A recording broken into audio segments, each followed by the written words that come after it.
And second to No, that was Lowenstein second. Lowenstein. Thank you. I didn't catch it. Okay, great. Okay, item as authorized by the government code, as listed on the published city council agenda, the city council will discuss the following items in closed session. For items F1, F2, F3, and F9, it's all under the title Conference with Real Property Negotiator, section authorized under Government Code Section 54956-8. For F1, it's the property at 121 West Torrance Boulevard, Suite 201. And for F2, it's for the property at 123 West Torrance Boulevard, Suite 201. For F3, 39 properties on the pier. And for F9, it is for the property, this gives me an APN, portion of APN 4149-0006026. Negotiating parties, Redondo Beach Shopping Center, a joint venture. And then for items F4, F5, F6, and F7, under the title Conference with Legal Counsel Existing Litigation. For F4, the name of the case is Redondo Beach Police Officers Association and Catherine Garcia versus City of Redondo Beach, Keith Kaufman et al. Case number 20 STCP 03152. For F5, the case is Nevis Rascon versus City of Redondo Beach et al. Case number 20 STCV 33676.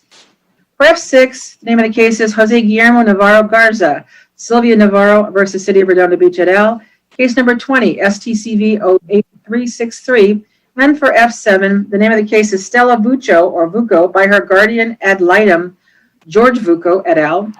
Cialic Contractors, DBA Shannon, City of Redondo Beach et al. Case number BC 647012.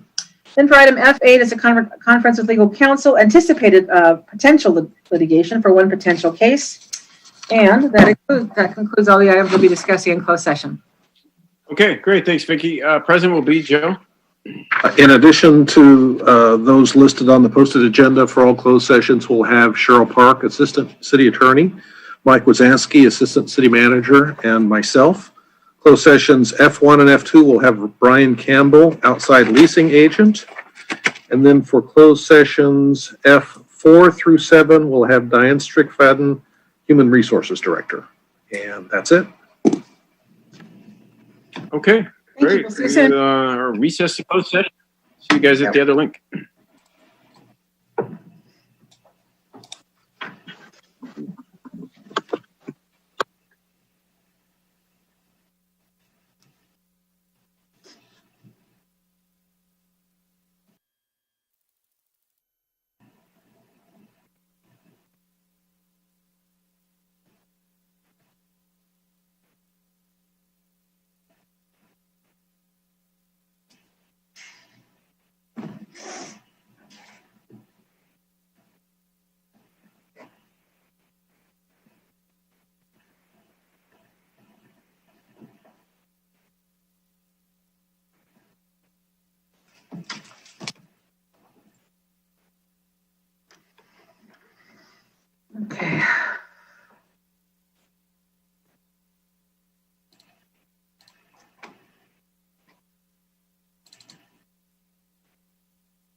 I don't know. They all seem to be a little bit confused today about coming into open session when we're discussing closed session.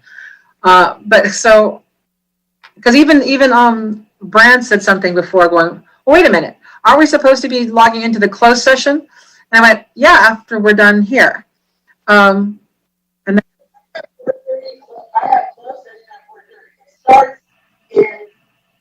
open. I know. I don't know what was confusing. So you don't word anything differently in the invite than usual, right? Oh,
Are back from closed session, reconvening to open session. Could I get a roll call, please? Yes, Councilmember Nierenheim, Here. Councilmember Lowenstein, Here. Councilmember Horvath. You're muted. But I'm still here. Yes. Councilmember Gran, Here. Councilmember MD, Here. Mayor Bren. Here. Thank you, Eleanor. Are there any announcements about a closed session tonight? Yes, Your Honor. On F4, F5, and F6, F4 being Redondo Beach Police Officers Association and Catherine Garcia versus City of Redondo Beach, Keith Kaufman et al., case number 20-STCP-03152. F5, Nieves Rascon versus City of Redondo Beach et al., case number 20-STCV-33676. And F6, case entitled Jose Guillermo Navarro Garza, Sylvia Navarro versus City of Redondo Beach et al., case number 20-STCV-08363. There was a unanimous vote on all three items for the city to defend those cases. Thank you. Okay. Thank you, Cheryl.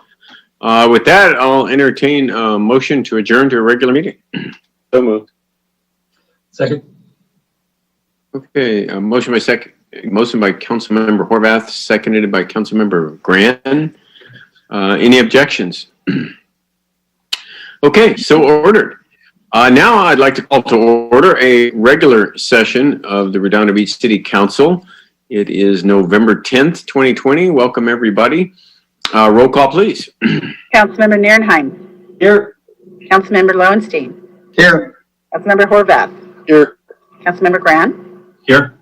Councilmember MD, Here. Mayor Bren. Here. Do we have a flag up yet, Eleanor? Yes. Yes, there's a flag up. Okay. Well, why don't we all rise, salute the flag, and take a moment of silence. I'll lead us. Okay, ready? Begin.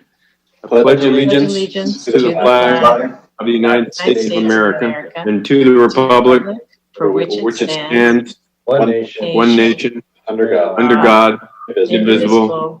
with liberty and justice for all. Thank you.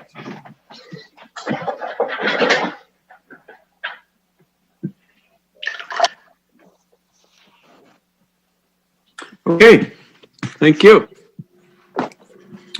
So I guess we'll move right on to the Mayor's Proclamation, and then I'll go to announcements. I've got a proclamation for Veterans Day, something we do every year. We had a fantastic event at, well, it was a virtual event. Hopefully it's our last virtual event. And we had one for Memorial Day, and we just had one for Veterans Day. But it went off really well. You know, Tom Lasser and everybody, the Veterans Memorial Task Force, always put on such a great show. And the day before, Congressman Ted Lieu hosted an event where many veterans from all over came and spoke about their experiences in the war. Went back to World War II and Korea, and it was really an interesting history lesson told firsthand by people who were there. So really enjoyed that. And then we had our event, of course, yesterday, which went well. So I just have a little proclamation here. We always give them a proclamation. They've done such a fantastic job. Whereas on Veterans Day, America pauses to honor every service member who's ever worn our nation's uniforms. Whereas each time our country has come under attack, they have risen in our defense. Whereas each time our freedoms have come under assault, they have responded with resolve. Whereas through the generations, their courage and sacrifice have allowed our republic to flourish. Whereas as we pay tribute to our veterans, we're mindful that no ceremony or parade can fully repay that debt. And we remember that our obligations endure long after the battle ends, and we make it our mission to give them the respect and care they have earned. And whereas let us always remember our wounded, our missing, our fallen, and their families, and under the most demanding of circumstances and in the most dangerous corners of the earth, Americans veterans have served with distinction. And where with courage, self-sacrifice, devotion to our nation and to one another, They represent the American character at its best. Whereas on Veterans Day and every day, we celebrate their immeasurable contributions, draw inspiration from their example, and renew our commitment to showing them the fullest support of a grateful nation. Therefore, I, Bill Brand, Mayor of Redondo Beach, on behalf of the City Council, do hereby proclaim November 11th, 2020 as Veterans Day.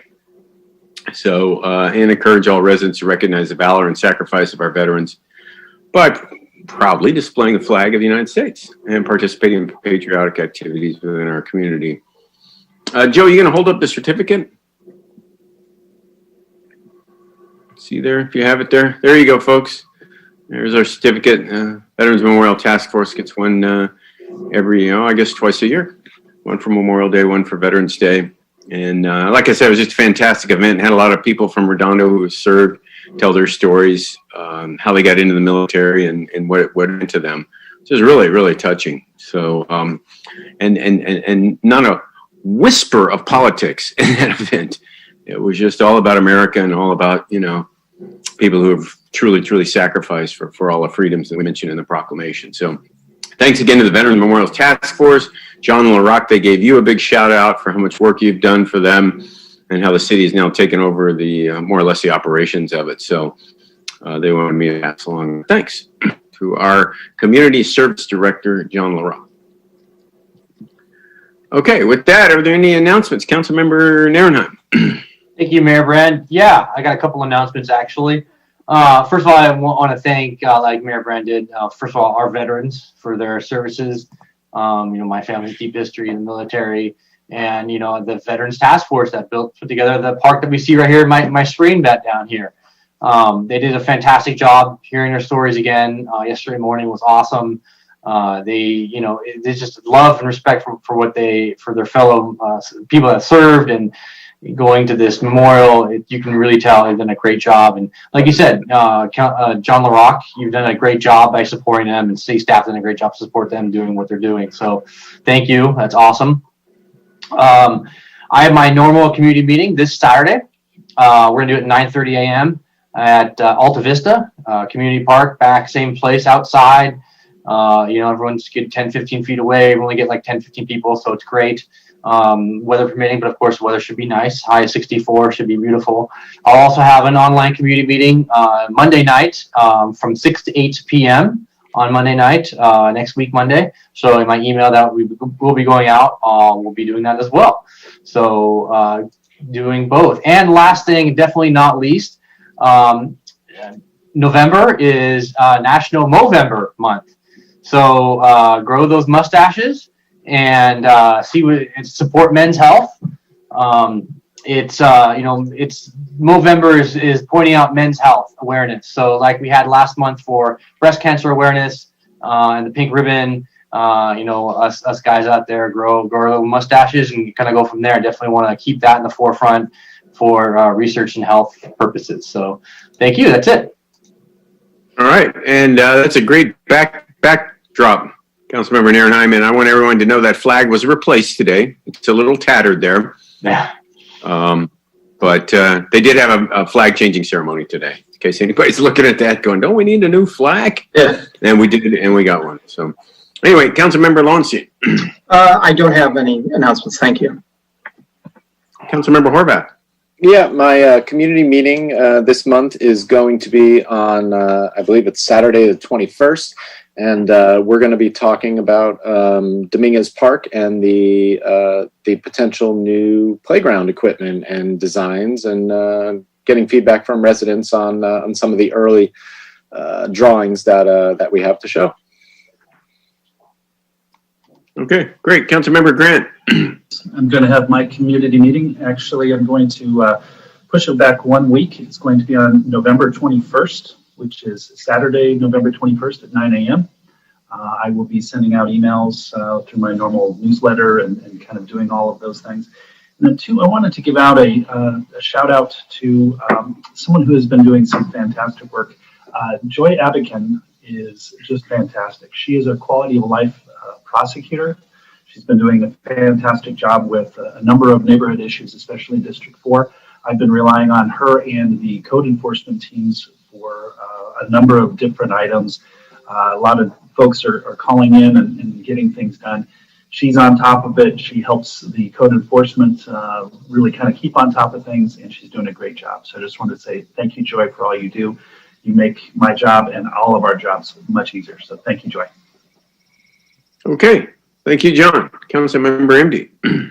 As we're approaching the holiday season, one of the things that kind of signals that Christmas is coming is the Salvation Army does red kettlebells in front of the grocery stores. That's where they get most of their funding. And just so all of you know, each Salvation Army has an area, and Redondo Beach Salvation Army really does focus on our beach cities, and it's really been key during COVID for them to do meals on, well, they don't call it Meals on Wheels, but it's like a Meals on Wheels programs for all the seniors that are at the highest risk for COVID. And the problem is that the grocery stores are not letting people do the red kettle this year. So they're doing virtual red kettle campaign. Make sure it's going to Redondo Beach Salvation Army, but I just wanted to let all of you know that it's going to be virtual this year, and to consider donating that way instead of through change in front of your grocery store. And yes, and I hope all of you enjoyed your Veterans Day. It was great. Okay. Thank you, Councilmember MD. To give you an update on the COVID numbers in our local area, namely our hospitalizations, which I've always kept a close eye on. You know, everyone knows there's a lot of metrics out there, how many cases, infection rates, deaths, demographics, that sort of thing. So I spoke with the CEOs of the two local hospitals recently, one on Friday, another one I think actually was Thursday. And so, yeah, they've had an uptick, a noticeable uptick, especially a little company. And so, you know, the message really is that we're having our own little surge, our own little holiday surge. There's nothing to be too concerned about, except that there is an uptick. The demographics change of the hospitalizations. They're seeing more 18 to 49-year-olds get hospitalized. So while the death rate has come down, there's still a lot of people sick enough to have to be hospitalized that are in those younger age groups. So I want to encourage everybody to be very, very careful over the holidays. Where they're finding the spreads coming from now are these small, unfortunately, holiday family gatherings. So, you know, just going to have to be mindful, folks. Distance, wear your mask, and reconsider any big plans of a bunch of people coming in from out of town, because that seems to be, according to the Los Angeles County Medical Director, Barbara Ferreira, that's where they're seeing these spikes from those kinds of events. So be careful. And yeah, it's the same old story. And just like the whole rest of the world, you know, as our summer ends and winter kicks in, this is what's happening. So I'll keep you posted. If there's any big spikes or anything like that, we'll go from there. So anyway, with that, I guess we'll get on to our meeting here. Approval of order of agenda. I have to announce that we will have to pull item L1 because the paper failed to print the notice of that item, and also P1. I don't have the appointments yet. We'll have that next week for sure. Got a lot of applications in for Planning Commission, and some others opened up. So that'll get continued again. So yeah, and any other changes anybody have, I'd entertain a motion to, remove those items in whatever other order you guys like to see. I'm fine with making a motion to remove item L1 and P1 and do the other items as in the order. I'll second. Okay, motion by Councilmember Narenheim and second by Councilmember D to remove item L1 and P1, otherwise follow the agenda. I'll do a roll call vote. Councilmember Narenheim. Aye. Councilmember Lowenstein. Aye. Councilmember Horvath. Aye. Councilmember Gran. Aye. And Councilmember MD. Aye. Okay, great. So next up, blue folder items. I know we have several blue folder items. You want to read those out, Vicky or Eleanor? Yes, Mayor, we have one for J1, which is public comment, one for N1, which is the pallet shelter. We have comment. We also have an addendum that we just sent, the blue folder from the LA County. And then N3, which is a PowerPoint presentation. And that's it, Mayor. Thank you. Okay, is there a motion to admit those to the record? So moved. Second. Okay, motion by Councilmember Horvath, seconded by Councilmember Nierenheim. Are there any objections? Okay, so ordered. Next up is our consent calendar. We've got 10 items tonight. Anybody can speak on any item, and any item can get pulled. So I'll go down along the council, see if anybody wants to pull any item. Councilmember Nierenheim. I'm good with pulling. Don't need to. Say again? I'm good. Oh, okay. Councilmember Lowenstein. No, thank you. Councilmember Horvath. No, thank you. Councilmember Grand. No, thank you. And Councilmember MD. No, thank you. Okay, Eleanor and Vicky, are there any comments on consent calendar items? Yes, we have Janelle Skellis who wants to talk. Let me get her to. There you go. Which item? For H4 and H5. Oh, okay. You on, Janelle? Hi, how are you? I wanted Good, to how are you? talk about the approval for the temporary housing, right? H4. Mm-hmm. And I'm hoping that you all will vote. That's not this item, the temporary housing. That's the next item. That's a Okay, future. that's not H4. Well, I think she's talking about H4, where it says adopt by 4/5 vote, resolution, City Council, California authorizing 4/5 vote fiscal year budget modification to appropriate $300,000 in Department of Housing and Community Development Local Early Action Planning Grants Program funds. Is that what you meant to speak on? Yeah, right. And then the H5. So I'm hoping that you will approve that. And H5, I was also wanting to speak on that. I understand that there's a budget modification request for approval of motorcycles. And I'm just wondering that, are you thinking that in this time when everybody is sort of trimming the fat and reducing expenses and COVID is causing, a ton of unemployment and hardship, I'm hoping that the city will sort of just work with what it has right now for police resources instead of a lot more money to new items. Is there a way that we can work with what we have during this time of COVID? Yeah, not a bad idea. I guess I'd call on our chief of police to, tell us why these motorcycles are necessary. Is Keith Kaufman on? Keith, do you mind chiming in on this one? Sure. So this item is the purchase of 3 motorcycles out of the Internal Service Fund, where there is money already allotted for police motorcycles. The platform that we're going to is a much safer platform. And with the purchase of these 3, it will complete our fleet and we will sell off the rest. So we actually have a net reduction in the amount that we're spending in this fiscal year on these budgeted items. So even though it appears that it's a $80,000 increase, it's actually a decrease to the Internal Service Fund by doing this. Okay. Do you have any other questions? Does that answer your question?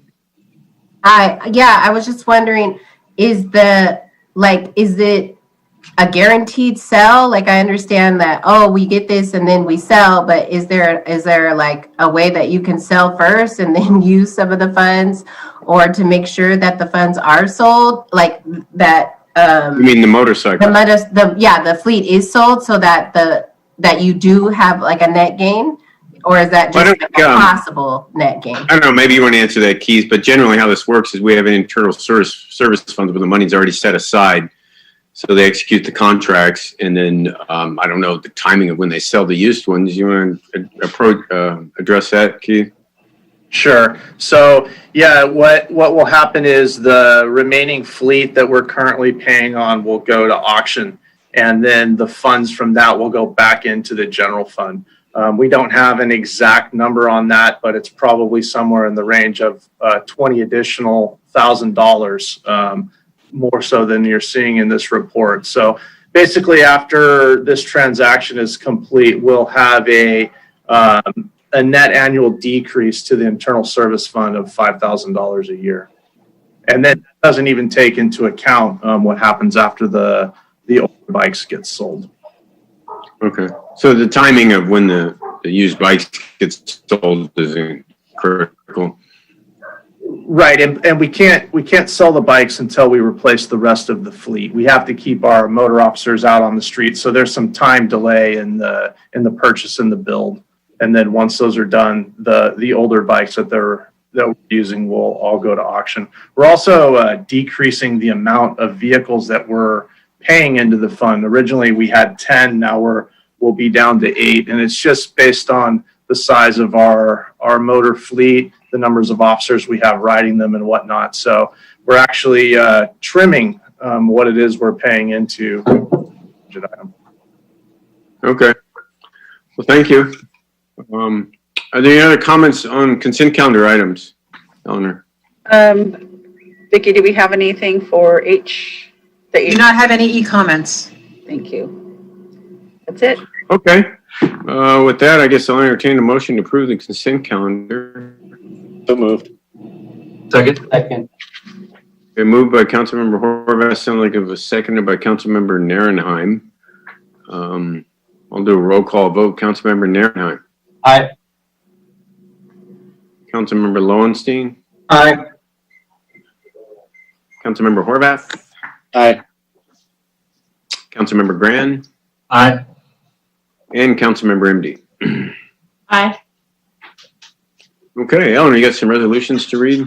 Yes, starting with H4, adopt by 4/5 vote and by title only resolution number CC-2011-082, a resolution of City Council City of Redondo Beach, California, authorizing by 4/5 vote a fiscal year 2020-2021 budget modification to appropriate $300,000 in Department of Housing and Community Development Local Early Action Planning Grants Program Funds.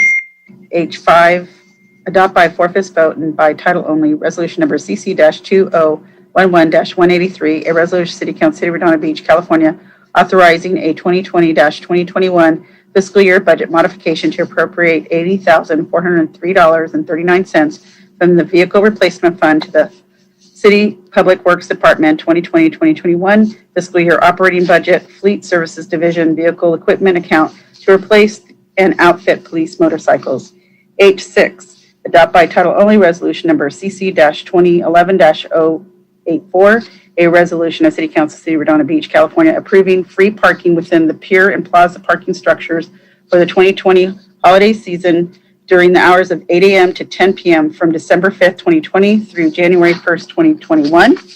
I have H9, adopt by title only, resolution number CC-2011-085, a resolution of City Council City of Redondo Beach, California, approving the waiver of parking meter fees for the areas of the Riviera Village and South Catalina Avenue and Pearl Street for the 2020 holiday season from December 5th, 2020 through January 1st, 2021. Thank you, Mayor. Okay, thank you, Eleanor. So no excluded items, so we'll move right on to public participation on non-agenda items. This is the opportunity for the public to talk about anything that's not on our agenda. Everybody's got 3 minutes, and we'll get started. Do we have some comments under non-agenda items? Yes, we have one in Zoom, so that's Holly Osborne. Okay. Okay, let me set my stopwatch. Go. Okay. Good evening, Mr. Mayor, council members, and staff. This is Holly here, District 5. At a city council meeting in October, Ms. Forbes of the Redondo Beach Planning Department gave a presentation on the appeal of the Redondo RENA number, and this appeal was due and sent off by October 26.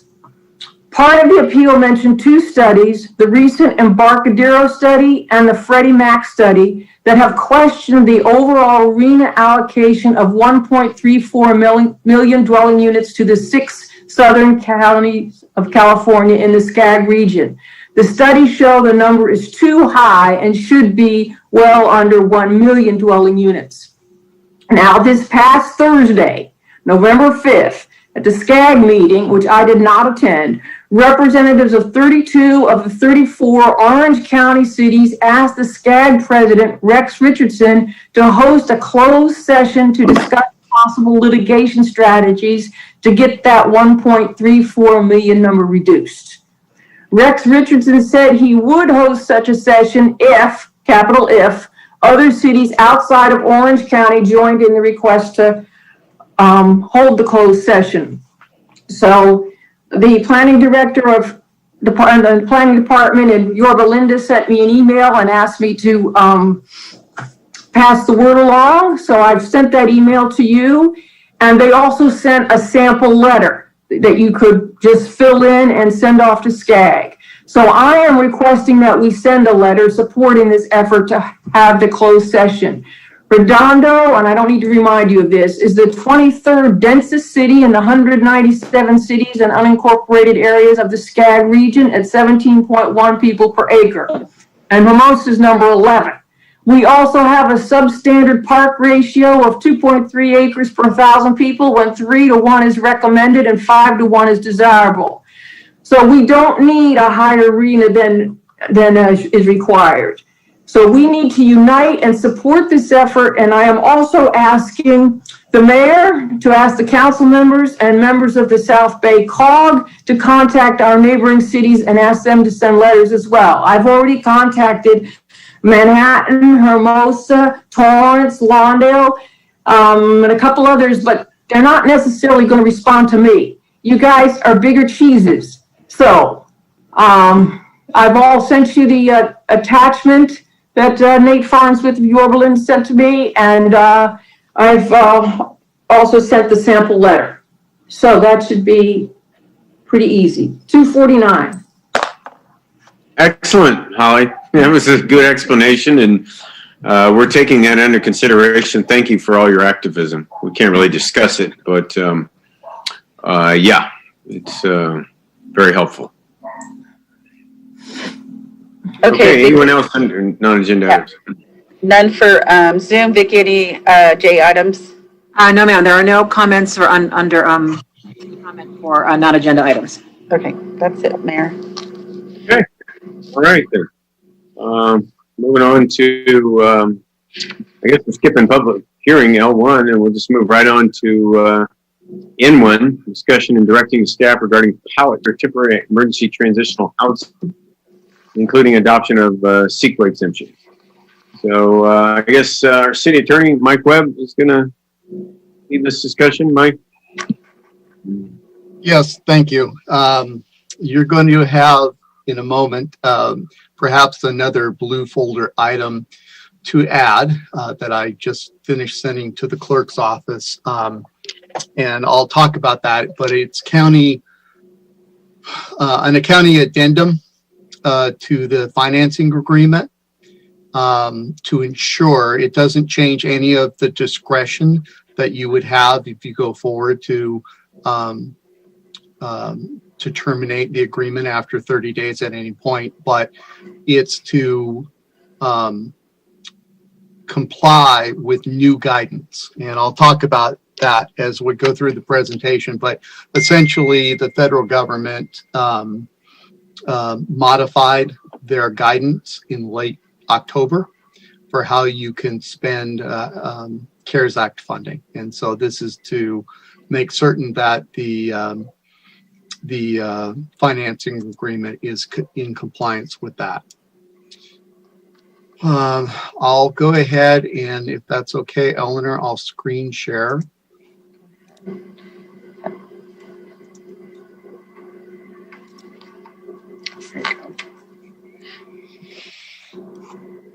Yeah, looks good. Okay.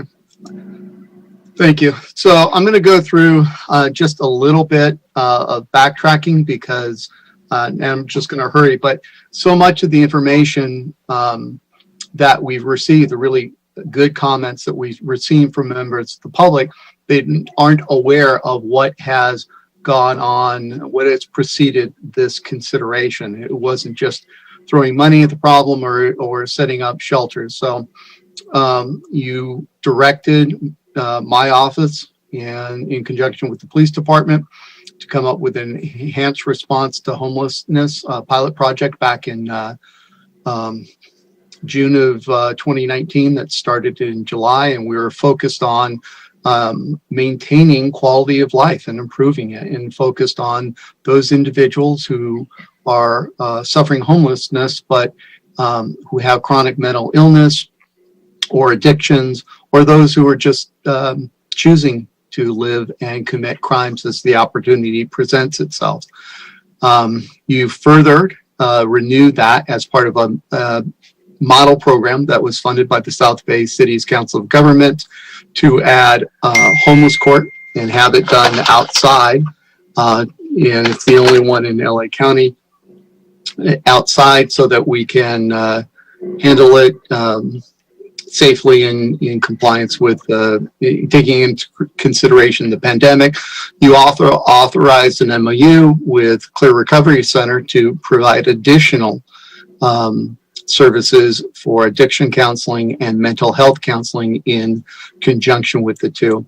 You approved tonight, we have had 2 homeless courts focusing on those individuals, and you approved on consent calendar an agreement with the sheriffs that will cement that relationship through the end of this fiscal year through June. And we had a layoff because of COVID, and we started again in September, and it has been very helpful and effective in making certain those individuals make progress into becoming housing ready and get off the streets. The mental health counseling is an essential part of it, and Redondo Beach is always already going well above and beyond in providing those additional services, so we don't have to just rely on the homeless individual to navigate the county system. Now, the one thing that we've discussed is there's not housing in the South Bay and none in Redondo. And with COVID, there is a need for temporary emergency transitional housing. The CDC healthcare facilities all recognize that homeless persons experiencing homelessness are at risk of getting and transmitting COVID, and having them live in non-congregate settings is something that can help battle that. What is before you tonight for your final consideration is temporary emergency transitional housing made by Pallet. Now, your motion, the motion that the compromise that Councilwoman Emdy, Councilman Nierenheim forged was for the initial site to be on Kingsdale for 6 months and then moved to Moonstone Park after 6 months, if feasible. If it wasn't feasible, then the program was to be shut down. The site at Kingsdale remains physically feasible, and although the site prep is significant, and that will be a challenge, and I'll explain why with the next slide, it is fully funded in the grant that we received from the county that's covered by the funding agreement. The issue that has arisen that I talked about was all along the county had told city staff repeatedly that what would be needed is just simply to finalize the contracts, the invoices, encumber the funds by December 30th. On October 28th, the county notified Community Services Director John LaRock for the first time that we would need to have at least the site prepared and at least one individual living in the site by December 30th. What I discovered with further research and talking to Supervisors Hahn, Chiefs of Staff, is that there was a change from the federal government in guidance, and that what needs to be done is that any additions, any equipments, any site modifications need to be completed and the items prepared for use and in use by the December 30th date. That will be very challenging. And so we had to move up this item from when we were originally hoping to have it November 17th to this evening. And we've explained to the county council and the CEO's office that we need to have an executed agreement finalized by and signed by them by this Friday at 3, so that Ted Simon can notify any contractors to begin the work as of Monday, so that we can get it done in time. The blue folder items were addendums that I've worked extensively with county council and the CEO's office, and it's just language that ensures that in case they get audited by the federal government, that it's only being used for CARES fund. And what it indicates is if we don't use the funds, we'll need to any funds they give us will need to reimburse us if, for example, our schedule has the permanent fencing being finalized in January. If we can't get that done by December 30th, we'll need to reimburse the county for any funds that they give us, or if they haven't given us yet, then we wouldn't be eligible for reimbursement under this funding agreement. And we'll talk about ways to, potential ways to address that. But other than the timing, Kingsdale is still fine. With Moonstone Park, the physical location is still fine, and not much site prep is needed at that location. But there are two issues that remain, and I don't think that within the time frame we have that they're obstacles that we can overcome. The first is whether or not the Coastal Commission will give us a waiver. It can take a very long time to get a coastal development permit.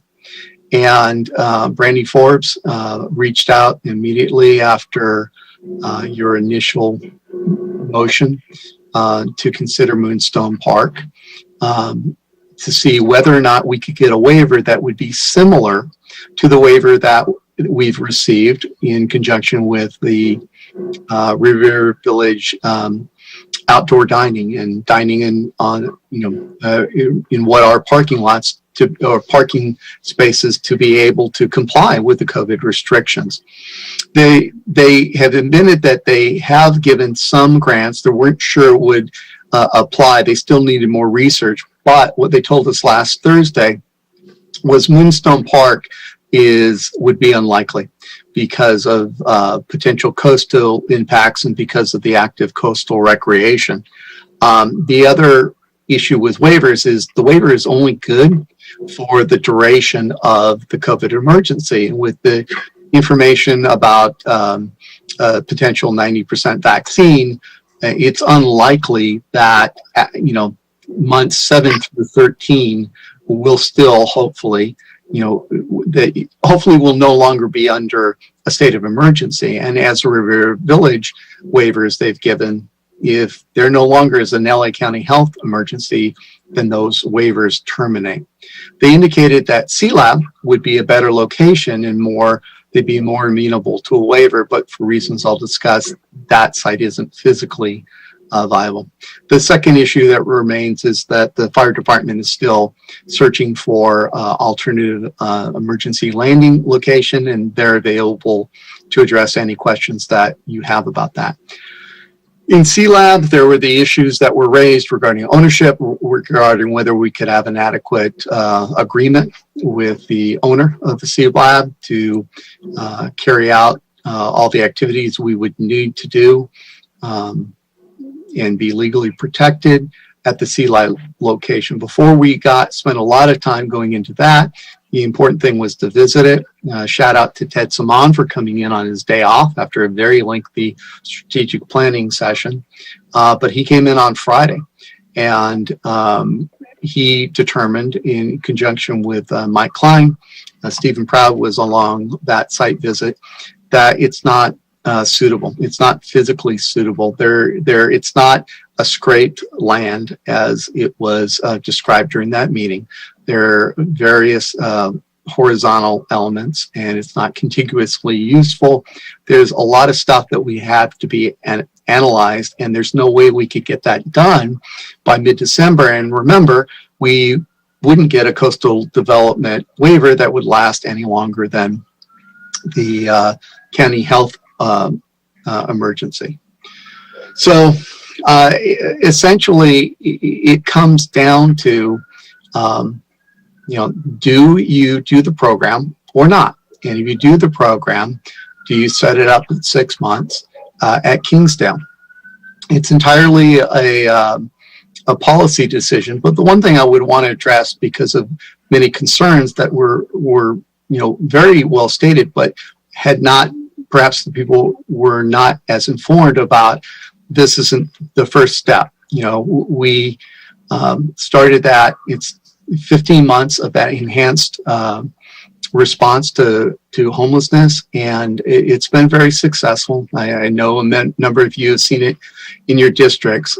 Part 1 crimes from the police department stats have been reduced, and transient, the way they categorize it, related arrests, has been dramatically decreased. Not because they're not enforcing the law, because we're getting better. We're making better progress when we enforce the law into getting the people housing ready and getting them permanently housed. I don't know how well you can see this, and it's edited a little bit because when I tried to do the whole picture, it was cut off. But Lucid is the contractor that the city contracts to get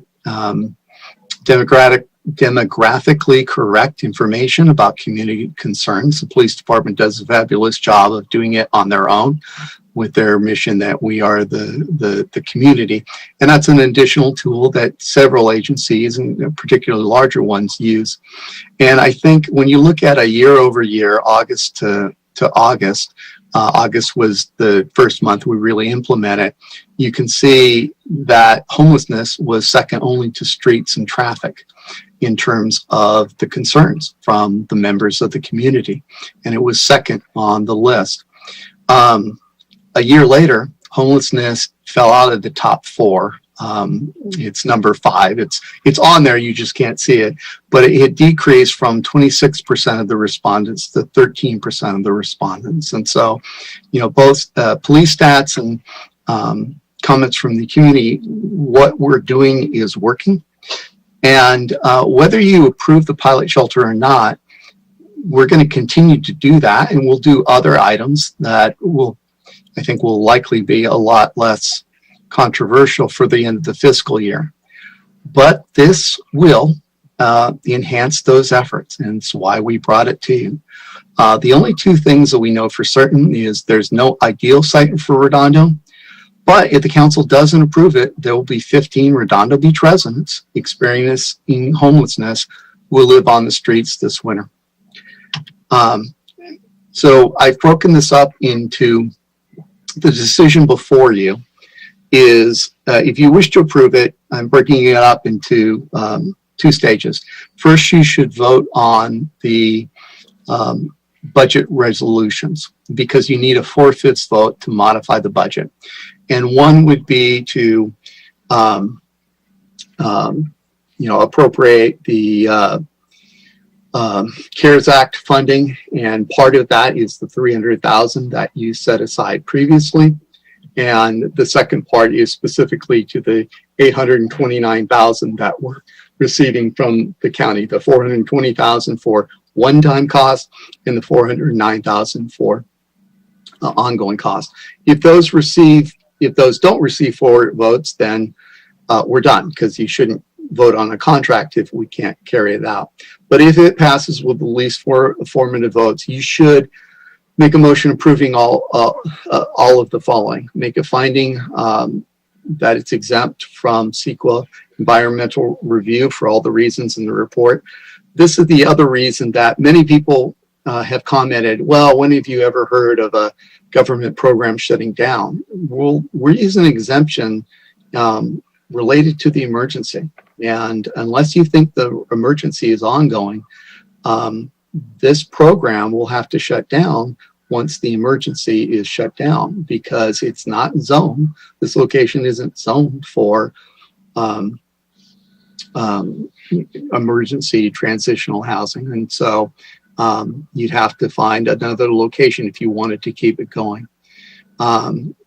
Make a motion to direct staff to carry out the emergency transitional program. That would be entering into, ordering the shelters from pallet. Approve the funding agreement with the county to receive funds as amended with the addendum, and that is that second blue folder that you got that specifically has some additional language and additional recitations of fact and language showing that, in fact, we have to comply with by December 30th, and modifying the schedule. So on the attachment 2 of the schedule, it shows the permanent fencing going up in January. That should be modified to no later than December 30th. I think it would be wise to save some of our CDBG funds so that it's available for the, to cover this if we can't get it up by December 30th. And because the motion was for 6 months of a program and we have funding for 9 months, including our CDBG funds, you should have about 100,000 of CDBG funds that you're allocating to homelessness that would be available for you. John LaRock can perhaps give you more information on that. Additionally, you should specify which location. The recommendation is if you do it, the only feasible alternative in terms of both site and in terms of site is the and approval is the Kingsdale site, and it should be for 6 months. Direct the city manager to create an administrative policy that specifies that only Redondo Beach residents who are experiencing homelessness will be admitted to the shelters. That's important. I tried to work with Harbor Interfaith to come up with that language, but they're reluctant to do it until their contract is finalized. It's our shelter, so it can be controlled by us.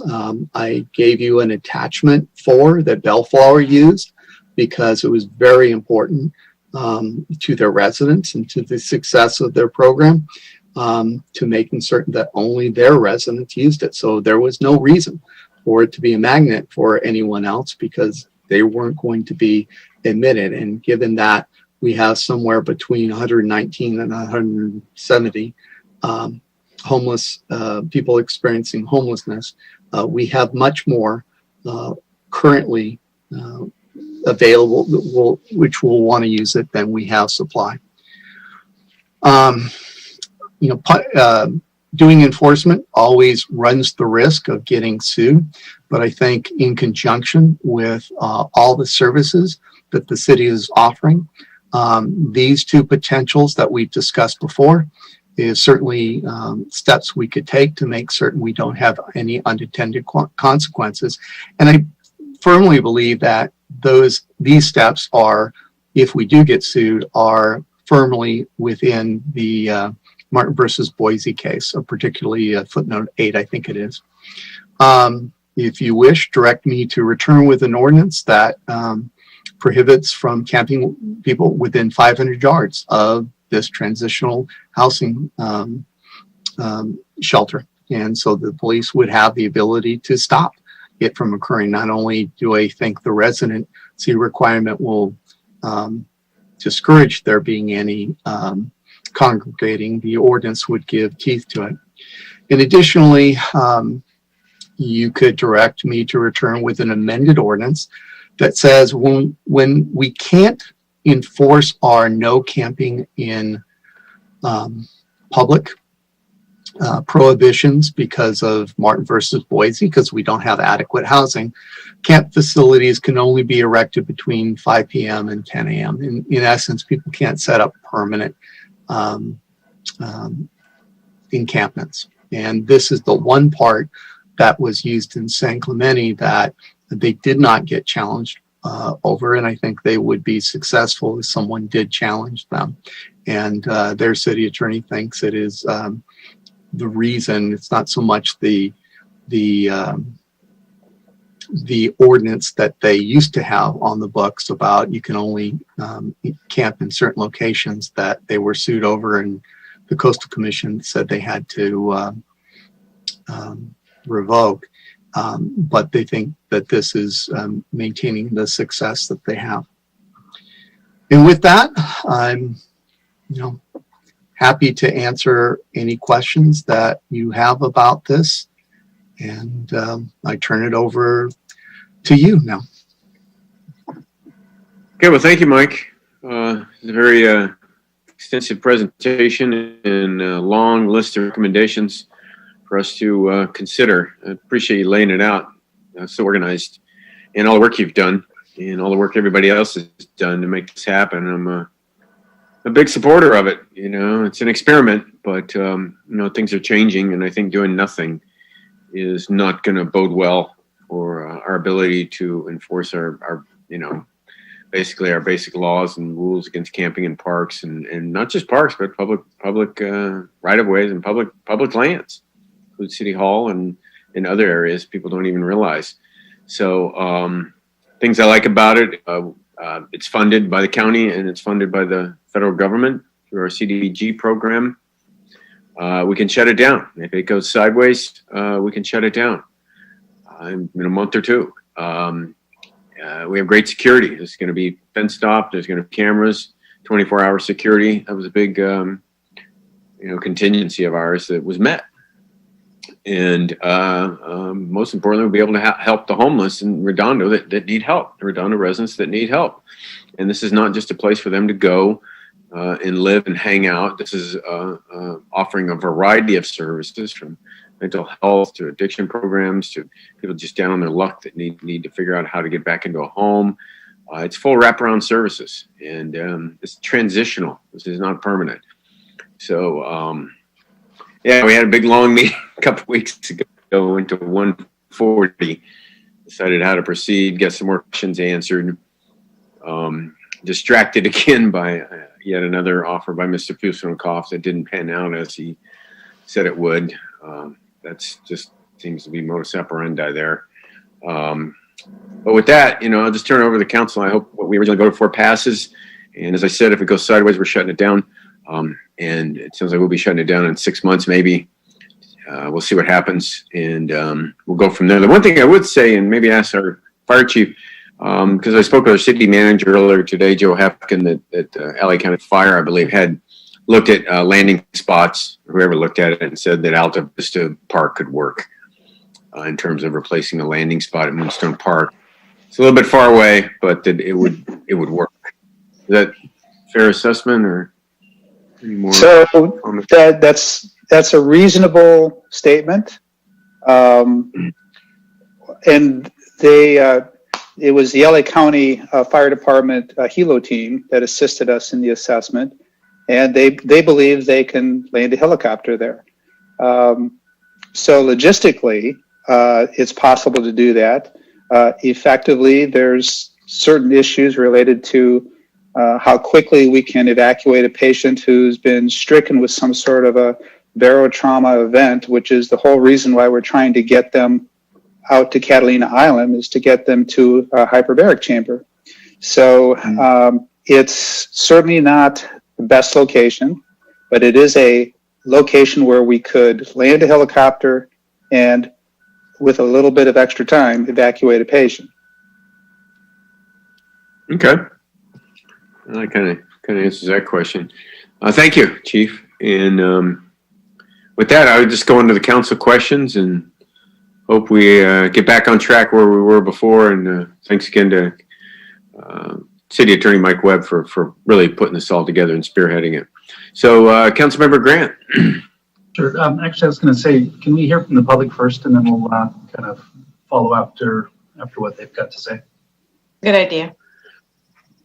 Well, if that's what you guys want to do, we'll follow on that. Not hear any objections. So why don't we go to public comment? Eleanor, Vicky? Okay, so I'm going to go ahead and have Rosen Chun.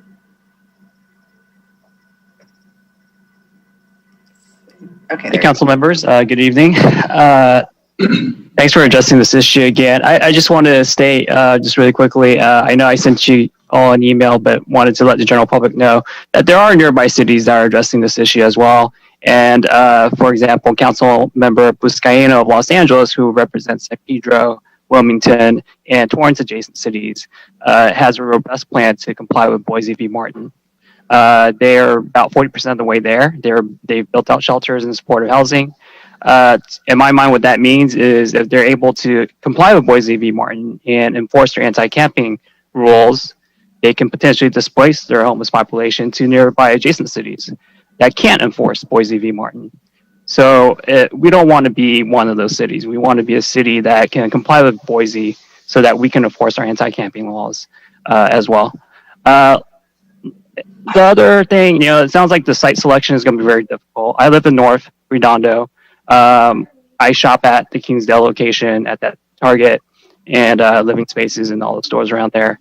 I'm fine with it being there. I think that's a logical place. It doesn't sound like CBAP's going to work out. So let's just do it. Let's just do it there. I think this is a no-brainer in my mind. One of the things I'd say too, lastly, just want to finish off, we mentioned at the beginning, about veterans and this being Veterans Day coming up tomorrow. Just want to remind you that there's 420 homeless veterans in the South Bay. Meaning you're saying no to a homeless veteran. Full stop. Thank you. Okay. Thank you, Ron. So, Janelle Scales. Hi, I'm hoping that you all will really approve this and it won't take you 17 hours for our sake and yours. Here it's 7, but okay, give or take 10. I am hoping that we really think about this as a way that we support some of our most vulnerable community members and not looking at this at people who are suffering and in crisis as problems, but people who need support. And I hope that we're not doing this just so that we can kick people out of the city of Redondo Beach. I understand that the location is going to be a problem. I live in North Redondo too. I can walk to the Kingsdale location from my place, and I would be happy to see it there because then I would know that our city was addressing the needs of our most vulnerable members. So please, please, please think of them. Think of it's already so cold this winter, and just imagine yourselves being unhoused and being cold. It's hard to walk outside without a jacket right now. And we're rushing to get into our warm, cozy houses. So let's do something for our most vulnerable members and not look at this as a problem and not look at this as like an opportunity to displace people, but to house people. That's all I have to say. Okay. Thank you for that, Janelle. Really appreciate it. I noticed that were you in twice in Zoom? Or Yeah, she already spoke on the previous item, so. I just want to make sure. Next is Zane Obaji Jr. Howdy. I just want to say thank you to the city for the exhaustive study of the different sites. And I didn't get to hear City Attorney Webb's entire presentation because we have another Zoom here for LACWA going on. But I did hear from some residents who were concerned about the schools nearby.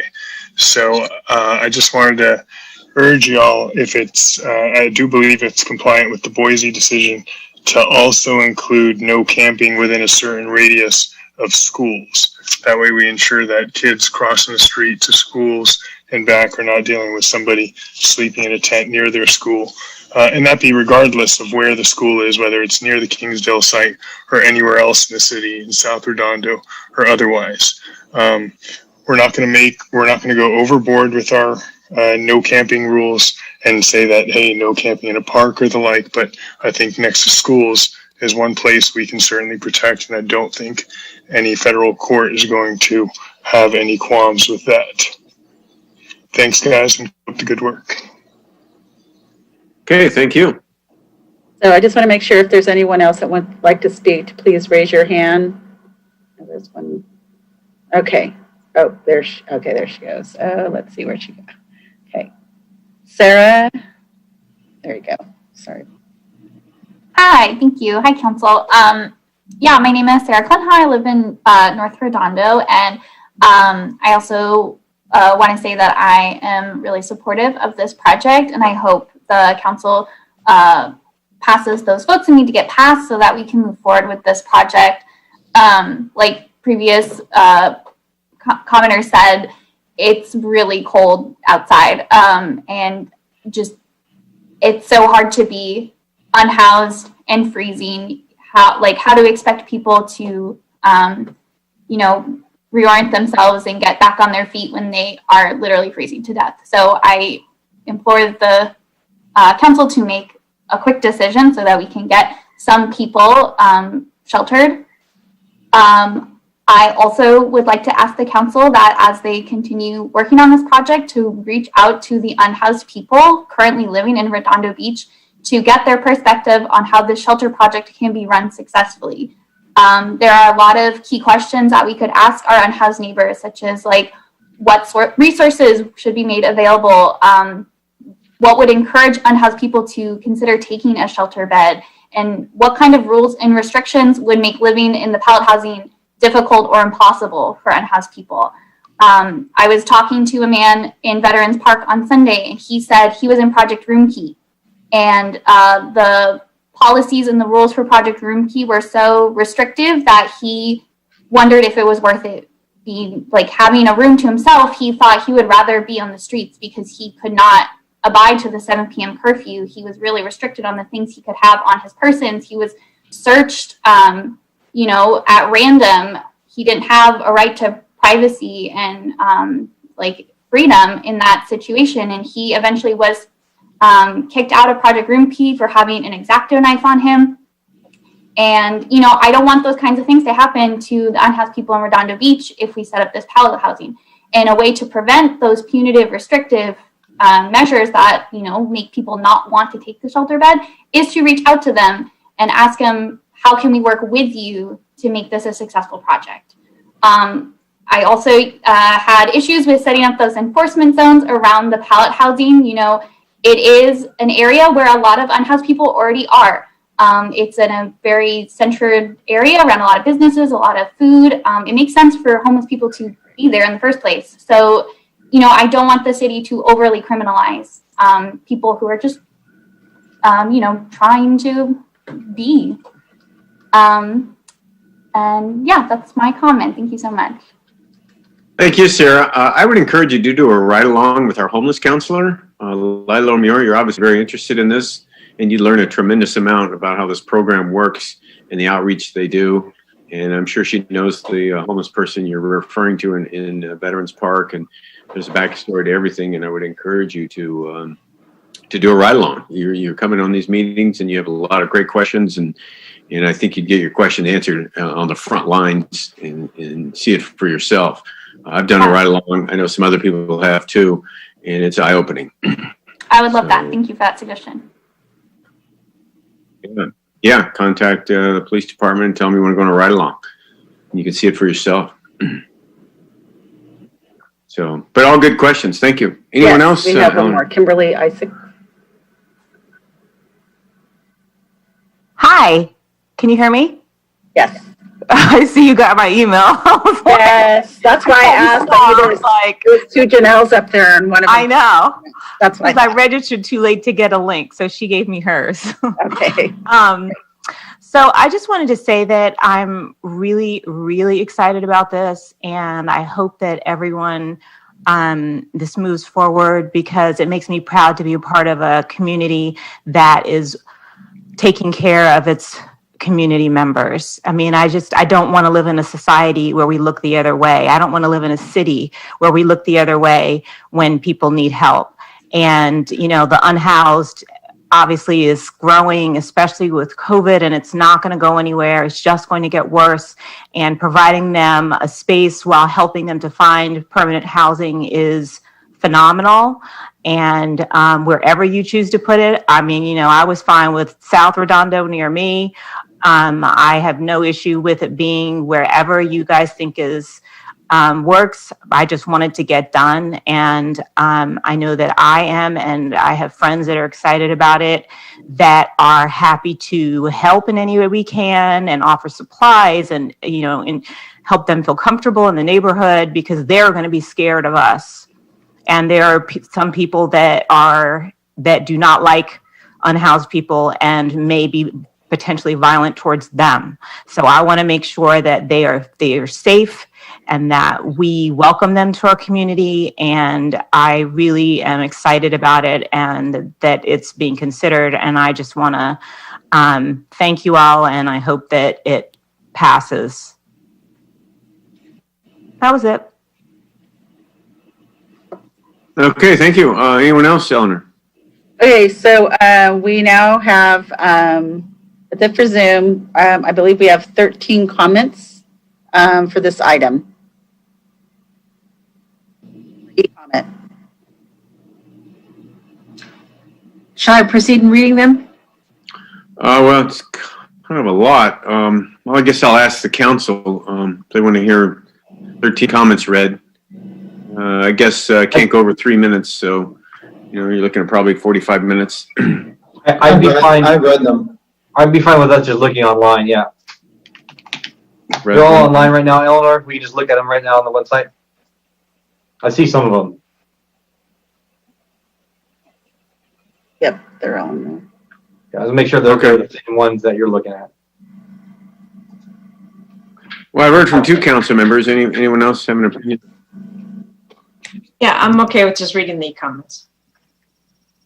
You mean us reading them, not reading them? No, on our own. The 13 e-comments? Yes, they're there. Mm-hmm. All right. Councilmember Grand, Councilmember Horvath, are you guys okay with us reading them ourselves? I've read most of them. I've read them as well. Okay, great. All right, so we'll pass on reading them all out loud since we've all got them and read most of them. And I guess I'll just move on to our council questions and go to Councilmember Grant. All right, thank you, Mayor Brandt. So this has definitely been one of those topics that has created a lot of interest, and our residents have spoken. The last time we spoke wasn't the long meeting, it was the second to the long meeting. It was very much discussed that District 4 is angry and angry that this is going to be in their neighborhood. But here's what I'm finding. I'm finding that once the initial shock and the initial intensity dies down a little bit, people start to become very practical. And as I've said, when I've canvassed, I've knocked on 5,000 doors in my neighborhood, and I've during various campaigns and whatnot, and I've spoken to my neighbors. We have wonderful people in Redondo Beach, not just North Redondo, but in all of Redondo Beach. We have a very, very great city and a lot of really good residents here. First, I want to say thank you to Mr. Webb for you and your team for the work that you've done on this whole project. This has been a very well put together project. It's got a lot of moving parts. It's got a lot of legal issues. It's got a lot of things. You should be commended for this in conjunction with the homeless court, as well as just kind of looking at a pilot program. I think that's really what we have to keep in mind, that this is a pilot program. This is something that we're going to try and see if this works. When you couch it in those terms, people are willing to see how this works. And I think that's what's been coming along. Ted, you're in Ted Simon, your team. Ted, thank you very much for coming in and taking a look at C-Lab. C-Lab was a potential location, at least for the first 6 months. Turns out that it didn't work out, but it was very much appreciated. You, Mike Klein, and Stephen Proud coming out. So thank you very much for that. And I've got a couple of questions for you, Ted, but I wanted to kind of speak a little bit of practicality. So, and I'll get to those in just a second. So, what I said the last time that we spoke about this was that I voted for this even when I don't believe that we were really seriously considering Moonstone Park or any other area, and that if we started in Kingsdale, that it was going to probably stop. And that's kind of what we've been talking about today. I've also on record saying that I do believe that this project being run for 6 months and shutting it down is kind of a waste. Now, doesn't mean it's not a worthy process and it's something that's necessary to do, but it's a bit of a waste. And I'm kind of going out on a limb and saying that. That doesn't mean that I'm against the project. In fact, I voted for it twice, and I believe in this project because I think it's something that needs to be done. So as we start to look at this, and I start to talk to my neighbors, and I've talked to a lot of folks, both online as well as in person. I've had people come up to me and talk about this. I've even had different businesses. I do want to read one letter from the Ralphs, which is right there near Kingsdale, and I've spoken with them. I spoke with John Bovata. He's the Director of Corporate Affairs at Ralphs, and they've submitted a letter. And I'd like to actually read this into the record just so that people hear what one of the primary businesses has to say. Dear Councilman Grant, thank you for you and the rest of the Redondo Beach City Council for taking a leadership position on homelessness and creating a temporary shelter solution. We applaud your efforts. Since 1986, Ralph's Grocery Company has proudly served the residents and the visitors of our fine city. Over time, we have seen many changes. Today, motorhomes are illegally camping in our parking lot, while the recycling center that we are required by state to operate has become a magnet for transients in the area. It has become an everyday problem that greatly impacts the safety of our customers, as well as our associates. While the effort to rehabilitate and permanently house individuals through a temporary homeless shelter is a noble cause, an effort that our company fully supports, we respectfully ask the City Council to consider initially staging the shelter near the Seaside Lagoon for the first 4 months of the project. This temporary placement will help the program to gain valuable experience and build best practices before moving to District 4 for the remainder of the program. This valuable ramp-up period will allow Ralph's and others essential businesses in the area time to take the necessary steps and prepare for the arrival of the shelter while managing to the current day-to-day situation near the proposed site. We know that firsthand it takes a community of willing participants to make the biggest impact. That's why we have partnered with local hunger relief organizations to provide millions of meals through donations of food and money through our Zero Hunger, Zero Waste social impact program. Please let us know how we can best assist your efforts. Thank you for all of your efforts and tireless work. Together, we can make a meaningful difference for everyone in Redondo. Now, that is one of our neighbors. They are a business, and they are understanding that we have to do something here. The reason I read that is one thing. It does kind of say, hey, we need to be in this together, and I think that was very clear there. The idea also is that when we start to really kind of look at the practicality of this program, people don't know this, but I'm a project manager, a product manager, and I look at things on how to be practical.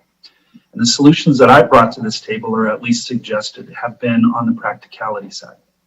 So I spoke with Ted Simon, and I have a couple of questions and a couple of things that I'd like to share. But I'd like to couch these things in a couple of ways of doing things. And again, we're looking at how to best handle two things. First, what Mr. Webb mentioned is that we have to have a head in a bed, meaning a person living in one of these before December 30th, 2020. That's a very short time period. And when I've spoken to Mr. Simon about the actual process, he says, look, we can get it done, but we're going to talk about a couple of real practical matters. Towards the end of the year, people go on vacation from the 22nd on, right before Christmas through the end of the year. Okay, so we have that to deal with.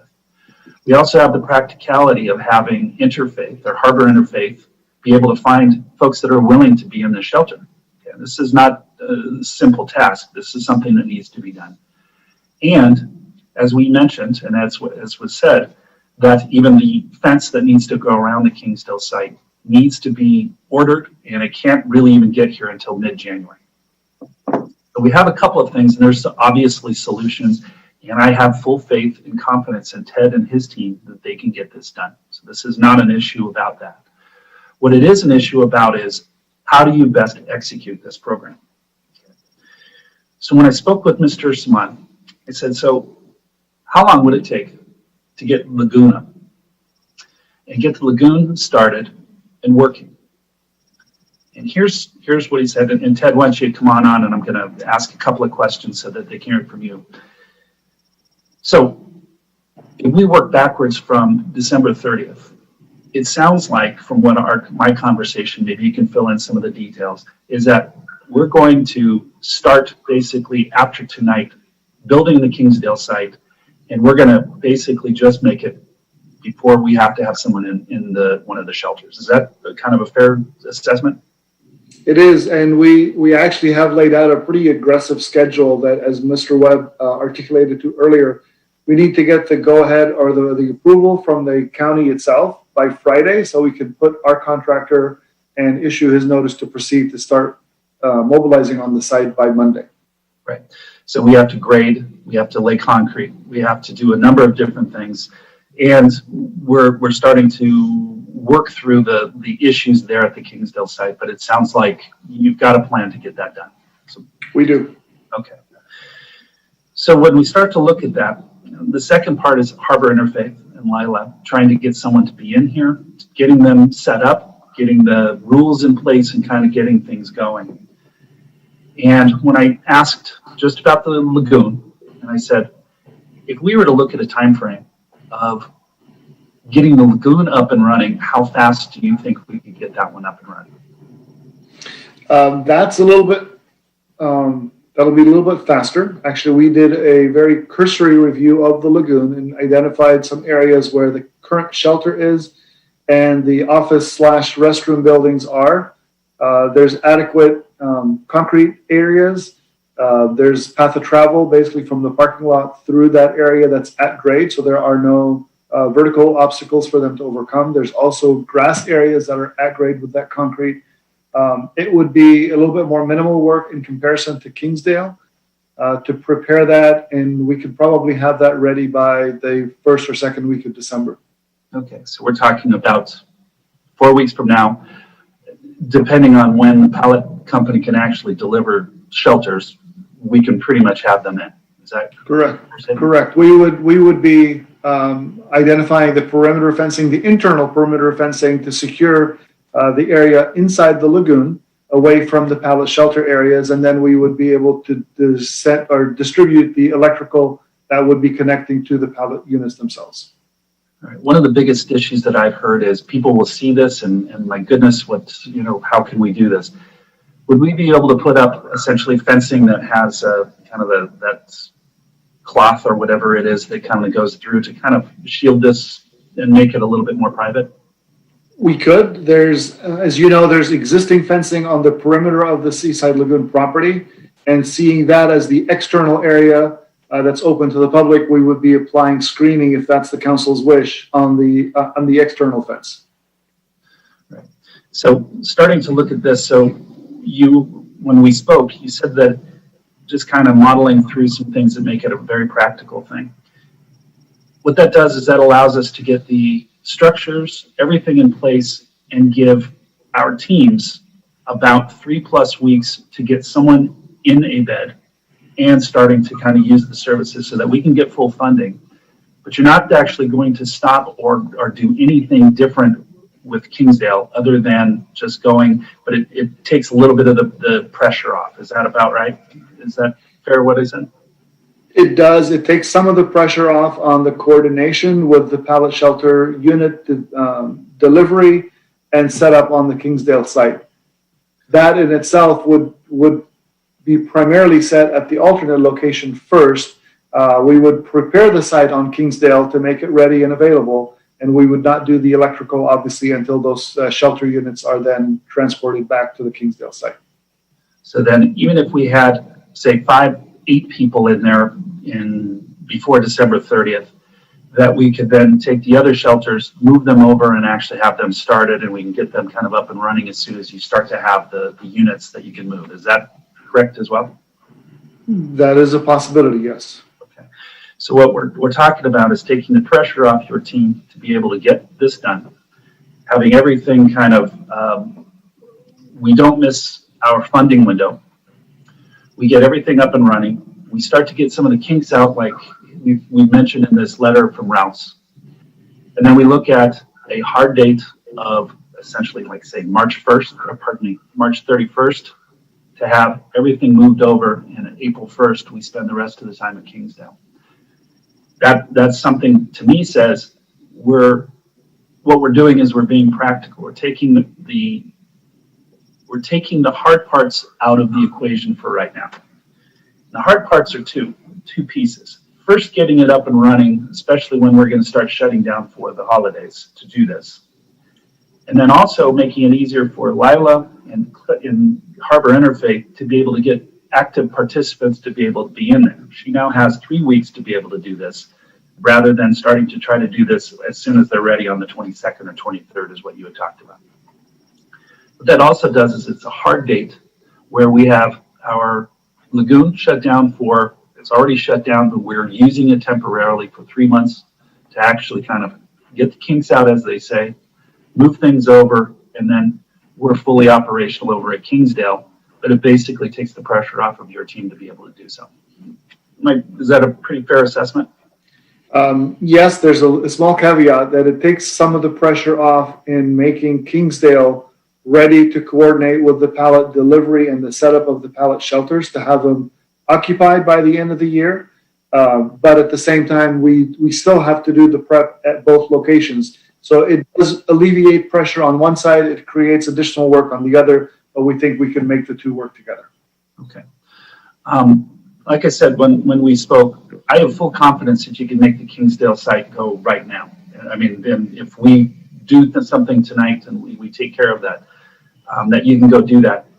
But we are running right up against a deadline. Was pretty clear that you've got an aggressive site going through the 23rd of December. That's pretty fair, right? That's correct. Okay. So the reason thank you, Ted. That's what I brought up. And the change in what has been going on over the last couple of weeks since we've been talking about this, as I mentioned, is that our neighbors have kind of resolved themselves to say, hey, we want to find a practical solution here as well. And the key word is practical. And I believe that this is something that we should consider. I'm going to want to hear what my fellow council folks say, because I believe that we are pressing it to the edge to do so. Even as we spoke tonight, the distraction wasn't much of a distraction to even look at C-Lab, because it was Ted and one other person. They did 2 or 3 days worth. We determined that pretty quick that was not a site. So that isn't what's slowing us down. In fact, the way we had it already scheduled was November 17th having this meeting. And we had to move it up a week because we're pinning it to be able to make it. So I'd like to ask my fellow council members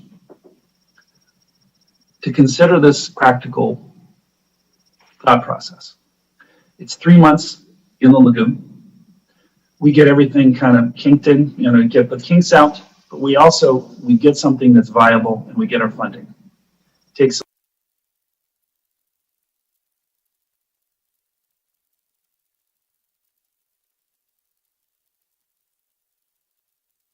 to expand will be done before December 30th, which is what we needed to do. And we actually end up with a better solution when we get to Kingsdale. And I'll leave it with this. The last part is this, and this is kind of the first part I started off with, was in District 4, what I push back on is that spending all 13 months or however much funding we have in District 4 is a heavy, heavy thing for our district. It's heavy for our residents, it's heavy for our businesses and whatnot. And what they're asking is, let's be really prepared and have some of the kinks out before it actually gets to us. So looking at that, I would say, I'm gonna go with either way that we're gonna go. So I'm just telling you, as I say right now, I voted for this twice and I'm gonna vote for it 3 times. But I'd like you to really consider the practicality of doing it the way that I just laid it out with Ted, which is starting at the lagoon, for a short period of time and then moving it up. So that's what I have for right now.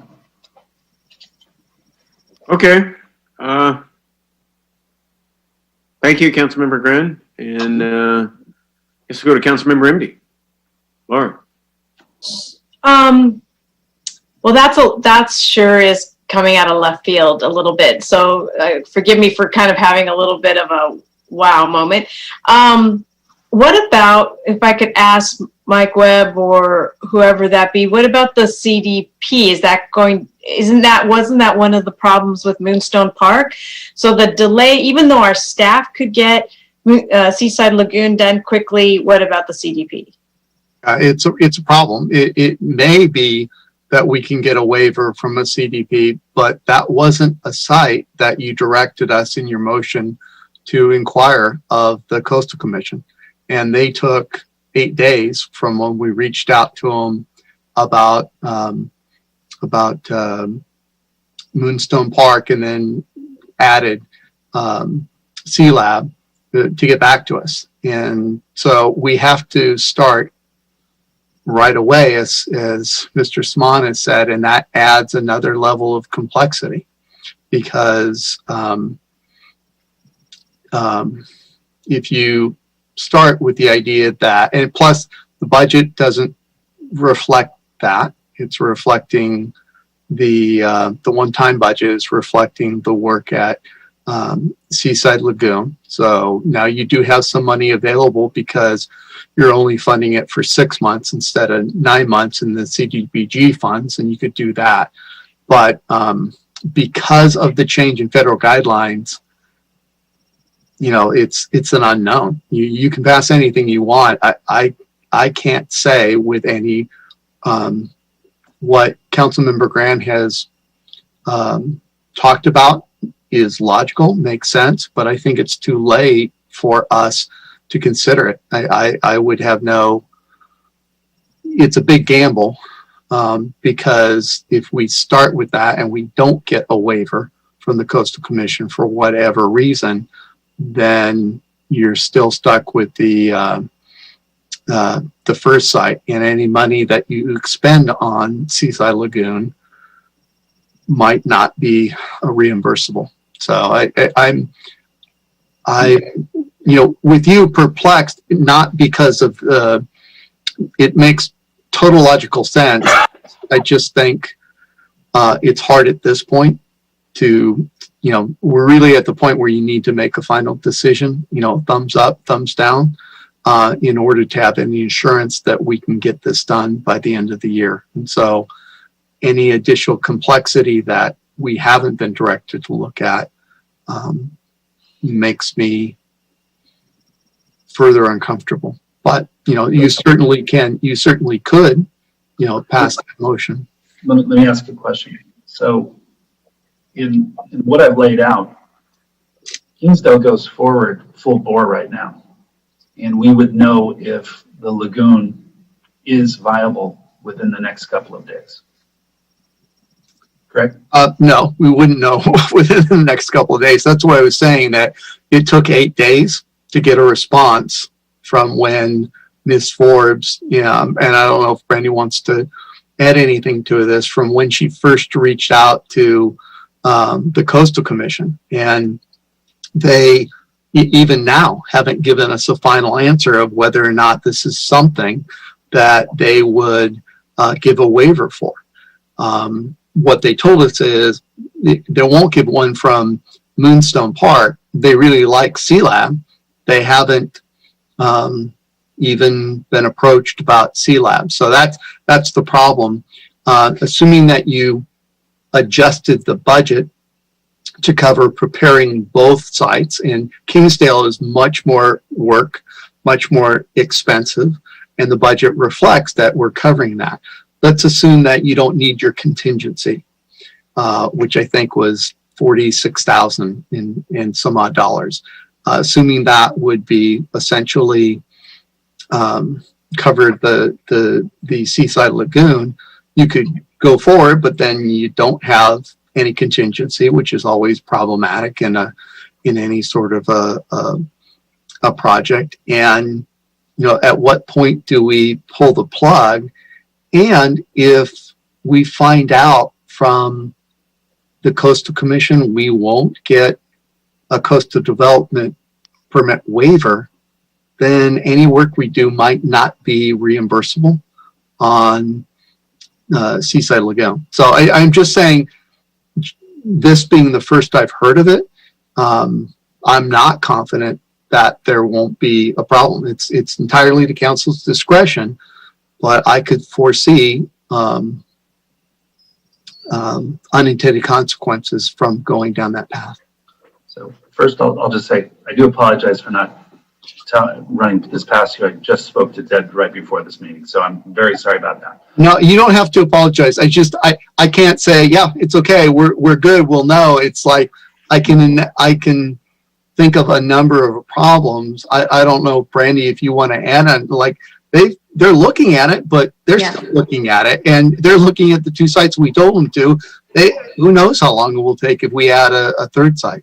Yeah, well, I did notify them, after the conversation from the strategic planning evening when we had the information about the C Lab not really being a viable site, to ask them to look into Moonstone more specifically and focus on that waiver, understanding that a coastal permit waiver would only be viable during the time of an emergency order. They said that they'll go back and look at that, but they were only looking at that with Moonstone, and that was at the end of last week. So, and I haven't heard from them yet this week, but it's only been a couple days. So, but that couple days for them is a lot of time for us. So I don't know what they'll determine, but it's certainly something that they're talking at a higher level to really look at. So we'd have to bring up this additional site. I think the concept is still the issue, right? That and it may not have some of the same issues. Moonstone is open to the public now, whereas Seaside Lagoon is not. So that, that may be something else that they consider, but I can't, I'm not a staff member at Coastal Commission to know what their thought process is. One thing that I would point out is that when Ted mentioned having the lagoon up and running, he said first week in December. So even if we took a week to see if we're going to get a permit, we're still up the second week in December, and he knows that he can make that date. It still gives us more time than at Kingsdale.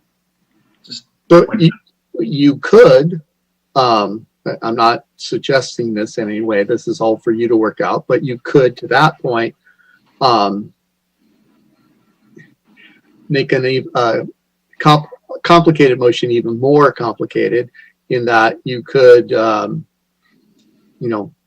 condition that approach on receiving a waiver from the CDP. Assuming in that way we wouldn't expend any money that we wouldn't be able to get reimbursed for if we don't get a waiver. The downside to that is you have to readjust our budget. Like what are the costs for, does Mr. Sman, I believe they looked at the budget. I don't think they looked at it extensively. So what is the budget? Certainly much less work, but what is the budget for making Seaside Lagoon occupiable by the pallet shelter? I just don't know, and you'd have to amend the budget, which is Exhibit C, to reflect that for the funding agreement, or use other funds. Understand. I'm just doing the best I can for my district, and it is in my district. So I'm just putting it out there. So I totally understand that, and I don't mean to in any way shut it down. I'm just pointing out there are potential problems with it, and because we haven't been directed by the majority of the council as one of the locations to do further investigation, we don't have the detail for that we have for the other three. Okay, so the concern then is that if we go to direct for Seaside Lagoon, it will cost us valuable time on not being able to have any site at all. So if we do it concurrently, we're going to end up not being able to get refunded on some of it. Am I understanding that correct? Or So the way he talked about his original motion, those were my concerns. right? He is now saying, or we talked about, hey, we wait.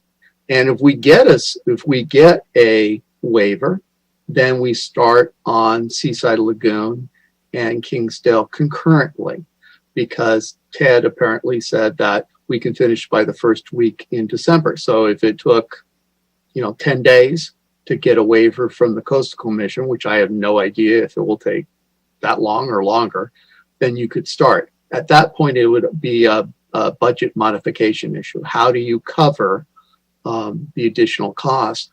What are the additional costs for Seaside Lagoon? I don't know if Mr. Simon has a number that he feels comfortable putting in the budget for Seaside Lagoon. I think they looked at it when we were considering it as one of the 4 or 5 locations a couple of meetings ago. I don't know if he feels comfortable with that, or if there's more detailed research you'd have to do. Yeah, I think we do need to do some minor detailed research. The numbers are less, obviously, in comparison to Kingsdale. I don't know if I could throw in even a number of 20 to 30,000, but we would definitely need to go do a little bit more in-depth research on the site to do so. Okay, that makes me a little nervous because we don't have a lot of budget to move around with. But I apologize that when we did this original motion, of course, it was a bit rushed. I would have much rather have had it be, 6 months at Kingsdale and 6 months at Moonstones. And if that doesn't work, go to Seaside, because it was an eeny, meeny, miny, mo that night. And I'm a little upset that I didn't do that. And because if we did it at Seaside Lagoon, where exactly in the property was that going to be? Was it going to be tucked away back where the kitchen area is, or was it going to be kind of out in the open? The area that we looked at would be back in the shelter where the kitchen is and where the restroom buildings are. So it's really kind of out of the way. It's very hard to see from anywhere in that location. Correct. It's really not on the front side of Seaside at that point. Okay. So I apologize for that on that original motion that we didn't do that. I am concerned, though, with the timing that we can't keep futzing around with it. What I was going to come to the table with on today was because I wasn't considering Seaside Lagoon, but I was going to say, in order to reward, or I'm not sure what word I would use, the district, the North Redondo people for hosting these pallet shelter housing, is that we actually put in the budget, take out of the budget, since it's right now we only have probably 6 months that it's going to be there, and we have 9 months of funding that we actually have the budget, so that we had a second housing navigator, in the very least a program coordinator to help with the paperwork for our housing coordinator, housing navigator, so that we make sure that we process these individuals in a much more effective manner and quickly, because our time frame is shortened. For the good news that we're having a vaccine, if we indeed have a vaccine that's going to be widely available in 6 months, this money that we're getting is only during COVID. And if the vaccine changes that landscape, then this program's not going to last any longer than 6 months anyway. And so I was going to propose that we do a housing navigator, a second housing navigator, or at least a program coordinator, in which the focus would be on North Redondo homeless individuals, so that it's two, and that second person is truly dedicated to the North homeless people. If it was to be in the South, I would recommend, then I would flip it. I would say, well, then that second housing navigator would be dedicated to the South Redondo homeless people. I'd be okay with that. It's a way to help the neighboring area see true results quickly. I also want to point out that I know I heard a lot of people saying they were upset about the Venice Beach homeless, and that they were camped out, and we've addressed that with the ordinance. But I want to point out that I called up all the cities that were successful in this program, and they're not seeing that kind of camping around. They've put in a lot of the things that Mike Webb has and his team has already put in: the 24-hour security, the cameras, the ordinance about camping. There's a lot of things that other people have already done that are going, I think, has given me more security that this is going to be a successful project. And remember, this is not something we've all dreamt up and decided we want to do. The reason why we've taken so much time and effort and hours to put this all together is because this has been forced upon us. And the schedule has been forced upon us. And we need to do something. And it's due to all the examples that we're seeing around us. And for example, Joe Buscaino's district is being if you look at their homeless plan, they're being extremely aggressive. They have a plan to put in 1,400 units. They're planning on putting in pallet shelters also for the temporary units. And they're going to be putting in a lot more. There's going to be a lot more beds available. And people are getting serious and aggressive about the homeless issue. And I think we just need to be on board with this. I just don't want to jeopardize our timing on that. So I want to offer that up as we discuss this a little bit, is that we incorporate into our motion a second housing navigator, or at least a program coordinator, I'm giving that flexibility just in case we can't find a housing navigator in time, but we might be able to find a program coordinator to help with the paperwork for our housing navigator. So I'm going to throw that up there as well. Thank you. I'm done. Okay, so was there a motion in there, Laura? Or are you just saying if there is a motion, you want to see that in it? I do. If you'd like, I can make the motion. I was just going to give Mr. Narenheim a chance to speak. Okay, whatever you like. Okay, Councilmember Narenheim. Thank you, Mayor Brand. From the beginning, I've all been about looking everywhere, all the places in the city. I don't want to leave any stones unturned. We need the best site we can.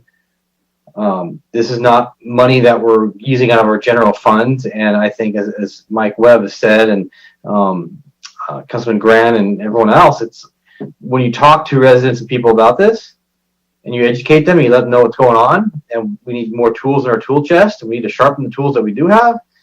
It just makes sense. And yeah, initially everyone doesn't feel great about it, but they understand we're in a hard, tough spot. So moving this forward, I think, is a very responsible thing to do. It gives us the tools to move forward.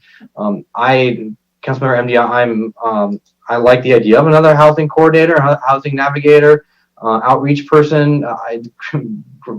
More resources, the better. I don't know whether or not this fits in this particular discussion. I don't want to hold up one for the other, if that makes sense to you. I agree with what you're saying. We need it, and I'm more than happy to have it. I don't know if that need to be different discussion. Mike Webb? No, I say we add it, and if it doesn't pass, then we'll switch out afterwards. Let's push it. And let's make it happen. Yeah, that's fine. We don't need you, Mr. Webb. I want to remind people that are adamantly against this. We have 30 plus people in Project Room Key right now, and they're being housed right now. And when they're out of Project Room Key, they're going to be going right back into your neighborhoods. They'll be going right back into your parks. So we're doing something proactive here to move this forward. When it comes to Alta Vista Park, Fire Chief, are you there? Are you still there? Isaac, I see Isaac, you're there. Chief Metzger, did you guys take into effect for Alta Vista regarding weekends with soccer tournaments and baseball tournaments and people's equipment and toys and all the equipment people bring down to that area? So anytime anytime we have a site selected, it's contingent on emergency responders being able to get to the site and clear it appropriately so that any people or any other kinds of mobile obstructions can be taken out of the LZ. So your point is well taken. No helicopter could land until the area was clear, but was most important was whether or not the actual layout of the site could facilitate the landing of a helicopter, assuming we had a cleared site. Okay. Okay, thank you. You know, I also want to let people know that, you know, Project Roomkey, a lot of these hotels that have opened up, I can speak to the one in San Pedro because I was there, it integrated right into the community with the support that we had, security, staffing, all levels of support. It integrated right in the community, and the community didn't even notice that we were there. Literally did not even notice.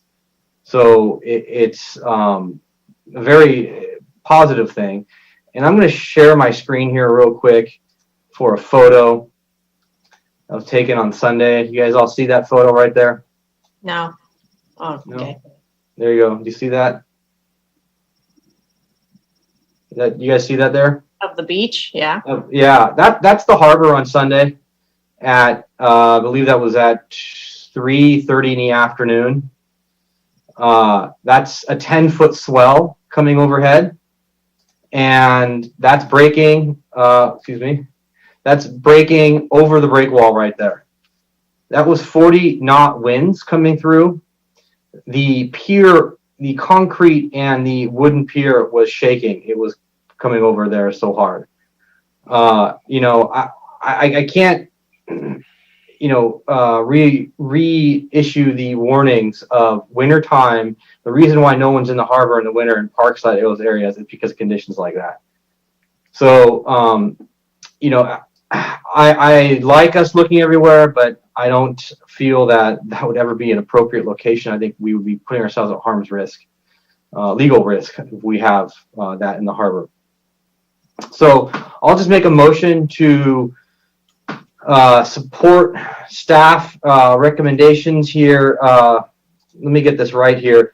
Mr. Webb, what is it we're looking for here at the end? We're looking for the I would take it, approve the 2 budget modifications, vote on that first to make sure we get the necessary 4/5 vote. Okay. You can say, and amend the first budget modification to include housing navigator or program coordinator in the COVID funds that you had set aside. And that would be the best way to cover that.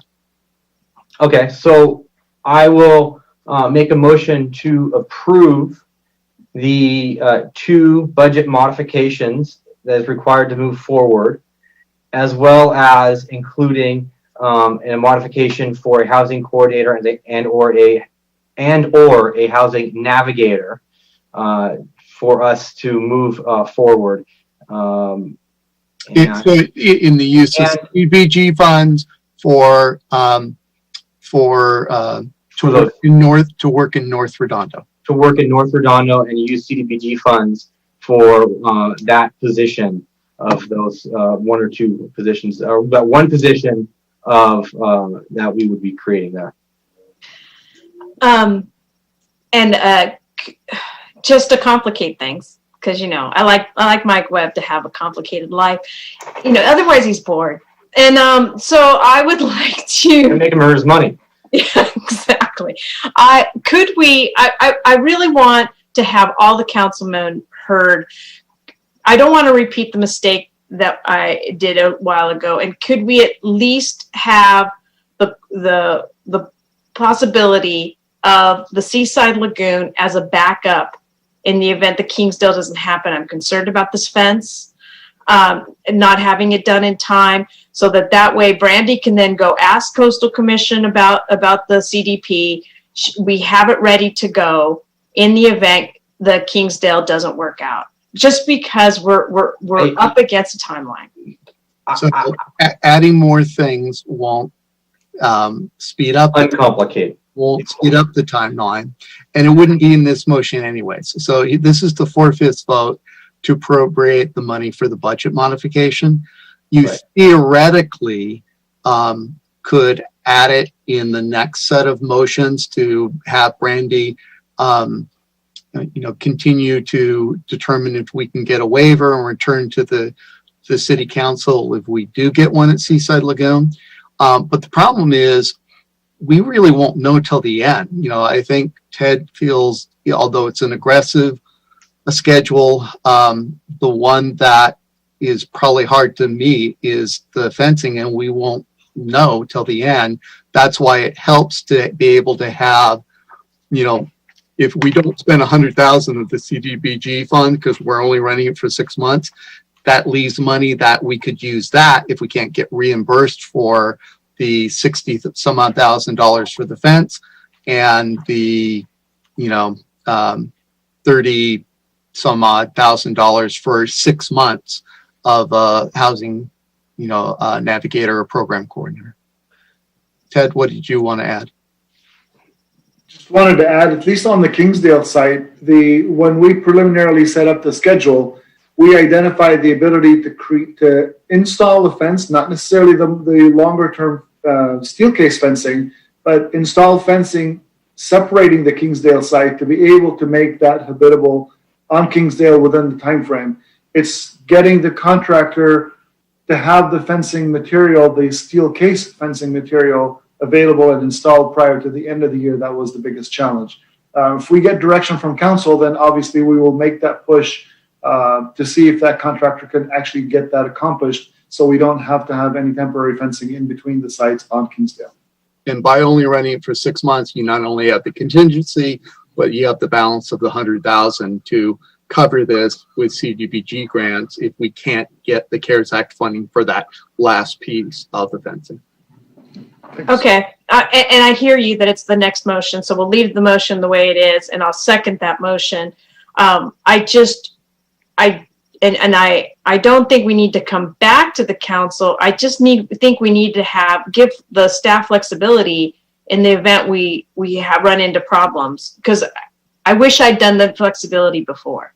You could certainly add that. I don't know that we'll need it, but if something comes up, we could certainly, we could continue to work through the Coastal Commission to see if Seaside Lagoon is ever a possibility, but we'd be going full bore at Kingsdale.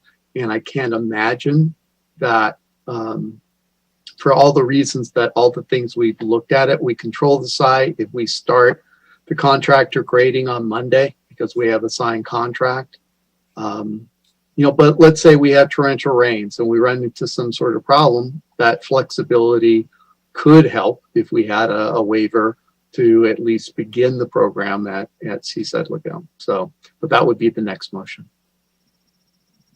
So,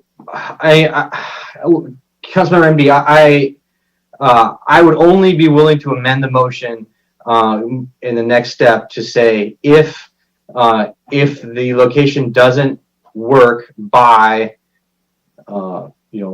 beginning of December, which when we would know, or middle December, then to direct staff. But taking our resources and splitting them in half or 3/4 or going down rabbit holes.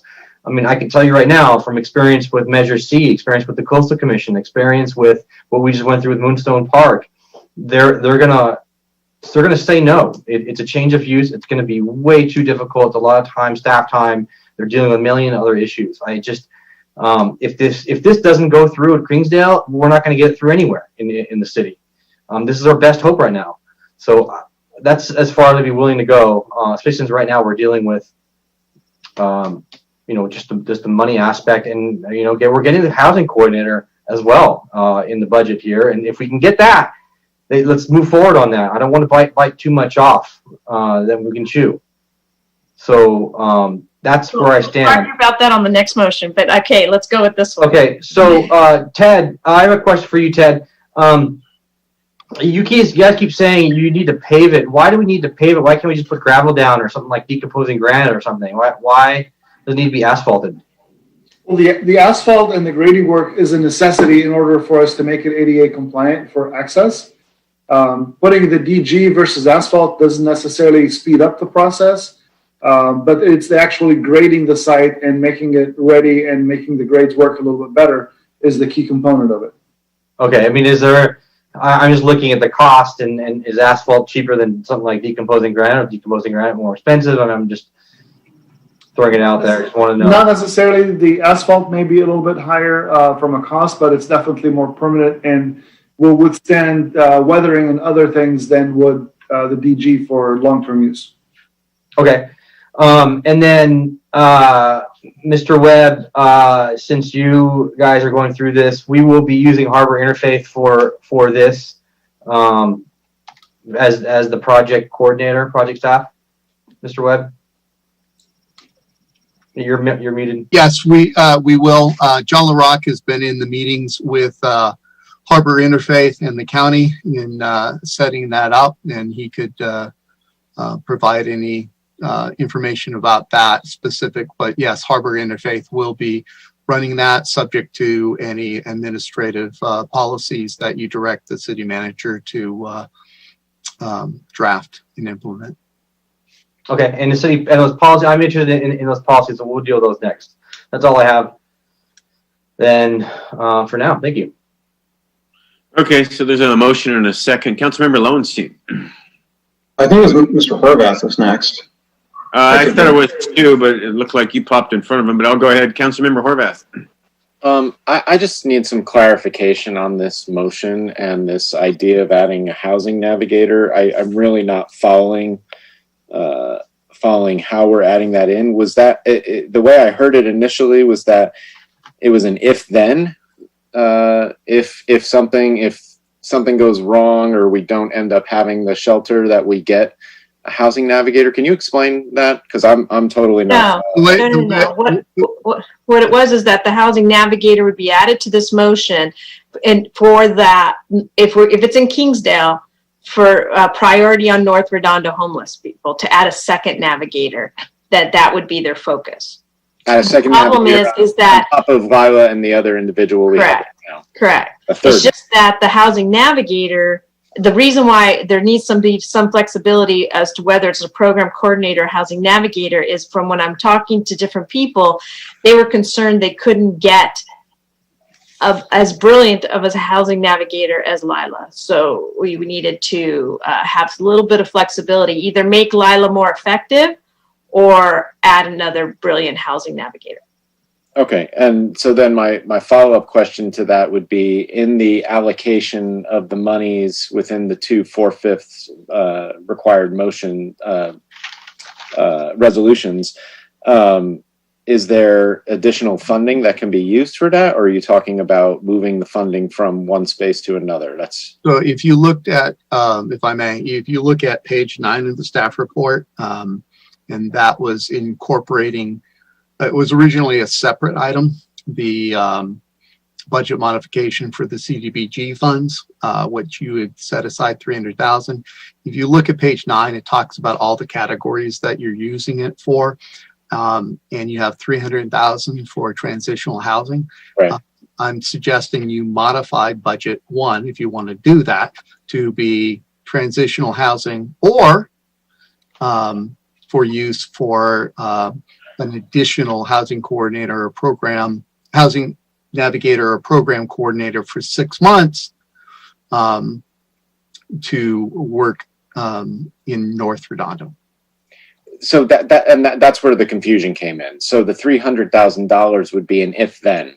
It's an and/or. You're saying change the $300,000 to add a housing navigator, but the $300,000 is necessary to potentially run the shelter for the full term.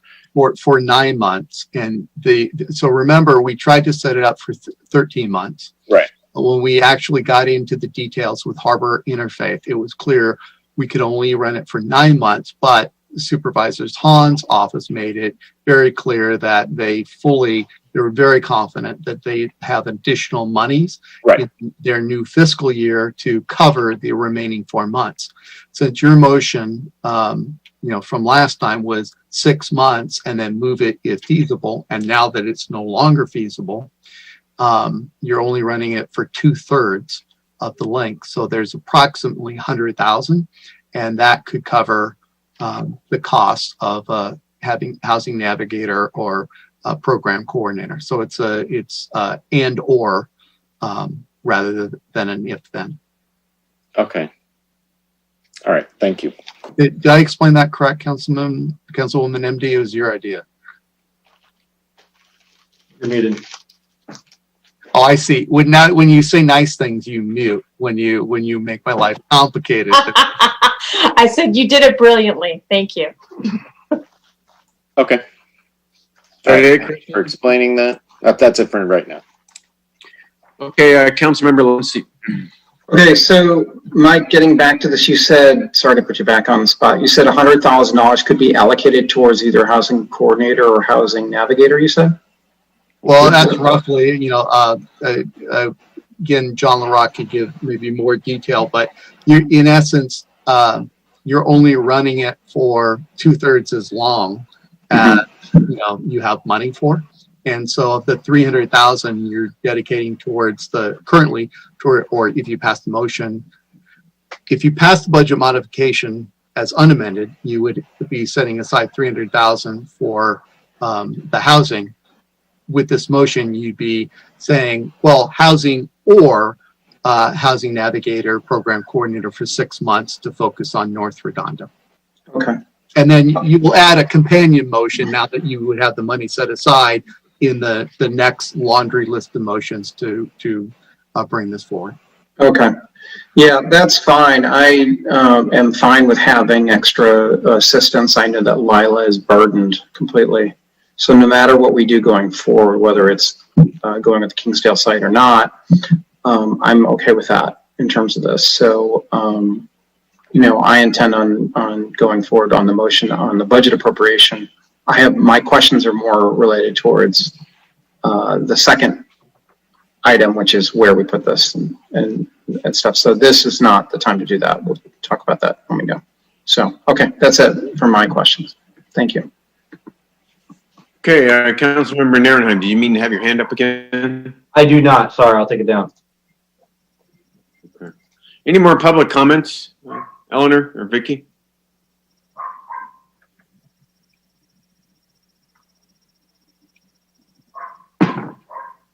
Anybody there?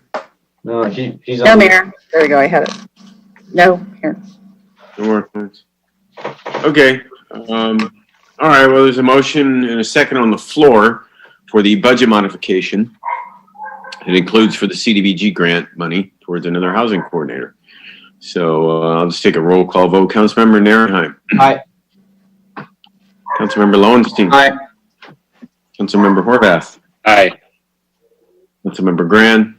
Aye. And Councilmember MD. Aye. Okay. So it might be helpful, Mike, for you to put your other recommendations up so we can all see that. Well, Mayor, I need to read the resolutions first before he can do that. So adopt. Sure, go ahead.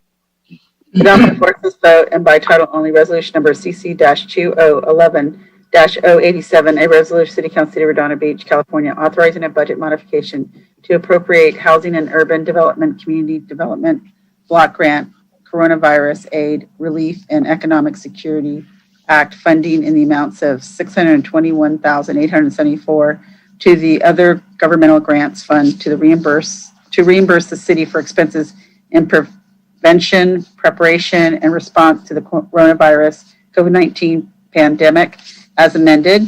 Adopt by four-fifths vote and by title only resolution number CC-2011-088, a resolution City Council City of Redondo Beach, California, modifying the fiscal year 2020-2021 budget for coronavirus aid, relief, and economic security CARES Act coronavirus relief funds CRF in the amount of $420,000, and for Los Angeles County 4th District homeless and housing funds in the amount of $409,000. Thank you, Mayor. Okay, thank you, Eleanor. Mike, are these next bullet points you're showing us, so these can be all in one motion? Yep. So it would be finding it's exempt for the reasons stated in the attached report and adopting the notice of exemption, directing staff to fully carry out the pallet shelter program, approving the funding agreement as amended with the addendum, and modifying the schedule to put the fencing, permanent fencing, with the date by no later than December 30th. Specifying which locations will host the pallet shelter and for how long.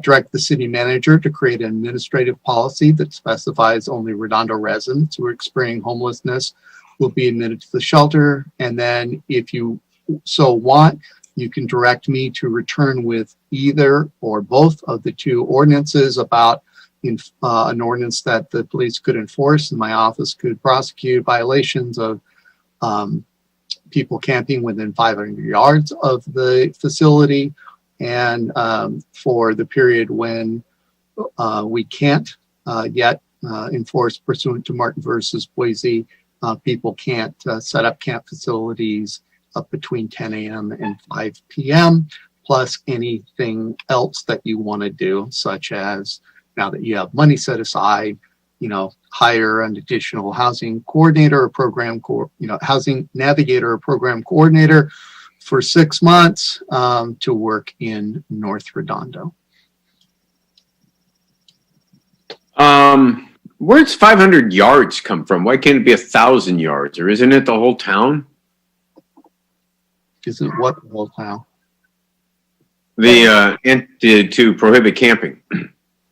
No, it's currently the whole town, but we currently can't enforce it because of Martin versus Boise, because we have there is no housing that they can go in. What this is, it has to do with footnote 8 that talk about that it doesn't mean we can, cities are prohibited from, enforcing basically time, place, and manner restrictions.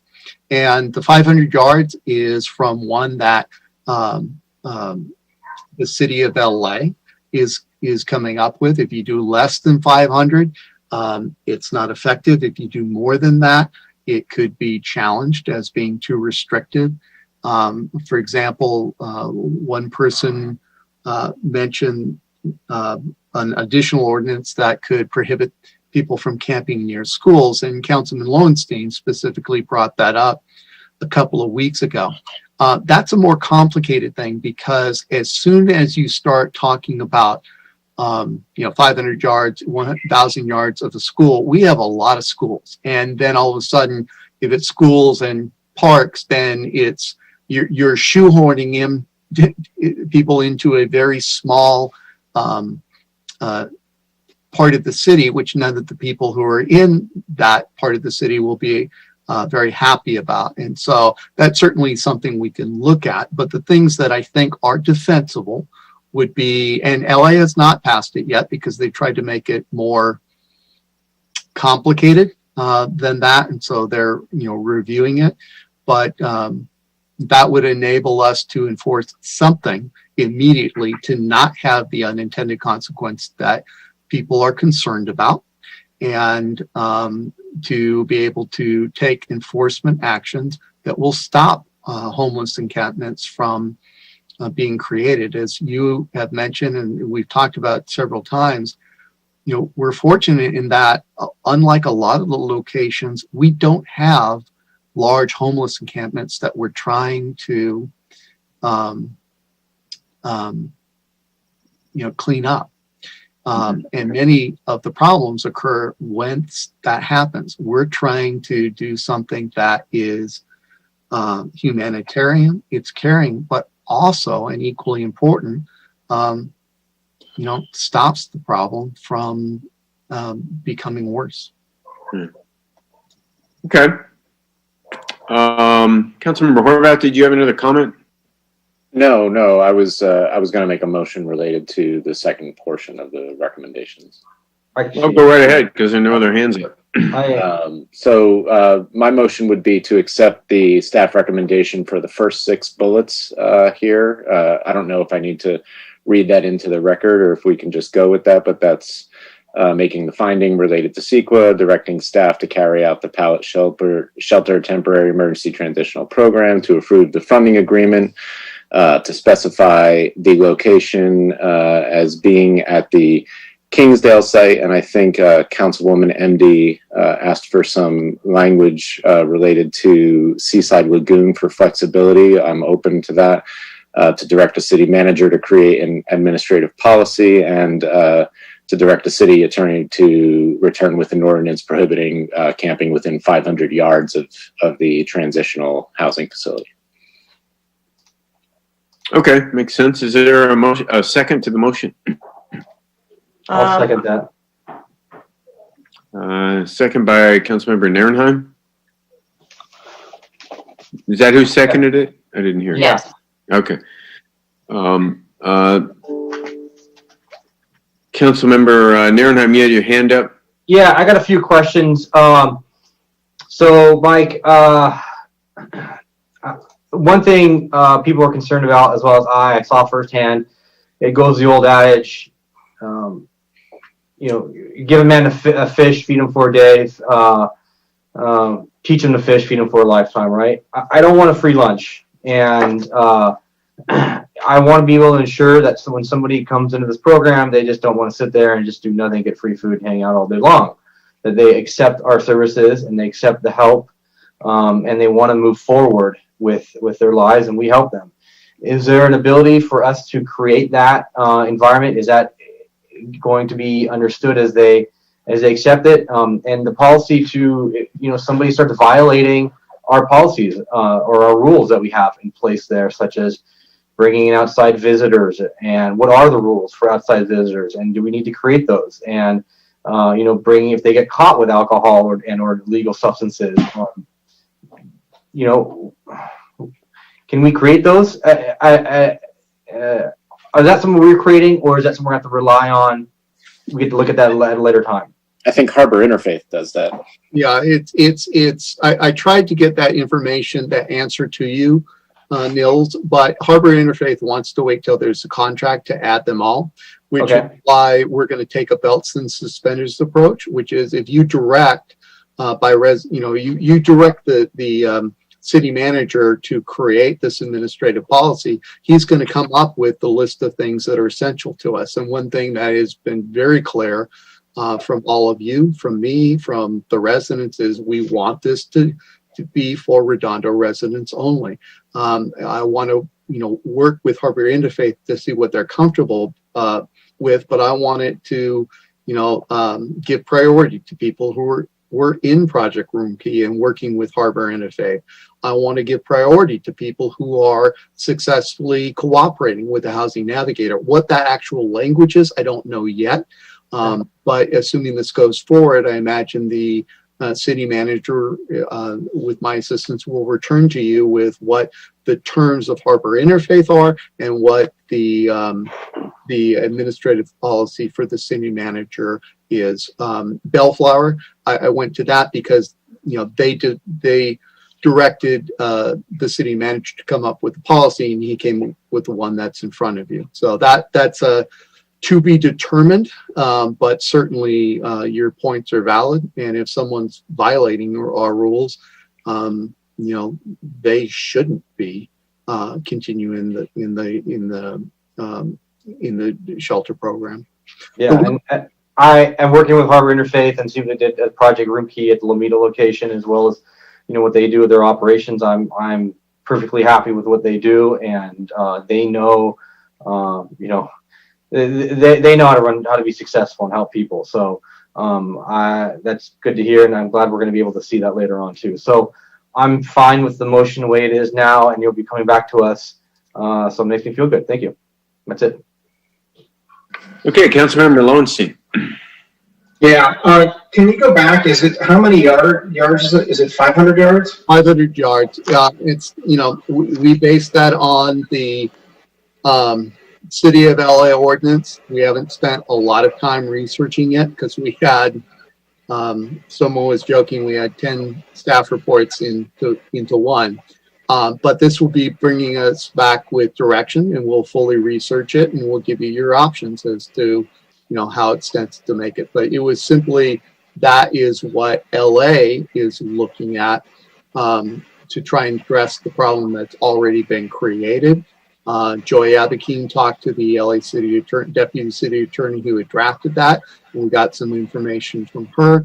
But, if you give us direction, it's not an ordinance. We'll return with an ordinance probably next week, and give you your choices. Okay, because if that were the case, then there would be no camping over the railroad tracks on Grant. Yeah, and so we would have to clear those locations. So, and that's a very valid point. And so we'll, but that doesn't need to be decided tonight. It has to be, it's a creating ordinance. It has to be, you give me direction, and then we'll draft it, and we'll give you the options and the potential unintended consequences. Well, there's that. The other thing is how do you enforce it if people go to camp at El Nido and that's not our park? I guess we can't enforce it. We can't enforce it. Right. And so there could be people. I'm not sure why they would go there any more now than they would be if there was a facility. That's the whole point, I guess, is that people don't understand is it's not all of a sudden people are going to want to camp outside the facility, right? Yeah, that is addressed in one of the, but not all of the much larger programs, and people are out there trying to get admission into the program. It won't benefit them because we're not going to give priority to people who are waiting out near the shelter. And there's a reason we started with a program 1/10 the size of Venice, because we want it to be very manageable, very in our control. You have absolute discretion under the funding agreement to shut it down at any point after a month. But we wanted to make certain it was manageable. I don't foresee it happening with Bellflower, and they had 50 units, and there was a lot of community opposition at first, similar to ours, but people similar to the, they're okay with establishing it was residents only. And what they found is people that had been really concerned didn't even know when it had opened. So they didn't have that experience. This is more a belts and suspenders approach. Like, okay, if we're wrong, then we can enforce it if it's within the city of Redondo Beach. So, I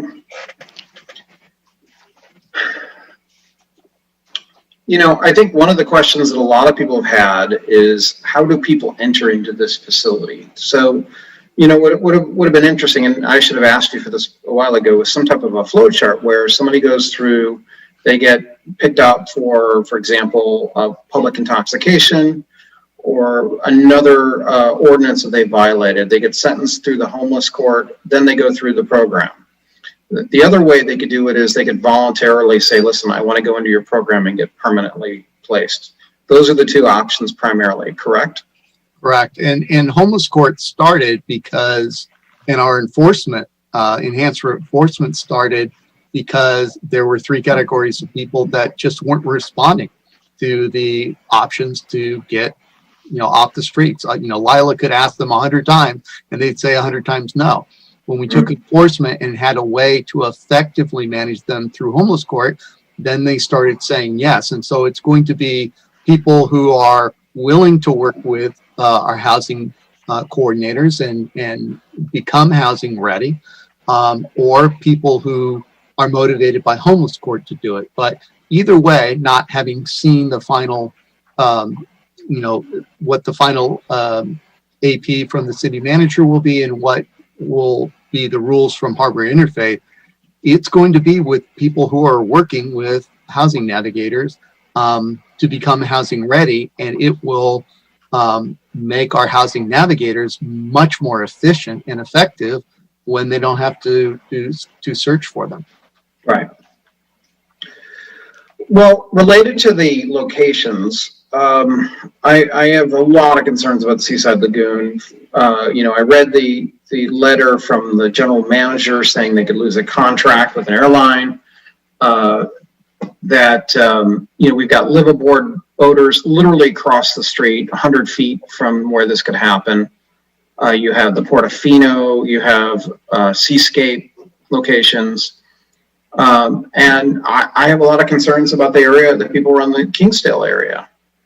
Of all the places in town, the Kingsdale is maybe the best of the worst choices, best of all the choices. And no choice is good here. So I still have a lot of concerns about it, but I would probably turn it over to the council members whose districts are directly impacted by that, and that would be Christian and obviously John's district. If we had a 500-yard ordinance, then that might help people that are concerned about their kids in school, although I just don't think it's very likely that there's going to be kids in school for the rest of the year. We just don't know. But so I still have some reservations. I think 500 yards would also, keep it farther enough away from the houses to the north of the project, not just the south.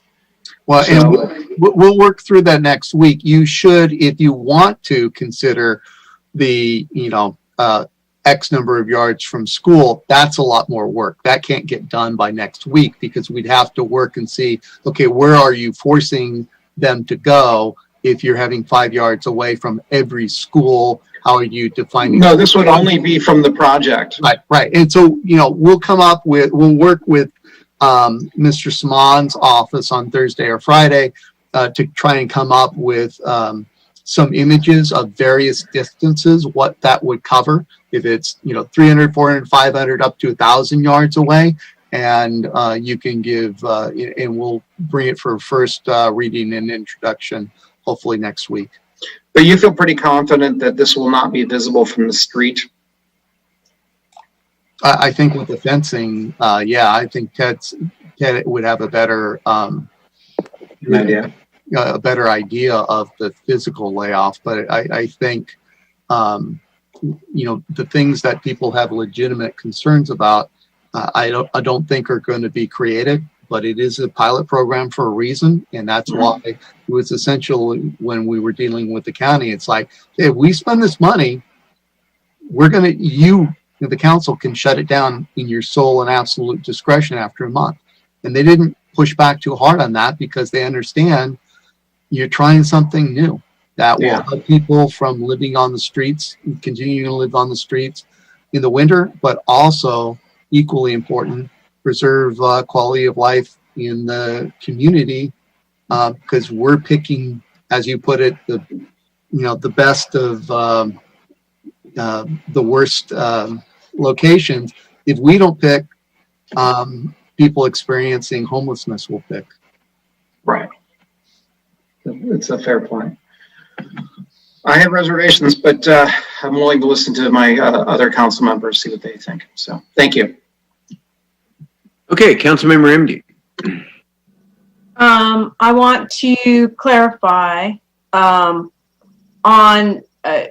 your motion that you said you were open to the Seaside Lagoon. My goal is to make sure that if Seaside Lagoon could be a possible alternative place, I'm not trying to create more work or have it bifurcated efforts in any way, shape, or form. But the fact that it can be up and running quickly in the event that the CDB the waiver could be approved, it just seems I don't understand what the hesitation is. You ask Coastal Commission, you're moving it forward with Kingsdale. You have I'm trying to find flexibility because we're making assumptions that with the new vaccine that this program will only last 6 months. We're making assumptions that there won't be any money to be able to finish the 9 months in the event the vaccine isn't a factor. And so I'm trying to provide a little bit of flexibility in that. I think that Seaside Lagoon, Mr. Grand brings up some excellent points as to why that would be a possibility. And so with that intent, that's what I'm trying to get to. Is there a possibility to do that in that motion? Well, there is, but it depends upon what the goal is. If the goal is to try Seaside first, and then have it go to Kingsdale, the problem with that is we might not recoup any money we spend on Seaside. And we really don't have a good, accurate budget number for you to modify the budget.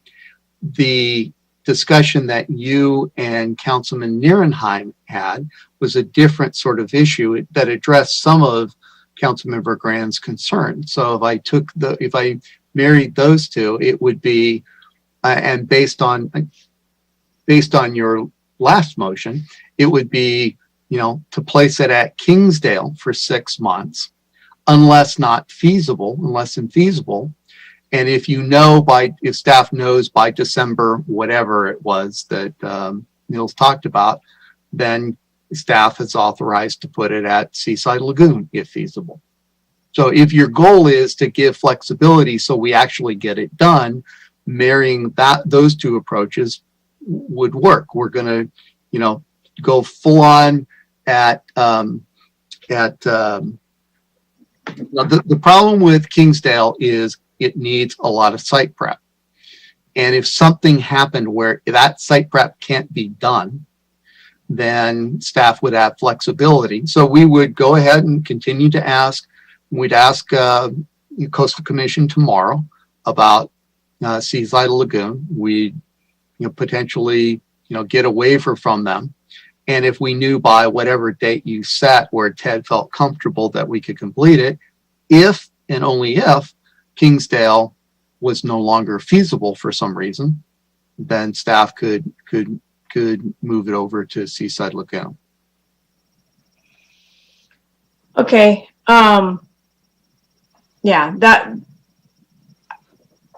So I think that's the compromise there, is that we have that flexibility and feasibility to make that go forward and put it at Seaside Lagoon. I know it's not everything you wanted, Mr. Grand, but I'm wondering if that would be enough for that particular, if we were to add that information in to that motion, to the flexibility.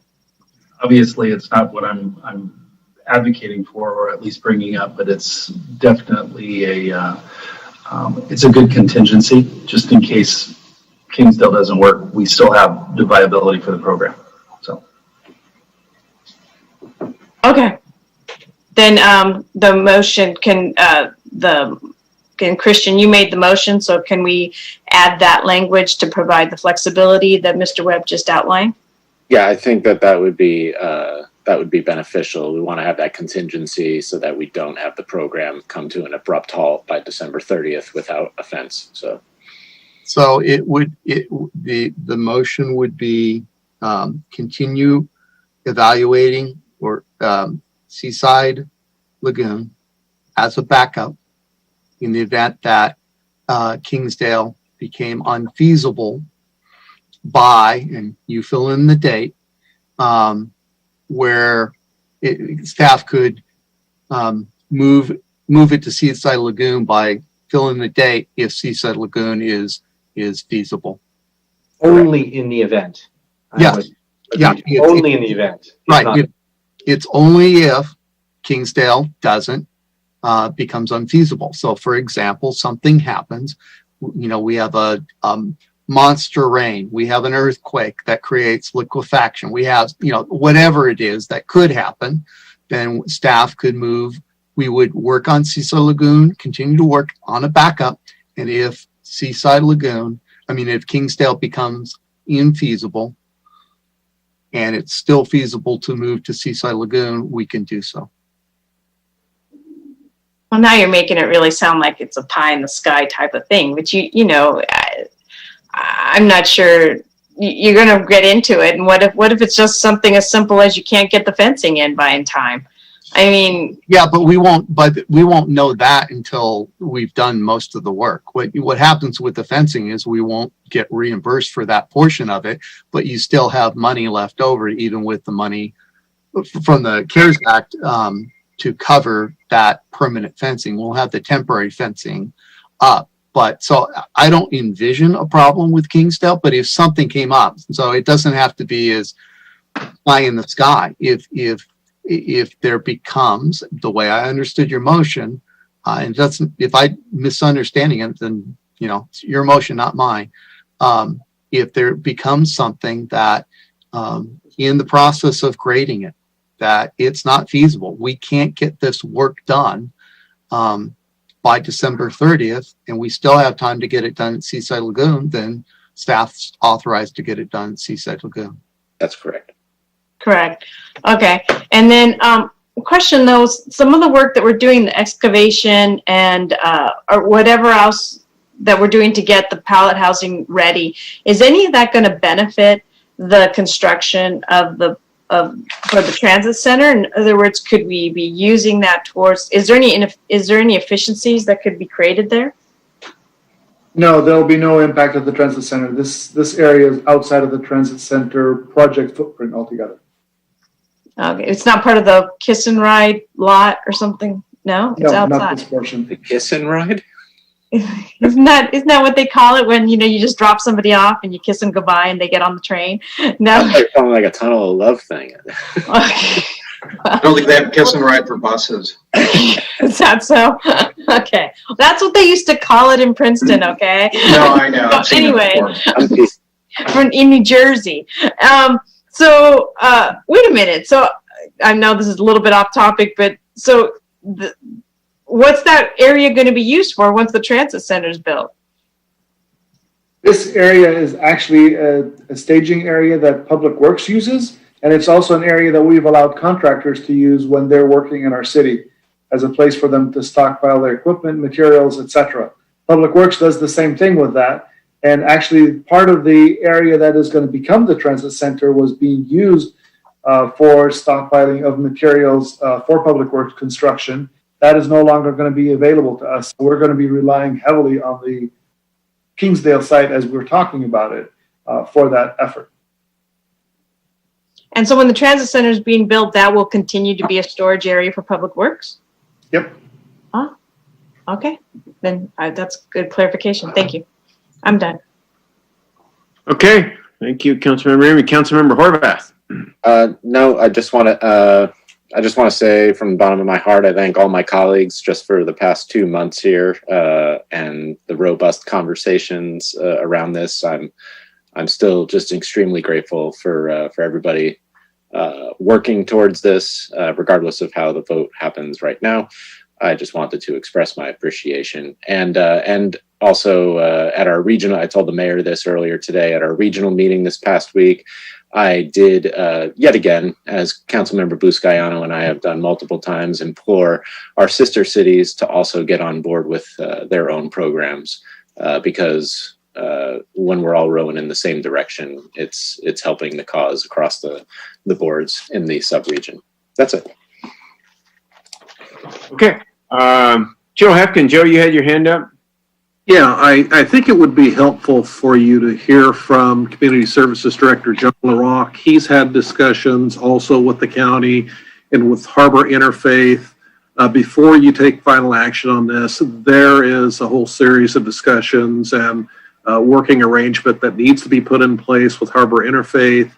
And it really gets back to term. I mean, we cannot compel them to do this work. They have to be interested. And John, if you could maybe talk through some of those discussions and issues that are out there.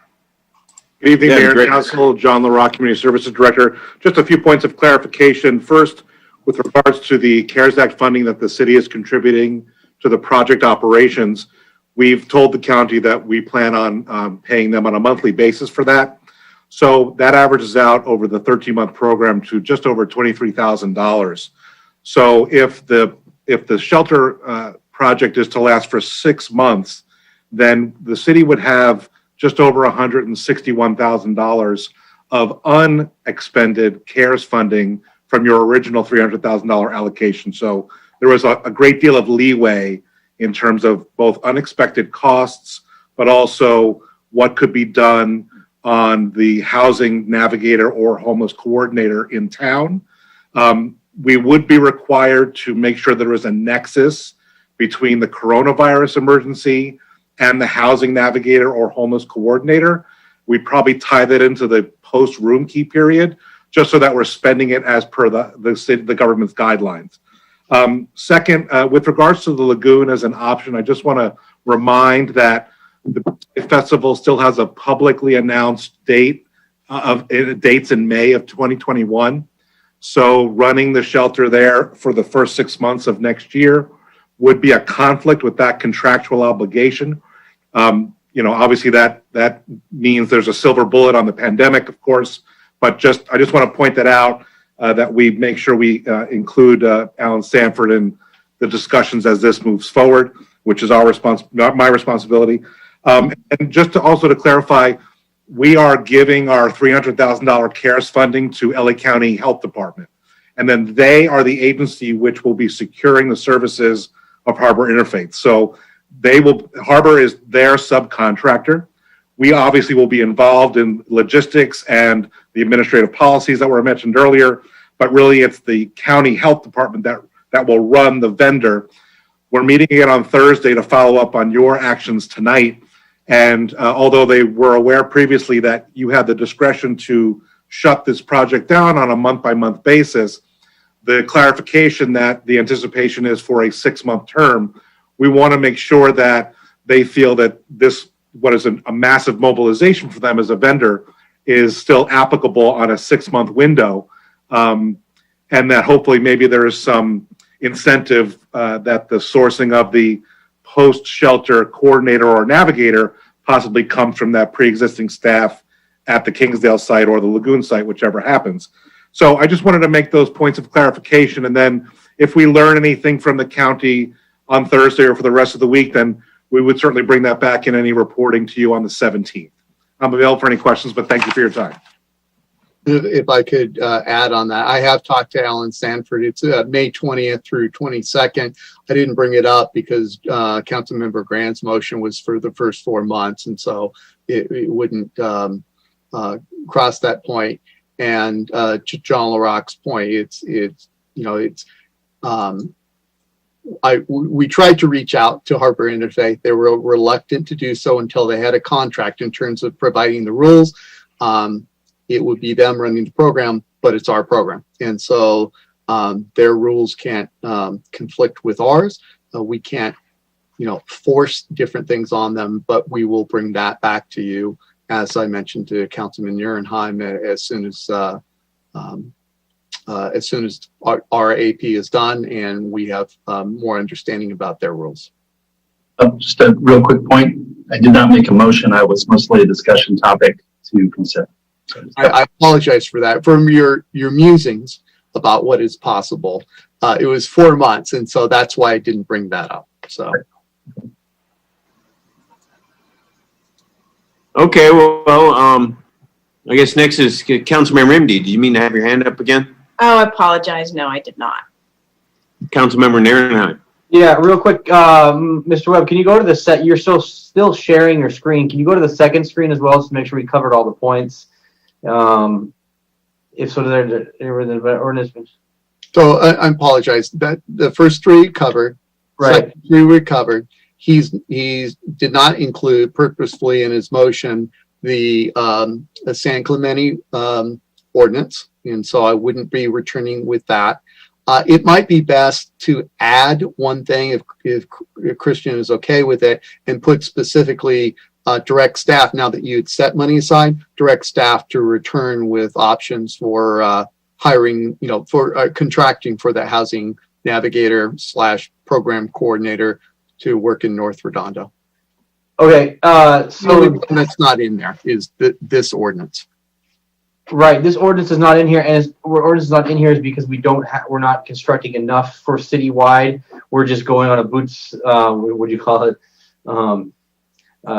What belts and suspenders added motive, where we're doing one step at a time here. We can come back later with the greater city ordinance, correct? I assume, well, I don't know why Councilman Horvath didn't add that, but it's up to you whether we want to do it now, or we could certainly do it at any time. falls within footnote 8 versus Martin versus Boise. Some people, members of the public, really pointed to San Clemente. Much of their stuff is currently being litigated or shut down by the Coastal Commission. The one thing that hasn't been litigated is this, but it doesn't mean you have to do it. You can do it at any point in time. So this is purely a policy call. Yeah, I mean, Councilman Horvath, I would like to add this last portion in here as well, at least get this going. So that way, especially for the North Redondo residents who are living 501 yards away, 1,000 yards away, that we can point to one more thing that we're working on to ensure, as Councilmember MD has said, that we're working on multiple levels, multiple steps to take care of the problem. I think this mucks up the motion personally, and I think it actually is deserving of a conversation all in its own space, not necessarily attached to this. You want to amend the motion to come back with a separate council meeting to discuss this at the first meeting in December? I think we can, I'd be happy to have a separate conversation on that.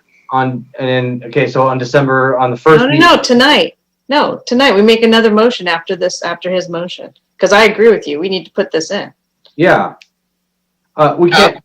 If you leave it out of this motion, you could perhaps in referrals to staff, you could direct me to come back at whatever date you want. Could be the first meeting in December with this ordinance. Or, it wouldn't be for first reading. It would be a discussion of this ordinance.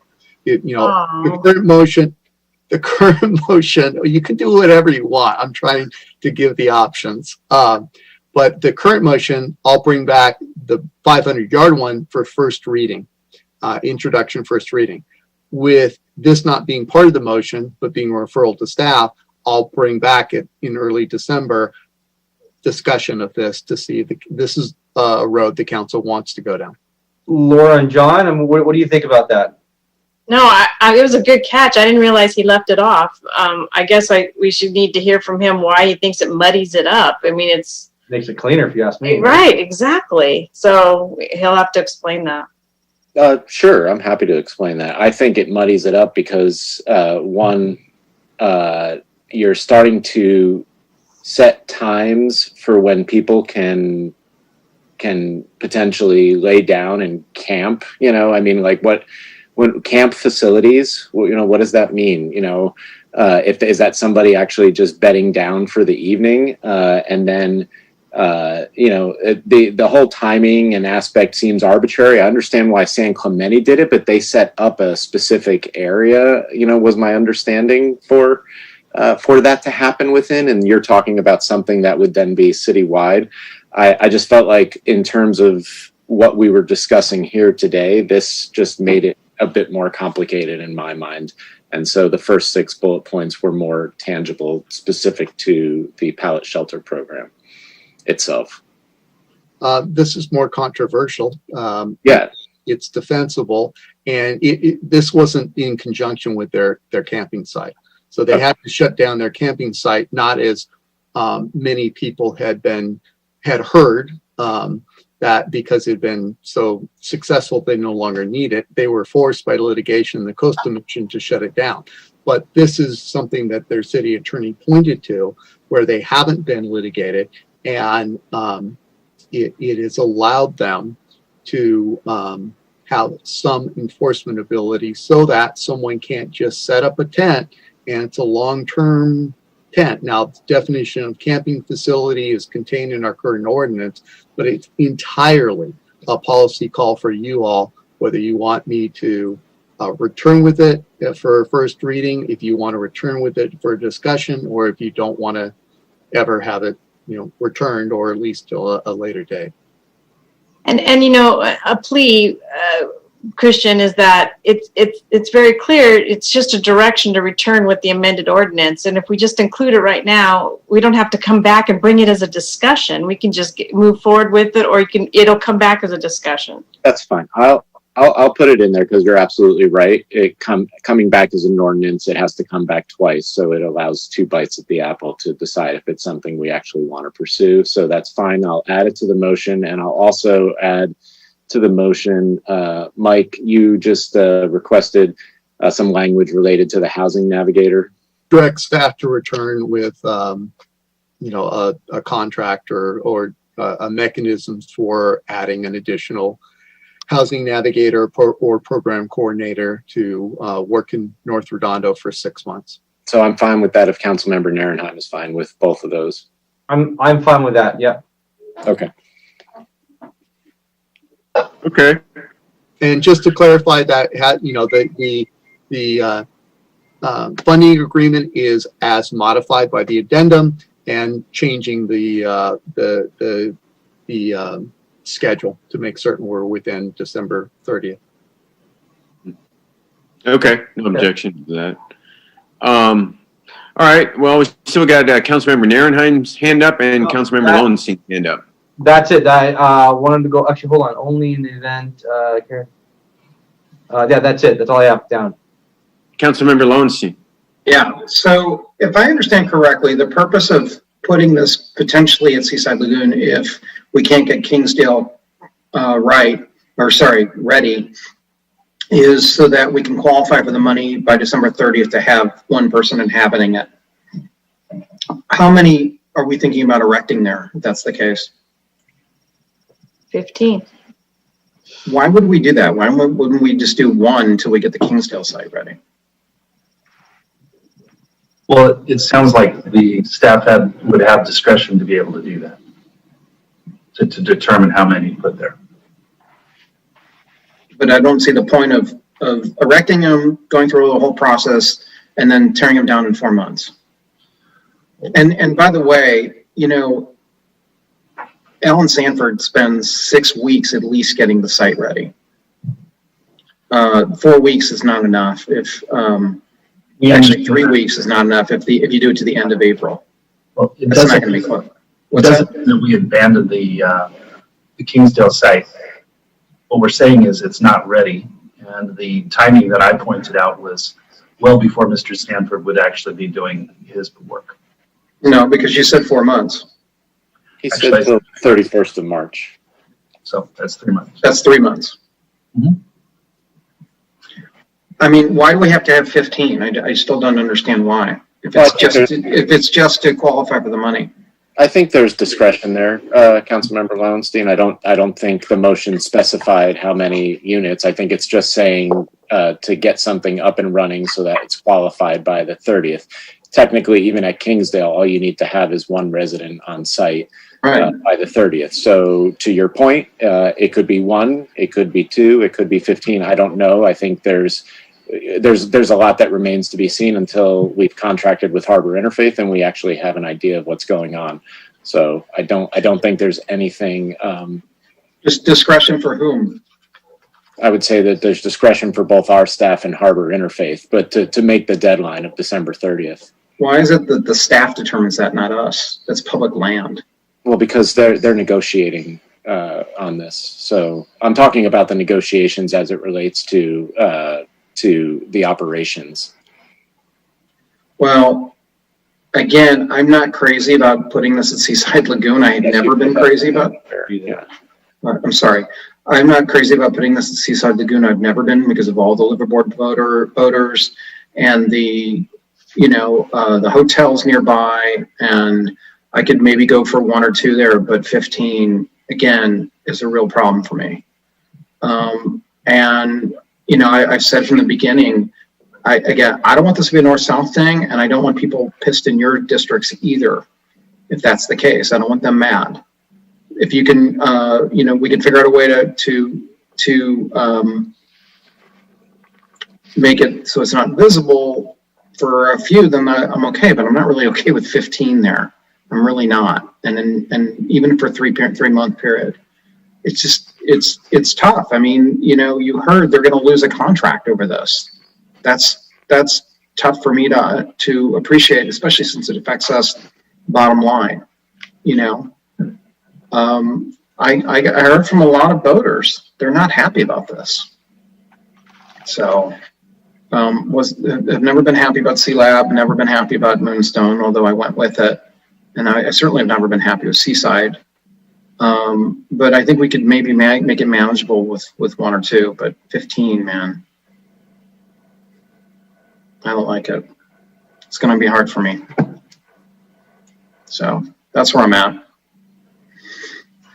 Okay. Well, we have a motion and a second. Somebody want to repeat the motion exactly? It's kind of complicated now. Maybe you kept track of it, Mike. Sure. The motion is to accept the staff recommendations as are up on the screen. I don't know if Mike wants to scroll through the 3 slides.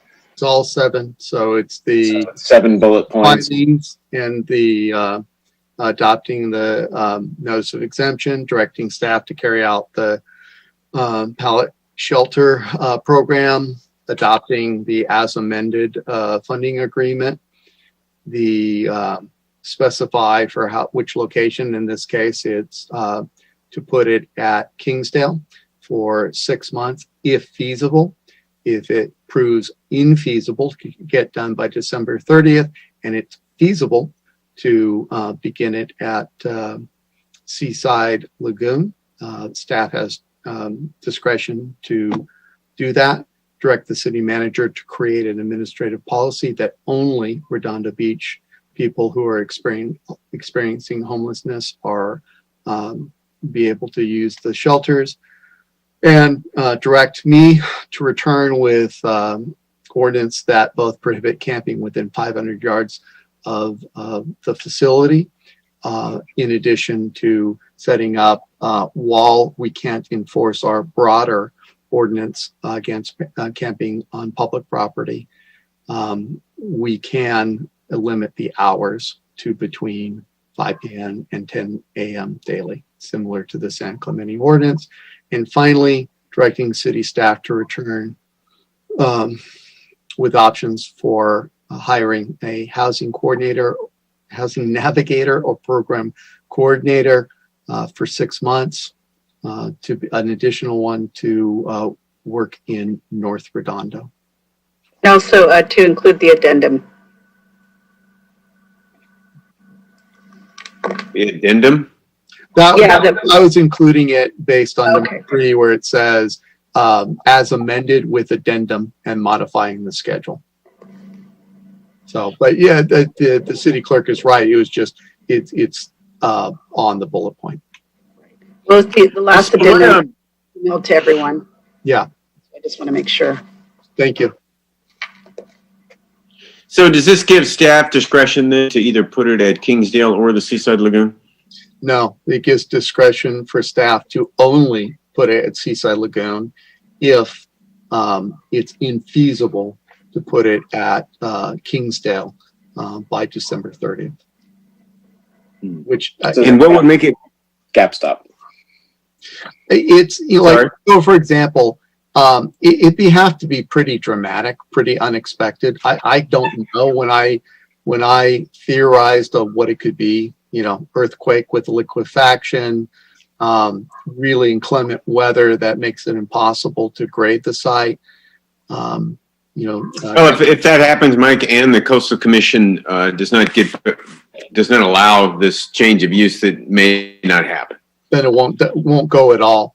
And certainly we return to the city council whenever we found out that this had occurred, but immediately. But let's just say if we were just after a city council meeting, we're still going to pursue it. The only real difference with this motion is that we're going to call up or email the Coastal Commission staff tomorrow and tell them, hey, as a backup, the council wants to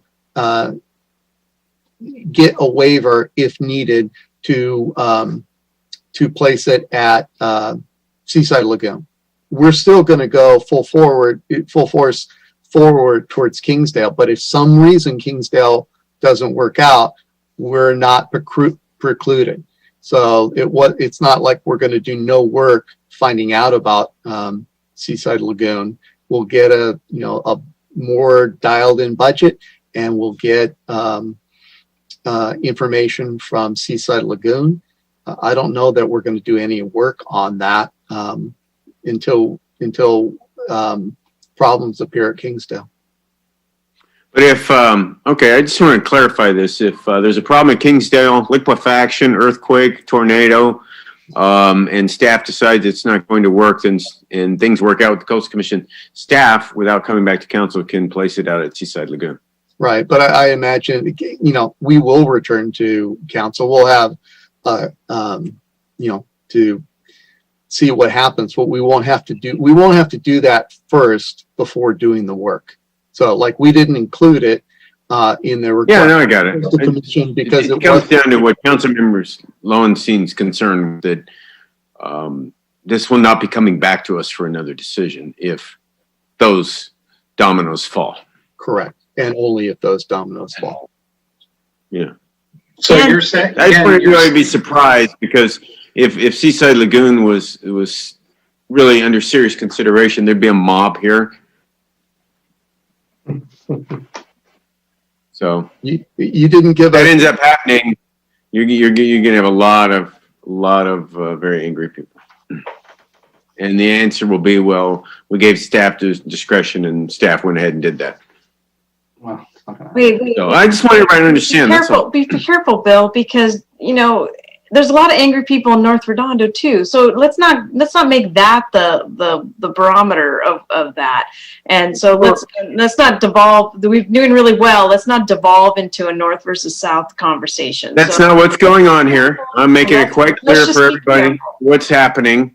In public outreach and public concern and public opposition is why it got moved out of Aviation Park. So it's always important. And they wouldn't have appreciated all of a sudden it appeared at Aviation Park without being able to, under these circumstances. So I just, people just need to understand what's unfolding here. And I don't want to just let it slide by like we didn't know what we were doing. So, again, this is not a north-south thing. It was reversed, and all of a sudden it was just appearing somewhere without public ability to express their opposition to it, then that's a problem. So could be. Anyway, so there's a motion on the floor. Everybody's clear. No, I'm not.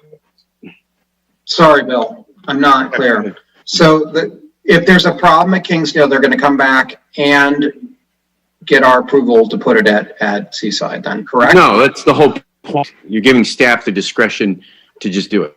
Okay, I don't have an issue. I have an issue with that. Yeah.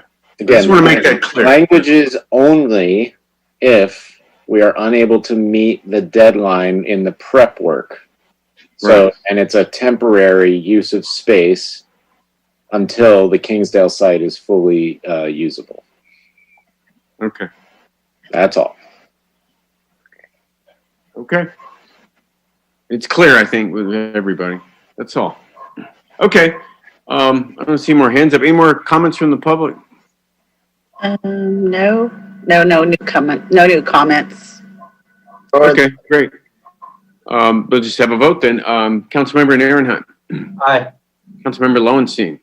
No. Councilmember Horvath. Aye. Councilmember Gran. Aye. And Councilmember MD. Aye. Okay, so it passes 4-1. There you go. Made a lot of people happy. Made a lot of people happy. It's good that we're moving forward. And it is an experiment. I want to remind everybody that this thing goes sideways regardless of where it is. We'll have the ability to shut it down. And we'll just see how it goes. And I think doing nothing really isn't an option. And this has been said here many times. If we don't find a place where we can help the homeless, they'll be finding their own place where to sleep. And we don't want to just, throw that to the wind. So I'm really proud of everybody coming to this. It's fantastic coming to this sort of compromise conclusions. It's been painful, but we'll see. We'll see how it goes. So anything else? Okay. Well, let's move on to the next agenda item. Do you need to read anything, Eleanor? No, I've already read everything on this item, so that's it. Okay. Thank you. Okay, thank you. So next is discussion and possible action regarding introducing an introductory meeting for inclusionary housing ordinance to discuss parameters and process. So this is exciting. Been looking forward to seeing this for quite some time. So I guess Brandy Forbes, Community Development Director. I'll introduce this item. We have Veronica Tam, our housing consultant, and she'll be leading most of the discussion. Just as a reminder, the City Council has expressed interest in having an inclusionary housing ordinance prepared. At the last City Council meeting, the City Council approved a contract with Veronica Tam and Associates for the preparation of the housing element and the inclusionary housing ordinance. And the first step for the inclusionary housing ordinance is this introductory meeting, where Veronica is going to describe inclusionary housing program basics. She'll discuss the process and parameters that you're going to need to consider, and then the relationship of that ordinance with the housing element and RENA. So Veronica will give the presentation. This is going to, like I said, this is our first meeting. This is our first discussion on it. And then we will be bringing it back for more detailed discussion to get your actual direct input on what to include in the ordinance at a future meeting with the sub-consultant. So with that, I'll turn it over to Veronica. Great. Thank you, Brandy. I assume people can hear me and see the PowerPoint. Yeah. Okay. Okay. So tonight what I would like to just do is just a brief introduction of the, like Brandy said, what inclusionary, what are the key factors that we need to consider if you're going to go for an inclusionary, and how it would help you with the housing element, and how is it related to the RENA? I think that's probably what most people would be interested in.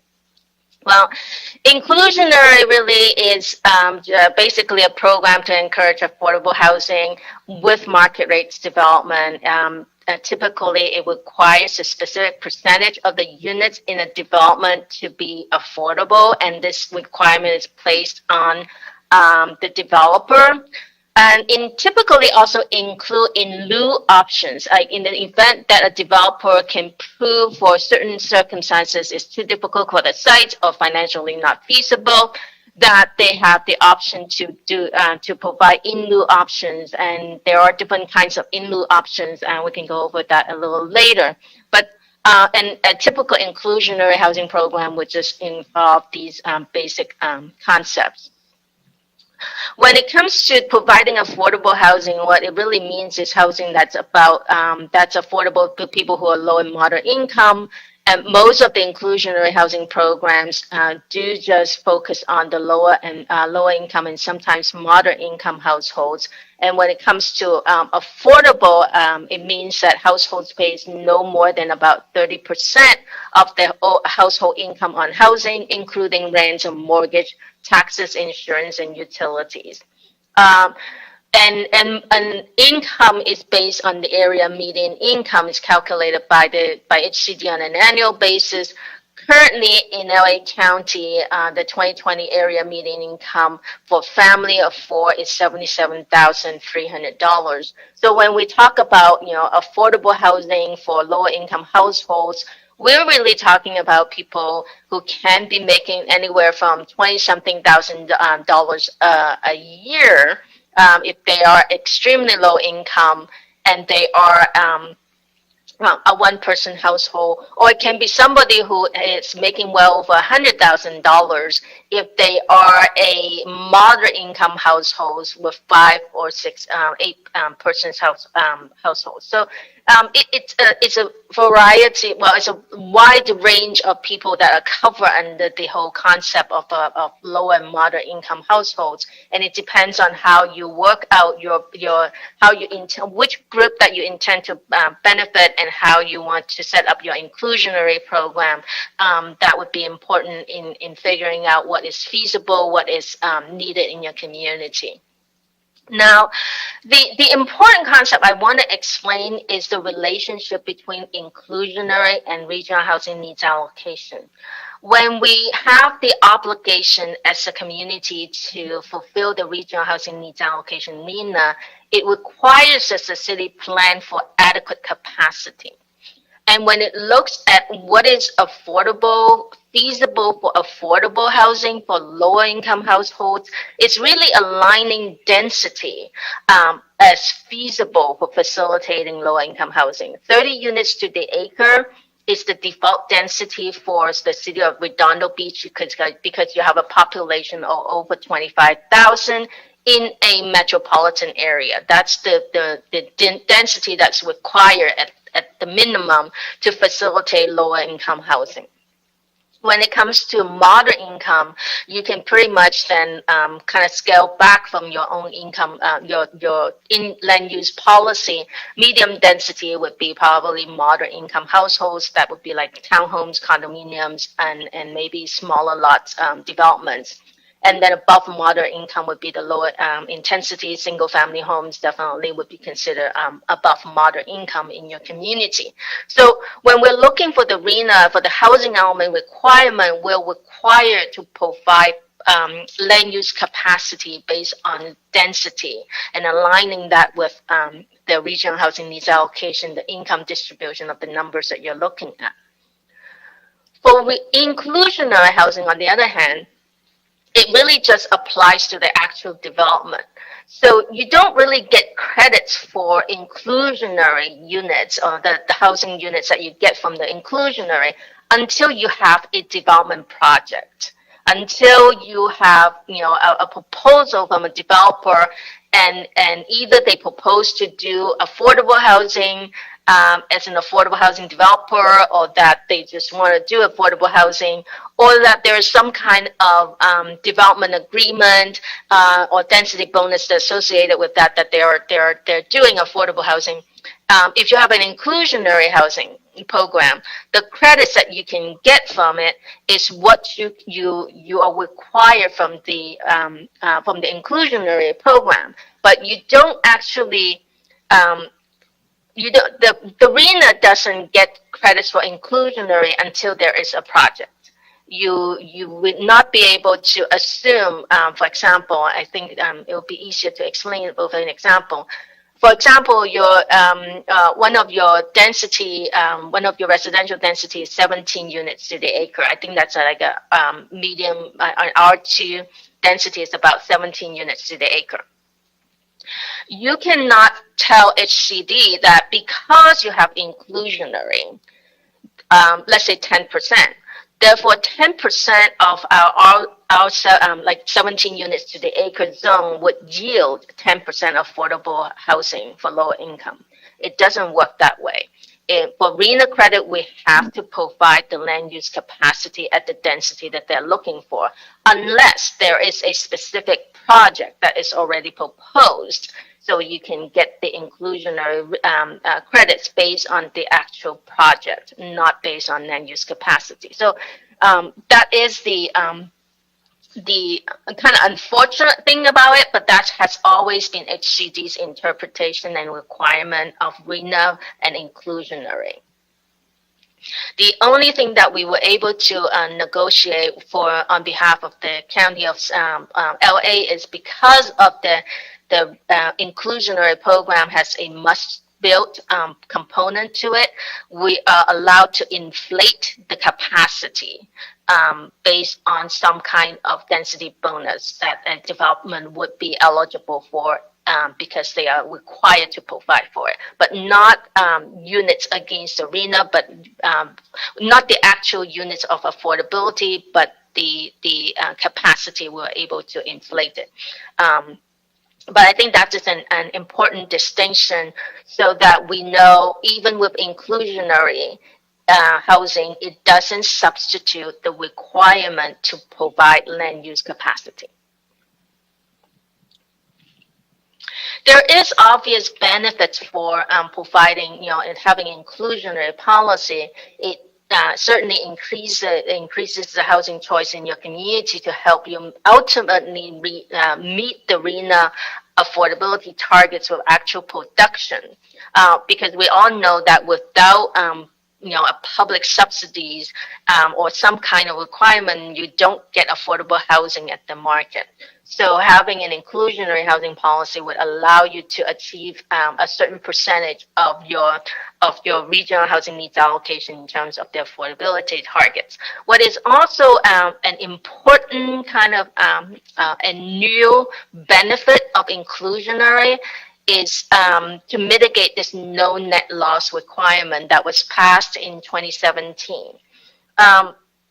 What the SB 166 no net loss requirement is, assuming that you have zoned adequate capacity to meet your RENA at the time of your housing element adoption, that you have enough high density or mixed use land for your lower income RENA at the time of the housing element adoption.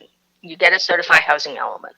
But on an ongoing basis, as high density land is being consumed by development, and on its own, this development is not going to be affordable. So the new state law, SB 166, is if you have consumed the land to the point where you don't have enough remaining high density land for your remaining RENA, then you need to replenish your site's inventory. And that, if you identify a shortfall as you've developed in your community, either high density residential development or mixed use development in your community, or commercial development in your community that is being built on mixed use development that you've used to fulfill your RENA, then you have lost capacity. And SB 166 requires that you replenish that.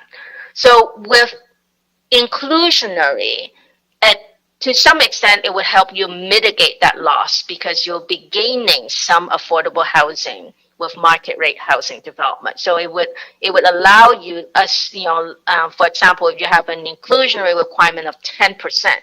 So for every 100 units that you built, you lost capacity, you have at least gained 10 units of affordable housing. So your requirement to replenish the site's inventory would be mitigated somewhat.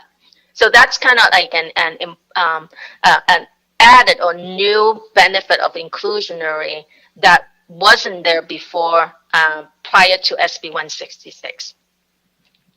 It certainly would slow down the displacement of residents in your community. As the market continue to escalate, there is economic displacement of residents who can no longer afford to live in the community. So with inclusionary, you have the ability to benefit the existing residents and also mitigate the displacement to some extent. It also have the ability to disperse affordable housing throughout the community rather than concentrating them in particular locations. So those are some of the key benefits of inclusionary, but it does have some drawbacks. Certainly it adds cost to the developer. It would narrow.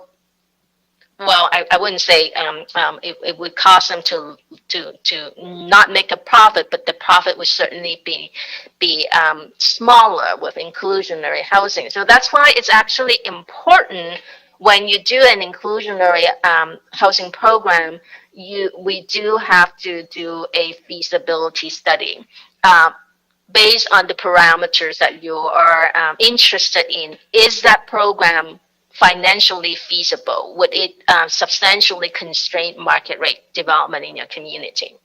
You also need to do an in lieu fee study because you do have to offer an in lieu option for the community, for the developer in the event that they could not meet the requirements.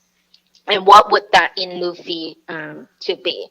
Is it too high? If it's too low, what would be equivalent to providing the affordable units on site versus paying a fee or donating land or doing other things. So there are certainly also the long-term kind of day-to-day administration costs associated with the inclusionary. making sure that the developer comply with the requirements, and making sure the people who are applying for the inclusionary units meet the income level, and then if it's a rental housing, there's ongoing monitoring of like the rent increases, and so there are ongoing costs associated with the inclusionary program as well. When you do decide to do go for the next step of if you are interested in exploring an inclusionary housing program, there are certain things that you need to think about, and one is the basic requirement. What's the percentage of inclusionary do you want to do? Now, AB 1505 that was also passed in 2017 basically said if you are providing, if you're having an inclusionary program that's under 15%, there is no requirement to conduct a nexus study for proportionality of impact. It's presumed to be a legitimate local land use authority to adopt an inclusionary policy within 15%. And so you don't have to do a nexus study to establish a causal relationship between market rate housing and affordable housing and the proportionality of impact, like how much of that is really attributable to market rate housing. In the past, when the nexus study was done, the rationale is basically because market rate housing generate that are primarily above moderate income generate the needs for supportive services, retail program, and other type of activities in the community that would generate low kind of low wage employment, and therefore you need to provide housing for the low wage employees. So that usually that's the kind of the relationship that was established with the nexus, if there was one to be done. But right now, within 15%, you're not required to do one. But you do still have to do a feasibility study based on, the parameters that you're setting, whether that would be feasible. Now, 15% also is just a number, and you also have to consider about the income distribution. Do you want to do extremely low income, very low income, or moderate income? Some inclusionary program does include moderate income, and some other really high cost community, they have inclusionary that actually includes middle income, people who make like about 150% of the area median income, but still cannot afford to live in your community, and therefore there are some inclusionary programs that go beyond the low income households. The other consideration is threshold. What is the minimum project size that you would consider applying the inclusionary requirement to?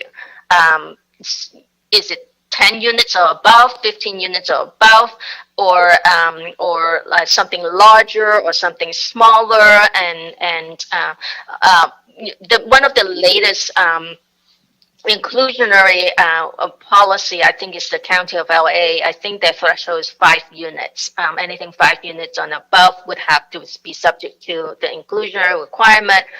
So it depends on like mathematically too. Like if you want a 15% or 10%, but your minimum threshold is 5 units. 10% of 5 units is only half of a unit. So do you round it up? Or do you round it down? Like if you round it up, then it's 1 unit. Then you're not actually doing a 10% inclusionary policy. You're actually doing a 20% inclusionary policy, which requires you to do a nexus study. So there's some mathematical kind of considerations in there too. Another thing that you want to think about is owner versus renters. What income levels do you want to benefit, and whether do you want to focus on rental housing, or do you want to actually apply it also to ownership housing? If it's ownership housing, do you want to apply it at a higher income level because the subsidies required for an ownership unit for extremely low income or very low income may be too prohibitive. So these are all the things that the feasibility study would have to test, depending on your direction, how you would want to test it first.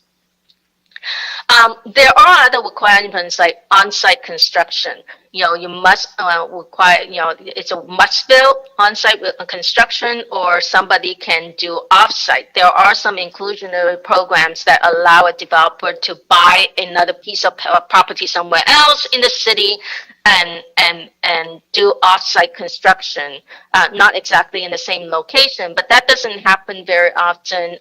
The city of Carlsbad has one of the most successful inclusionary policy in the state. They do have the ability for the developer to do off-site, but the city of Carlsbad is dividing its program into like 4 quadrants in the city. So if you build in the northeast quadrant of the city, your inclusionary requirement, even off-site, has to be within that same quadrant. So you cannot ship your inclusionary or low-income housing to other areas of the city. So that's an interesting approach to off-site construction.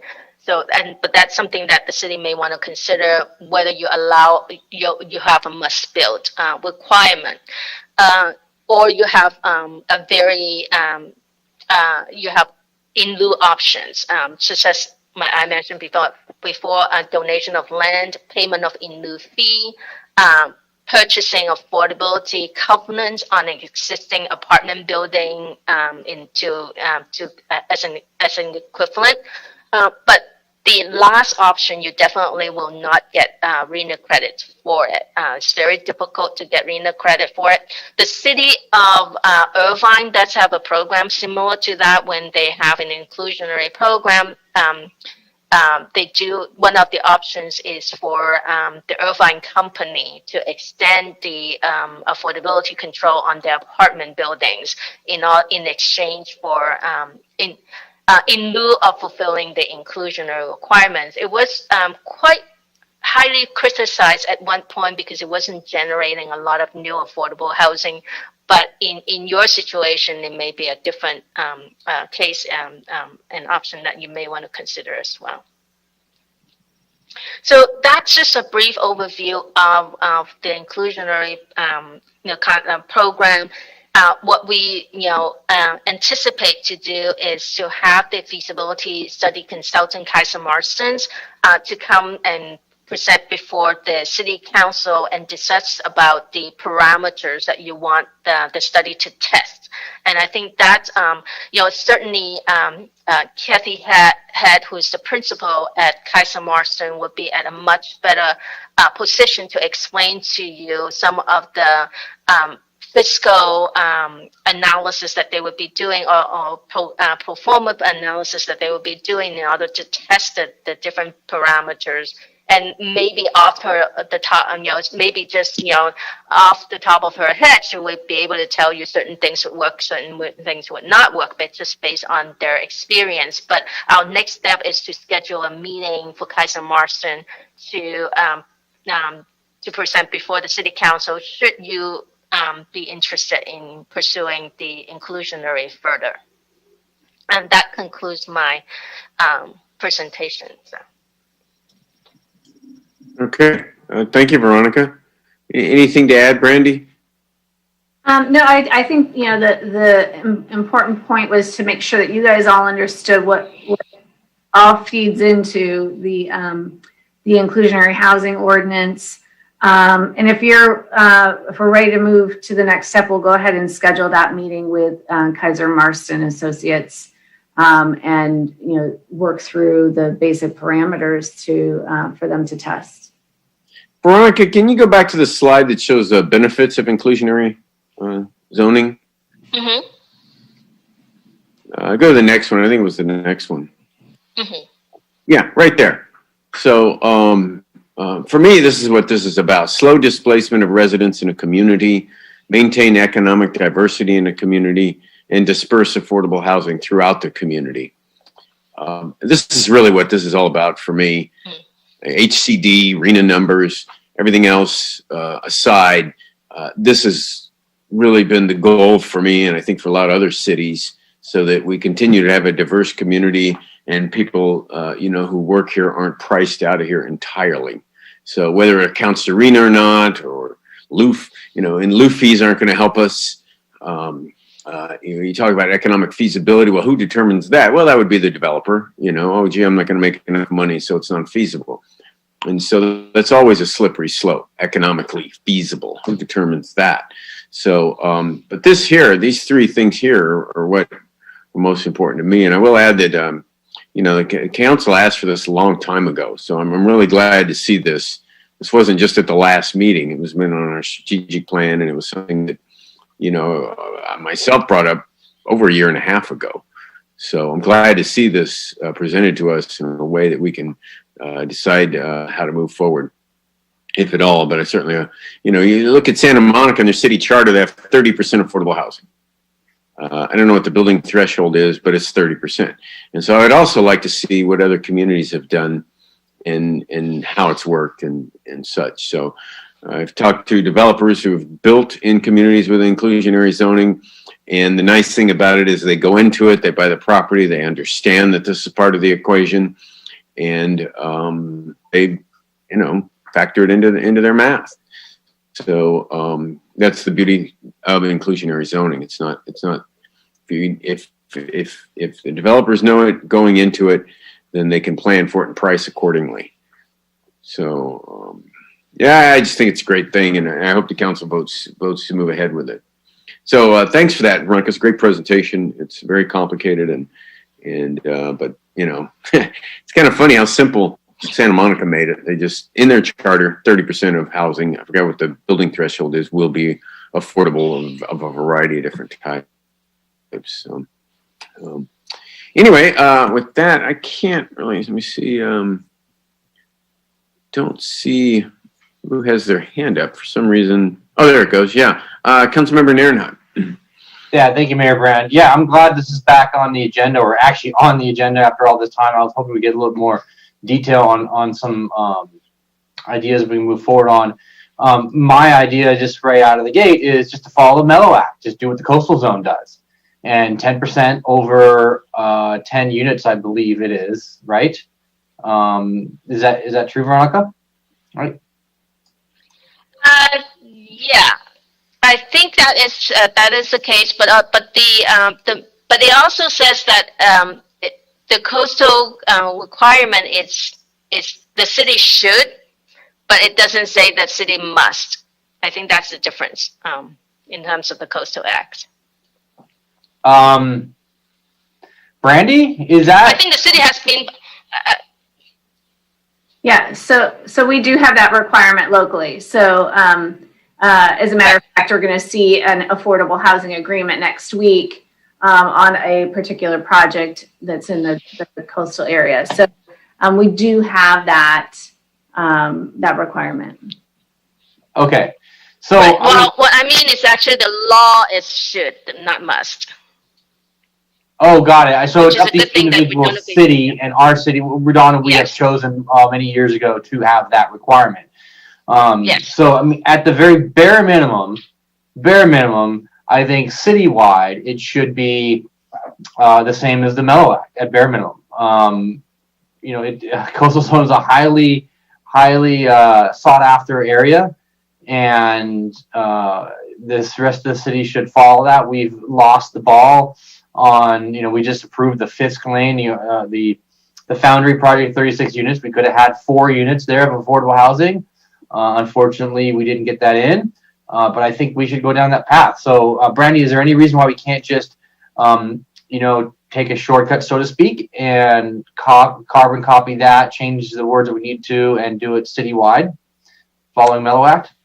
If the city council, if you want to go forward and say that that's, what you want to do, but I think to, Veronica's point, we're still going to have to come back and look at other details, the in lieu amount, so are you going to do it very low, moderate. So I think that there are still some decisions you need to make as a council that we could then take forward. But if it was just to mirror that, I mean, that's something we could go forward and start working with the fiscal review of that. So I believe it's $100,000 a unit. I was looking earlier today. I mean, I'm fine with just carbon copying that, make life simple, and if we want to come back with more details, maybe a different plan or amend that from there, I'd be fine with that too. But I mean, at the base minimum, it should be what the Mellow Act is. If we want to go higher than then, you know, hey, we can talk about it. So that's it. That's all I have to say. I don't know if there's anybody else with their. Okay, Councilmember Hergat. You gone? Oh, sorry. Yeah, so I actually agree with the mayor that this is all about that slide that is still up on the screen right now. I would actually say that our bare minimum should be at least 20%, similar to what we did at the Galleria. And I would like to see this keep moving forward as well. That's all. Is that the kind of direction you just continue on, Brandy? And Yeah, if say 3 of you were like, oh no, we don't want to move forward with this ordinance, I think that's what we just want to know, is make sure that if we're going to make the effort, you know, to bring it back and have this discussion, we want to make sure that that's the direction you want to go as a council. Okay. It sounds like that's kind of. Yeah, I'll just make a motion to direct them to take the next step. I don't see more. Public comment, Eleanor or Vicky? Let's see. I don't know if any of the public would like to raise their hand and speak on this item. Okay, got Holly. Go ahead, Holly.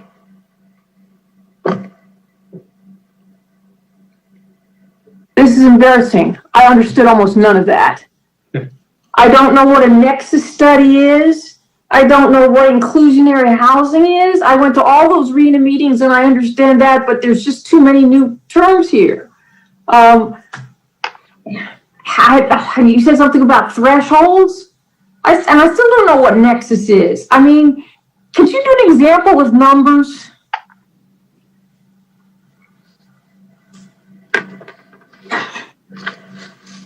Veronica or Brandy? Have some examples. I think, you know, for the point of inclusionary housing, what it is going back to what Veronica started with, is it's requiring that a housing development of a certain size, as Councilman Nierenheim had mentioned, a project of a certain size will have to provide a certain percentage of their housing as affordable. So whether it's going to be at affordable at very low, low, or moderate is something that the council has to determine, and what percentage that they want to have included. So that's what the inclusionary is it's truly inclusionary affordable housing.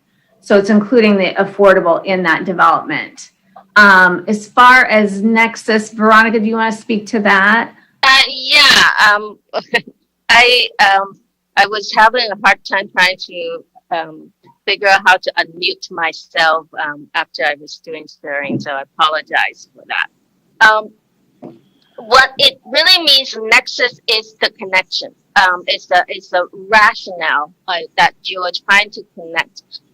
In California law, you cannot impose a fee on a developer without explaining, like an impact fee on a developer, without connecting development with the impact that you're charging them for. So when it comes to inclusionary, providing affordable housing in market rate housing, you're essentially saying that developing market rate housing causes the need for affordable housing. And that's the nexus. That's the rationale that you're trying to establish. And the California law also requires that the amount of impact needs to be justified. The That's what we talk about proportionality. So you need to do an analysis if if the inclusionary is above the 15% right now with the state law, then you have to do that analysis to connect market rate development to the need for affordable housing and how much of that need for affordable housing is generated by new construction of market rate housing. So that's where a nexus study is. And if you don't mind, Veronica, I'll add on to that. Going back to what you said, there was a lot of information all at one time. What you had mentioned was when you have market rate housing, it puts demand, there's a demand for certain services that maybe don't pay a higher wage or salary, but it's creating these jobs in the area, or demand for services where there are going to be jobs where the people who are working those jobs can't afford to live in market rate housing in that community. So that nexus of those jobs that are being created from that market rate housing, how do you find the housing for them? So that's where that inclusionary comes into play. Is it's creating this need for this housing because it's creating the need for these different jobs. Am I right in getting that? Yeah.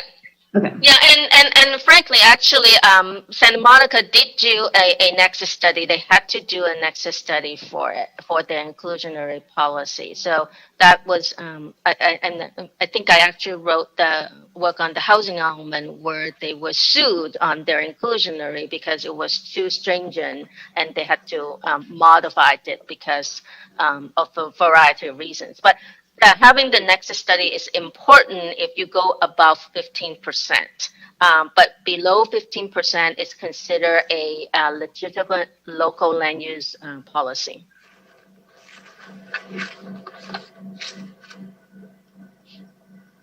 Okay. Looks like we have some other comments. Is that anything else, Holly? You were asked one question, basically. I'm just kind of numb. Well, basically what it is, I'll just sum it up at a high level, and all these other detailed questions will be explained and addressed later on when we go to the next step. But it's ultimately like the project that just got approved over on 190th, what was it, 36 units or something. If you had affordable housing, inclusionary zoning for affordable housing, say 20%, well then, 7 of them would have had to been affordable housing to some degree. But we didn't have that, so as a result, all of them are market rate housing. So the immediate nexus I draw is that HCD, Housing and Community Development, is requiring us to provide affordable housing. So it's already required by state law. So if we don't have inclusionary zoning and you get these projects going up and there's no affordability in it and we're having trouble getting any affordable housing, well, it just makes perfect sense. This is how you get it done. So, but it is complicated. And yeah, if you're hearing it for the first time, it's mind-numbing. Anyway, looks like you had another comment, Eleanor. Okay. Bronson Chu.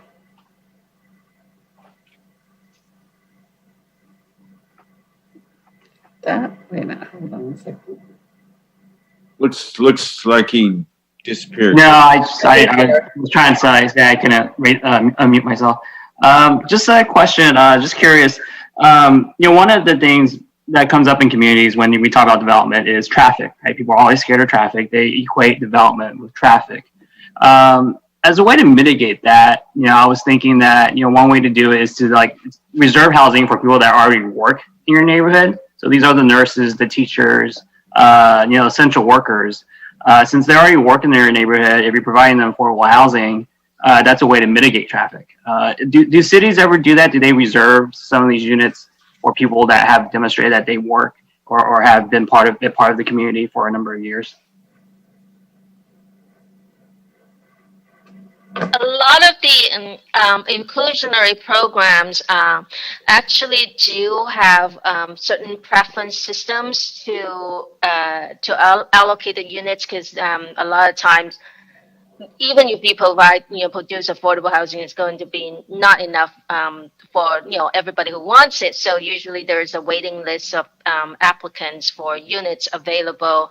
And a lot of times cities can use their own preference system because it's units that's created from a local program. So you can use your own preference system to put people on the wait list, maybe push somebody up a little higher if they are seniors, if they're disabled, if they worked in the city, if they're essential workers. I think it's you have the ability to establish your preference systems.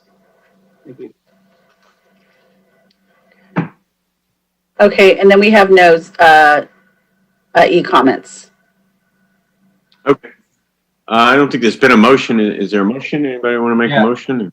I was going to make a motion to direct staff to come back with inclusionary housing following the Mellow Act for the entire city. Well, I think the motion is really to just have them come back. I mean, you can make that later. I think the motion is to come back with further analysis and further, Kaiser Marston. Yeah. I mean, Brandy, do you need specifics of what you want to come back with? No, that's what we need. We'll come back with, here are the different parameters that you need to decide on, and and we'll make sure that the the parameters that you're discussing are of that selection as well. So I'll make the motion then to come back with the different parameters that we need to discuss. One being the Mellow Act, and have it back to us by the end of the year. I think we have to look at our schedule. We were looking at maybe having it at the beginning of January. We have ACAP, we have AD ordinances, we have a lot coming up. And then as well, we have to coordinate with the sub-consultant to make sure that So by the end of January, then I would say that's perfect. Yeah. Okay. Perfect. Okay, second. I'll second that. All right. Okay, so there's a motion and a second. Councilmember MD. Actually, I was going to bring up what Ronson brought up too. I'd be interested in figuring out how we could address that the housing would go towards people that are in the area already, and to meet the need of people that are here, because I think that would go a long way towards traffic, as he said. So I'm very interested in that. So just FYI, when you're bringing it back, on how we can maybe do that to meet our needs here in this community. Good, thank you. Okay. I mean, it doesn't have to be Redondo specific, just the area, because we're all very interrelated. Yeah, it's kind of interesting when our Section 8 program opens up. You could be living in Alaska and get Section 8 housing in Redondo Beach. Right. It'd be nice to be able to keep it to Redondo Beach or South Bay anyway, low income. Councilor Aaron, you mean to have your hand up again? No, I will put it back down again because I got my motion in and everything else. Thank you. Okay, there's a motion and a second on the floor to bring it back for further discussion with, what's her name again? Sorry, Brandy. Karsten Masters. What's that? Oh, yeah. Kaiser Marston. Thank you, Joe. What was it? Kaiser Marston. Yeah, Kaiser Marston. Okay, I'll do a roll call vote. Councilmember Nairnhat. Aye. Councilmember Lowenstein. Aye. Councilmember Horvath. Aye. Councilmember Grand. Aye. And Councilmember MD. Aye. Okay, great. Well, thank you, Veronica. Thanks, Veronica. Long time no see. It's been, housing stuff's really heated up. So, next up is a discussion and possible action regarding VMT, vehicles mile traveled methodology and draft amendments to the municipal code. I think this is another requirement sent down by the state. But yeah, go ahead, Brandy. Great. Yeah, thank you. One of the most common concerns related to new development is the number and frequency of additional vehicle trips. We just heard that in the last discussion item. In the past, the city has utilized the level of service analysis to evaluate the impacts of potential traffic as a result of a proposed project.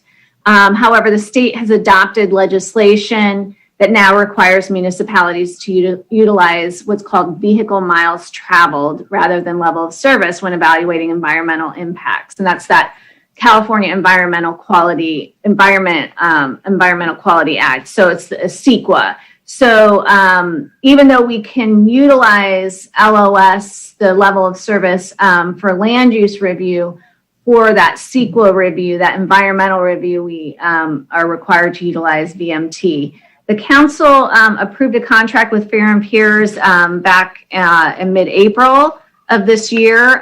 Staff has been working very diligently with Fair and Peers to go through quite a few different elements that go into setting up what your methodology is going to be for VMT. And with that, I'm just going to go ahead and turn it over. We've got Michael Kennedy and Nico Boyd from Fair and Peers. They're going to present what the recommendations are from that evaluation and then get your direction and recommendations for finalizing the ordinance and revisions to the circulation element. So with that, I'm going to turn it over. I think it's Michael first. Yes, thanks, Brandy. Yeah. Good evening, Mayor Brand and members of the council and the community. Michael Kennedy with Fair and Peers. Pleased to be with you this evening. So yes, SB 743, Senate Bill 743 is that direction from the state that requires a change to how the city conducts their transportation impact analysis, all cities in the state. So our role is to help support you to work through some of the key decisions that you need to make to implement SB 743 and really aligning with the values and goals of the city. So we'll be presenting some information to help you work through some of those decisions. So I'll start with a brief overview of 743 and what VMT is, try and answer some of those nuts and bolts questions, talk through some of the implementation decisions, which will relate to the baseline, the screening criteria, and the impact thresholds, and I'll define those shortly.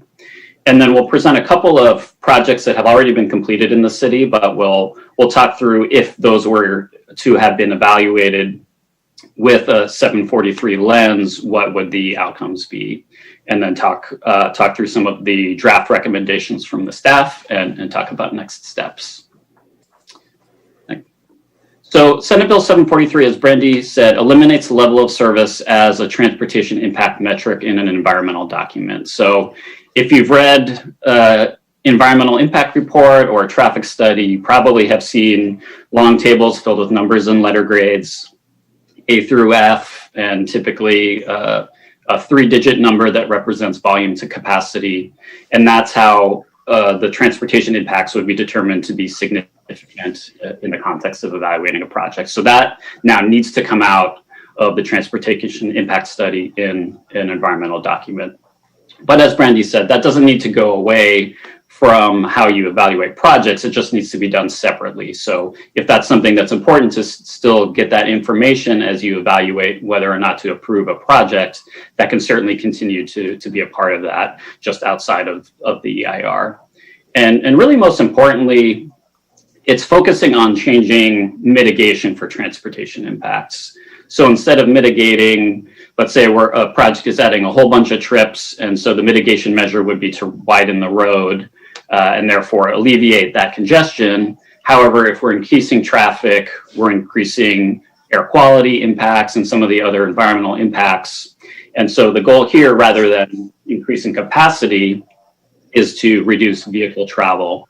And so I just wanted to touch base on the prior agenda item. So there was a comment from the community about focusing inclusionary housing for folks that maybe work in the community, or ways to kind of leverage affordable housing to reduce VMT.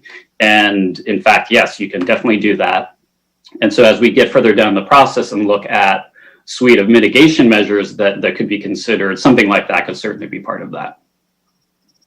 Let me interrupt you just for a second, Michael, because a lot of people probably aren't aware, and maybe you're not even aware, that Redondo Beach has a very objective standard of declaring a project that moves an intersection from a level of service C to D as therefore a significant impact that has to be mitigated. I think I have that right, but I wanted to, that came out of the Growth Management and Traffic Committee back in 2008. So, and you guys were the consultant on it. So, I don't know, maybe you knew that already. And do I have that right, Brandy? Is that your understanding as well, that it's automatically a significant impact if it moves an intersection from C to D? Rand, it depends upon the increase to the volume of capacity ratio. So there's a specific number that's associated with the level of service grade. So you can add potentially more traffic if the intersection operates better. But if it operates poorly, so an E or an F, you can only add a little bit of traffic to trigger a significant impact. So yeah, you're right. It's very clear and defined. And really the goal of this process is to maintain clarity and definition. But of course, it's going to be a very different metric and approach to the analysis. Yeah. So why did the state implement this law? So the state, of course, has long had a commitment to mitigating greenhouse gas emissions, and a whole variety and suite of laws and standards and approaches are dealing with that. And so this is one of them, really to align CEQA transportation impact analysis with the goal of reducing vehicle trips, not necessarily alleviating congestion. And so that goal to address things like noise and air pollution and safety, which are true environmental impacts through land use, non-vehicle based transportation improvements like active transportation or transit infrastructure, transportation demand management, getting people to not drive or drive shorter or less is really the goal of the law. So what is vehicle miles traveled? At its simplest, it's the number of miles driven in a vehicle. And so you can calculate this a variety of different ways. But I think that maybe the simplest way to imagine it is if you're taking a vehicle trip, you're driving to your place of work, and that job is 15 miles from your house. That's 15 VMT.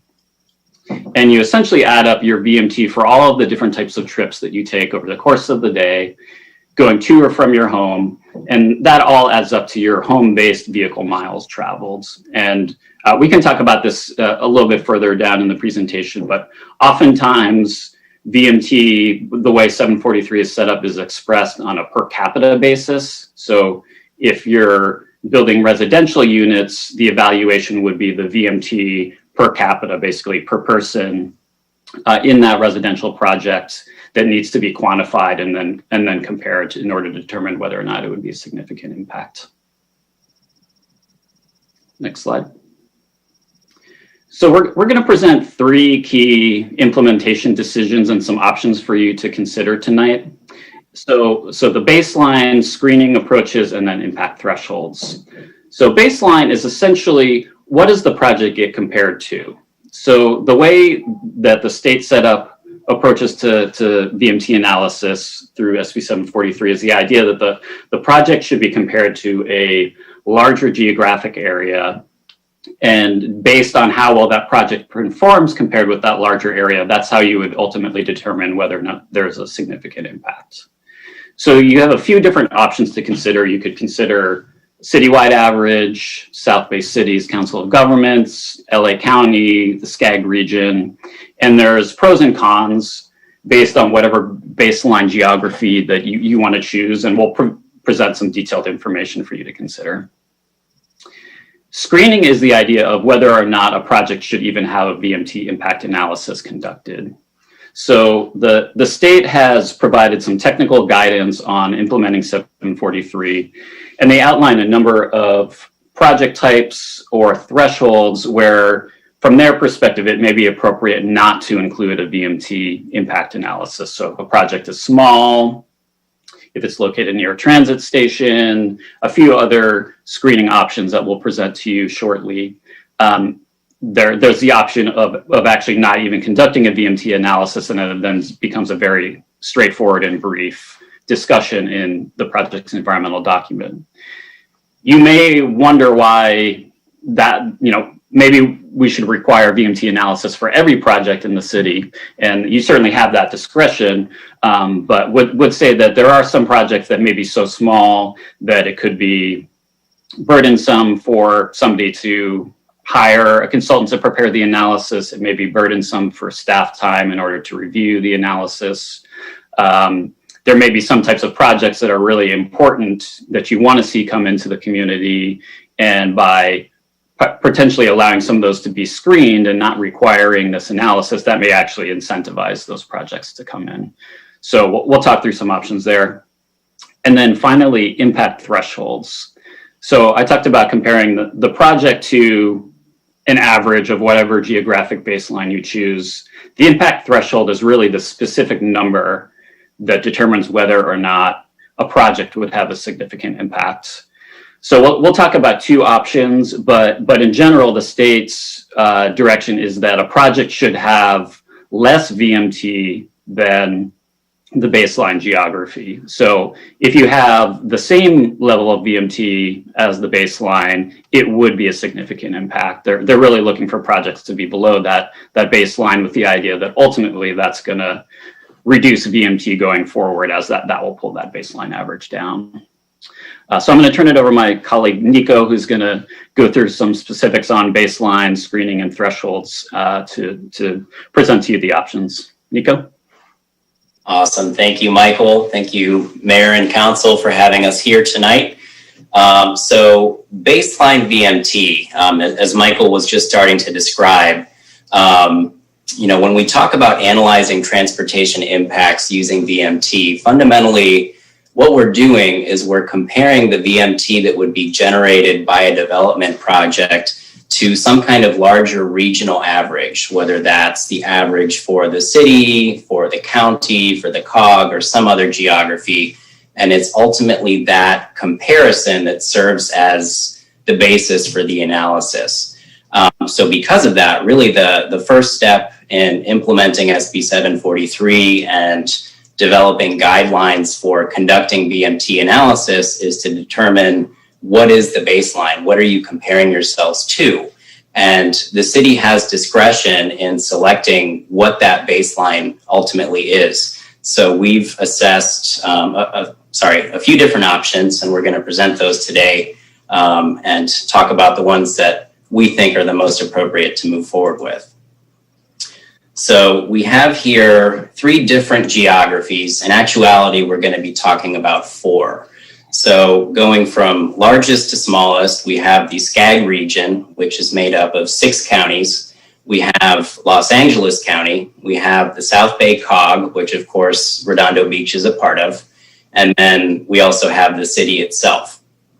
So as we started exploring these different geographies as potential baselines, we began with the SCAG region and LA County. And as we started investigating those, we realized that, because those geographies are so large, they're incredibly diverse in their transportation and their land use characteristics. And you have the VMT trends for those geographies being influenced by both, the incredibly dense urban areas like downtown LA, for example, to far-flung rural areas and everything in between. So we discussed that with city staff and ultimately decided that those 2 geographies might not be appropriate to select as baselines because they are so different from the city.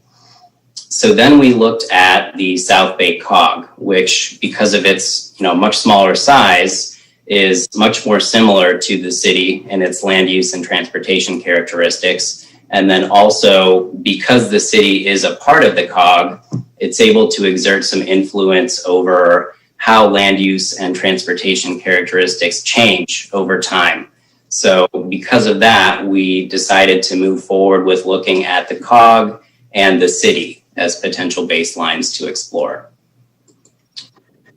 So what we're showing in this table, these are the baseline estimates taken from the SCAG regional travel demand model, which is basically the state of the practice for Southern California is that VMT is analyzed using the SCAG model. It's the most comprehensive regional model that we have available, and the most recent version of that comes from 2016. So These are the 2016 VMT estimates, and we're looking at 3 different VMT metrics here. Michael already alluded to 2 of them on earlier slides. We have the home-based VMT per capita, which is essentially, this is the metric that you'll use to evaluate any residential project that comes into the city. We also have home-based work VMT per employee, which is what you'll use to analyze office projects and the majority of commercial projects, small-scale retail, those kinds of land uses. The one that we haven't touched on yet is total VMT per service population. That's the top one shown in gray here. We're not going to spend too much time on that one in this presentation because ultimately this is a metric that's not going to be used very often. This is a metric that you'll use to analyze things like the general plan, specific and area plans, and then also kind of one-off unusual land uses, things like maybe an airport perhaps, the types of projects that you're not going to see very often. So we'll focus on the other 2 metrics. The one thing that I will draw your attention to before we move on, notice that the residential VMT here, the city average of 14.4 is 8% higher than the average for the COG. And then if we look at the employment VMT, it's the opposite trend. The city VMT is 13% lower. We're going to show a handful of maps in the coming slides that illustrate kind of what those differences mean and why they're important for the implementation process, but just wanted to flag that for you now. So screening options, as Michael already mentioned earlier, OPR, the Governor's Office of Planning and Research, has produced technical guidance to help lead agencies think through the SB 743 implementation process. And included in that guidance are options for how to screen certain projects from requiring a VMT analysis at all. So in these next couple slides, I'm going to provide a high-level overview of the 3 different options that we have available for screening, and then I'll go into each one in detail to discuss some of the finer points for consideration. So the first one is project size, and this one is kind of a 2-pronged screening option. So for retail projects that are under 50,000 square feet in size, what OPR is basically saying is that anything smaller than 50,000 square feet, we can presume is locally serving retail. It's not going to attract regional trips. So if that's the case, they recommend that those types of projects can be screened from requiring a VMT analysis. For other non-retail land uses, what OPR is saying is that any project that would be expected to generate less than 110 daily trips can be screened from requiring that VMT analysis. The next screening criteria, project location, this is probably the most complicated one, so we're going to spend a good bit of time on this one in the coming slides, but a little bit of context. So because we use the SCAG model to analyze VMT, essentially what the SCAG model does is it breaks up the entire 6-county region into these smaller geographies that are called TAZs, or Transportation Analysis Zones. And you can kind of think of those as being similar to census tracts. The idea is that each TAZ is defined in a way such that the transportation characteristics are fairly homogeneous. So what OPR is saying with this project location screening is that if you have a project that is located in a TAZ whose VMT is already a certain percentage below the baseline that you selected, you can screen that project from requiring an analysis. So we have 2 options with this one. OPR is saying that if your project is located in a TAZ and the VMT for that TAZ is more than 15% below the baseline, no VMT analysis needed. The Air Resources Board, on the other hand, is recommending a slightly stricter threshold of 16.8%. So if VMT in your TAZ is already more than 16.8% below that baseline that was selected, you don't need to do VMT analysis. And then our last criteria is transit proximity. So what they're saying here is that if your project is located within half a mile of either a major transit stop or a high quality transit corridor, no VMT analysis necessary. And these definitions here are important. So major transit stop, that's defined as a site containing an existing rail transit station, ferry terminal served by either bus or rail transit service, or the intersection of 2 or more major bus routes. High quality transit corridor, on the other hand, means a corridor with fixed route bus service with service intervals no longer than 15 minutes in the rush hour, basically. Based on our analysis of the city's transit service, the only areas that qualify for this screening criteria at the moment, excuse me, are the existing and proposed green line stations. So basically the half-mile buffer around those stations, you could theoretically screen projects that are located there. Hey, Nick, can I ask a question? Yeah, absolutely. So, I mean, I understand the whole premise behind, you know, the switch to VMT and stuff, but like, you know, that last criteria there of transit proximity, there's no guarantee that just because a project is within a half mile of a major transit stop, right, that it's going to lessen, you know, the VMT from said project, right? I mean, that would be the idyllic goal, right? But there's no guarantee. I just want to point that out. If I may jump in, I think, you know, what you're going to see in the rest of the presentation is we are not recommending that you have this as a screening criteria because For exactly that reason that you brought up. Yeah. Okay. Yeah, we'll show some illustrative examples as to exactly why you shouldn't consider implementing this one. Okay. Okay, so now we'll dive into each one individually. So first, the project size screening, getting back to that local serving retail. So as I was saying before, OPR's recommendation is that any retail project less than 50,000 square feet, we can presume is locally serving. But we discussed that option with city staff, and we determined that actually maybe a smaller threshold is more appropriate. Maybe something closer to 10,000 square feet would be suitable, because that would really ensure that we're only capturing retail uses that are truly locally serving with this criteria, and we're excluding things that would potentially have a regional draw and might actually increase VMT. So just kind of as an illustrative example, if we were to apply that modified 10,000 square foot criteria to the Artesia Boulevard corridor, 91% of the commercial retail parcels that were analyzed as part of the general plan update could have been screened from requiring a VMT analysis, and then only 12 parcels would have had to conduct that analysis. So this would allow for the kind of organic redevelopment of certain corridors that the city is trying to encourage, while making sure that land uses that would kind of drive up VMT are being required to conduct that analysis.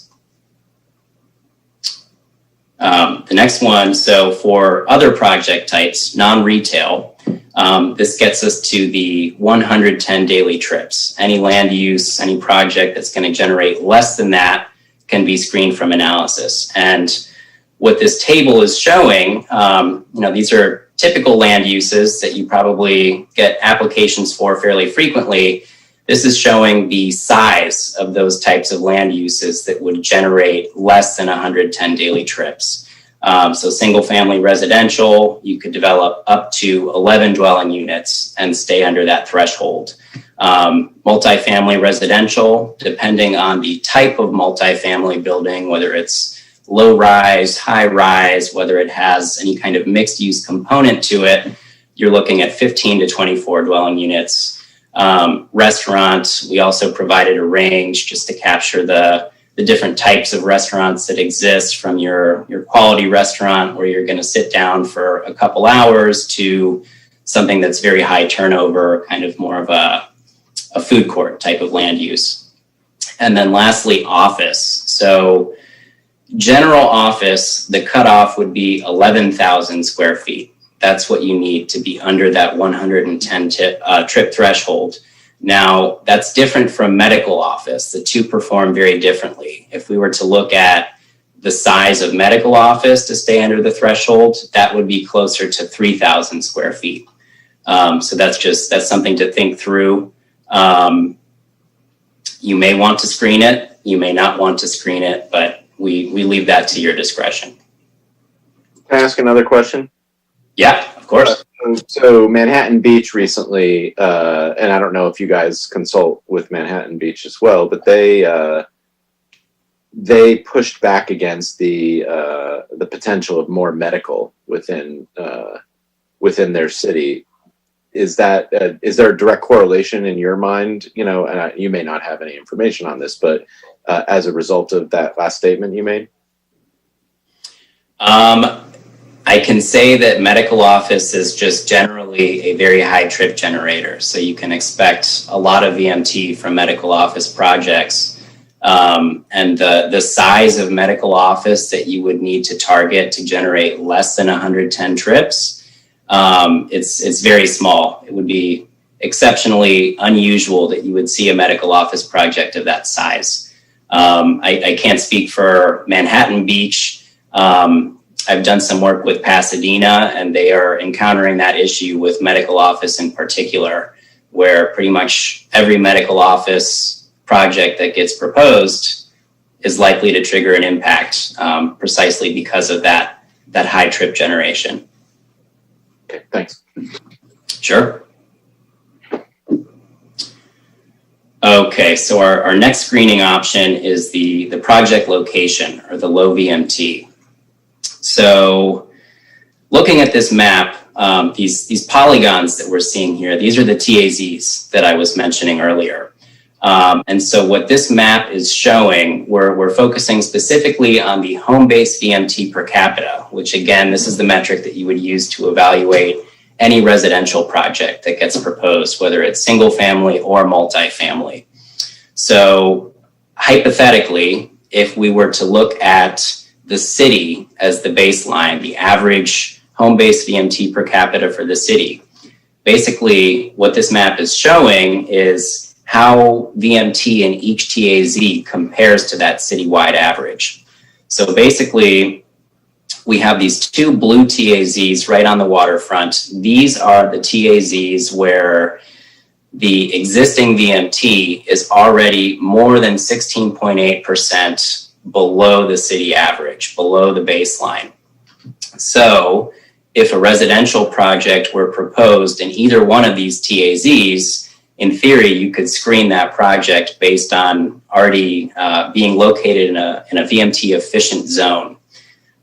Whereas the red and the yellow TAZs, those are not performing 16.8% or more below the baseline. So anything locating in those TAZs could not be screened. On the other hand, if we look at the COG as the baseline, we don't have any blue TAZs. Regardless of which TAZ a residential project were to locate in, you would not be able to screen it on the grounds of low VMT. Looking at employment VMT, so the picture looks a little bit different. If we compare to the city, basically we have a single TAZ right along Artesia Boulevard where commercial and office projects locating in that TAZ could be screened based on low VMT. Anywhere else in the city, they couldn't. Whereas if we select the COG as the baseline, very different picture. Pretty much everything along Artesia Boulevard could be screened based on low VMT.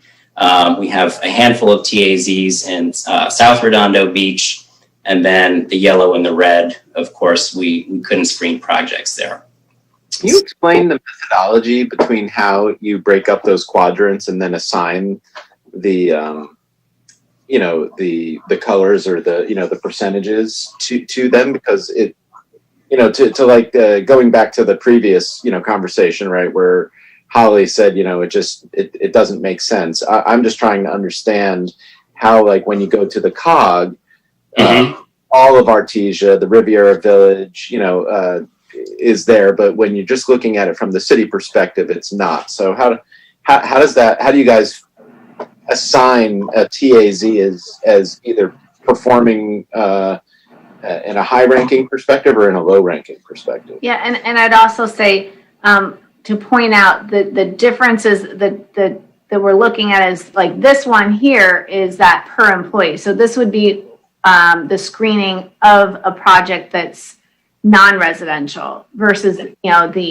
so with that I'll have you, Nico, talk to those TAZs, but just know that there's the residential which is just the home-based versus the home-based work, which is the commercial retail projects. Right.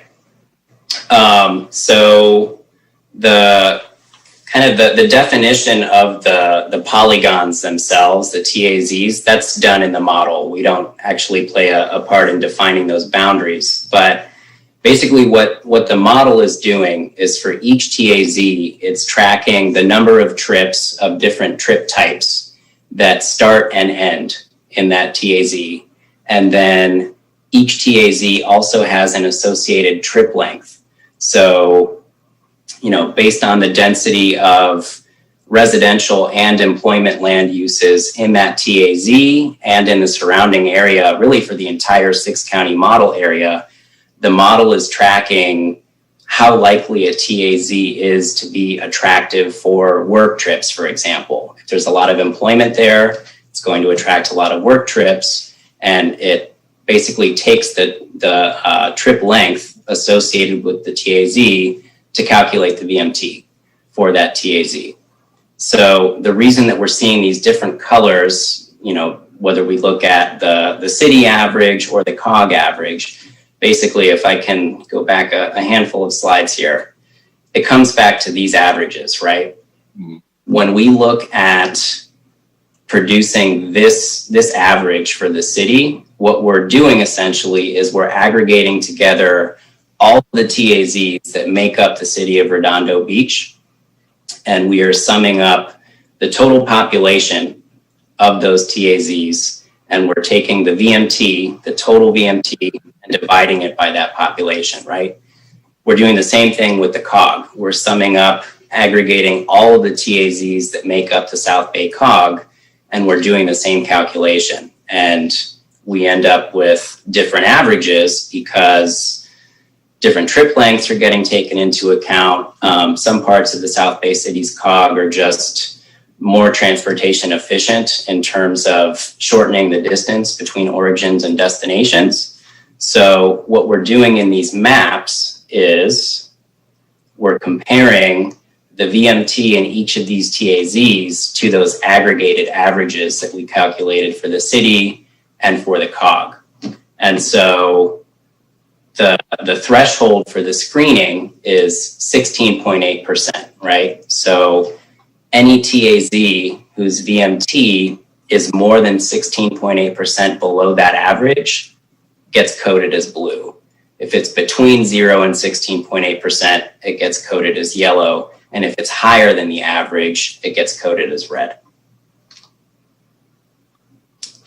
Is that in just to compare the residential and the employment side, Redondo Beach is less VMT efficient on the residential side compared with the COG, but it's actually more VMT efficient on the employment side. So it creates an interesting decision opportunity for you in choosing between these two baselines, because it will actually affect how residential projects versus employment oriented projects are analyzed in the city. So you're like, and I guess I'm just trying to just to gain clarity on it. So when you're building the model for the way the methodology for the way you're doing this, are you using outside information? Like, how would you know if like a residential area is commuting out versus, working within the city or business at home? Is it just kind of based on assumptions, or are you guys aggregating data from a variety of points that are kind of helping you build that model to make the assumptions? I mean, some of the model development process that SCAG goes through to produce the model, I mean, some of the data that informs it is things like household travel surveys. So they look at, actually collecting representative data from people who are traveling to find out, where do you live? Where do you work? So that they can calibrate their estimates of what the average trip length is for a TAZ, for a city, for a county, et cetera. So it's basically almost like a lot of the data that we aggregate to put together for our housing element and stuff like that. But it's been aggregated for SCAG. Exactly. And the model gets updated every 4 years with the regional transportation plan. So as part of that update process, SCAG solicits feedback from every city within its region to find out, basically SCAG comes up with its own forecasts of how population and employment are going to grow in each city in its region. And cities can contest that. So actually one of the adjustments that we made as we were going through this process, we wanted to forecast what VMT in 2020 and into the future was going to look like. But actually to inform the development of the new SCAG model, which is supposed to come out this year or next, the city actually submitted updated estimates of what you believe your population and your employment is going to grow. So they do take each city's own data and estimates and forecasts into account. Great, thank you. That totally puts me on the right track. I have a quick question here. This is John Graham. Sure. One of the statistics that's thrown about in Redondo Beach quite a bit is that 93% of our households or working folks leave the city. Is that translate into this VMT estimation and the different TAZs and things like that? Is there any way to make that the case? It does, yeah. So because a lot of Redondo Beach residents work elsewhere, they have longer trip lengths. And because of that, that's why when we look at this map, so if we compare each TAZ's employment VMT to the city average, we only have this one single TAZ that's performing more than 16.8% below the city average, which is telling us that people travel pretty far, right? But if we compare to the COG average instead, on the whole, the COG is more transportation efficient in terms of shortening trip lengths, especially for employment travel. So when we compare to the COG average instead, we see, basically more blue TAZs, more TAZs where it appears that people are traveling a shorter distance. Okay. Is that helpful? Yeah, if we can, move along so we can see some of the comparisons so that they can understand why you might want to go with, the council government over the city. So just in the interest of time. Sure. Yeah, we can revisit slides at the end if necessary. So the last screening criteria, of course, is the transit proximity screening. We have the existing Green Line station, the proposed future Green Line station, and that illustrative example that I was talking about before. So right here in this quadrant, we have the Galleria. If we were implementing transit priority screening, in theory, the entire Galleria project could have been screened from requiring VMT analysis if it were being analyzed today. So that just kind of underscores why you might not want to implement that type of screening, because obviously that's a very large project. It draws regional trips and is a high VMT generator. So that's the type of project that you would want to go through the VMT analysis process. Okay, so we've covered the options for setting the baseline. We've talked about the different screening options that we have at our disposal. Now the impact thresholds. So basically we have two options, right? So OPR is saying that if a project's VMT is more than 15% below the baseline, no significant impact. And if it's greater than that, then you do have an impact. Whereas the Air Resources Board, they're again going with that stricter threshold of 16.8. If your project's VMT is already more than 16.8% below the applicable baseline, then you do not have a significant transportation impact. Otherwise, you do. So familiar table, basically we're showing you the baseline VMT estimates again for both the COG and for the city. And these columns on the right show what the threshold would effectively be if you were to choose one or the other, the 15% versus the 16.8%. The point really being just that the 16.8 threshold is more stringent in terms of how that impacts your ability to screen projects.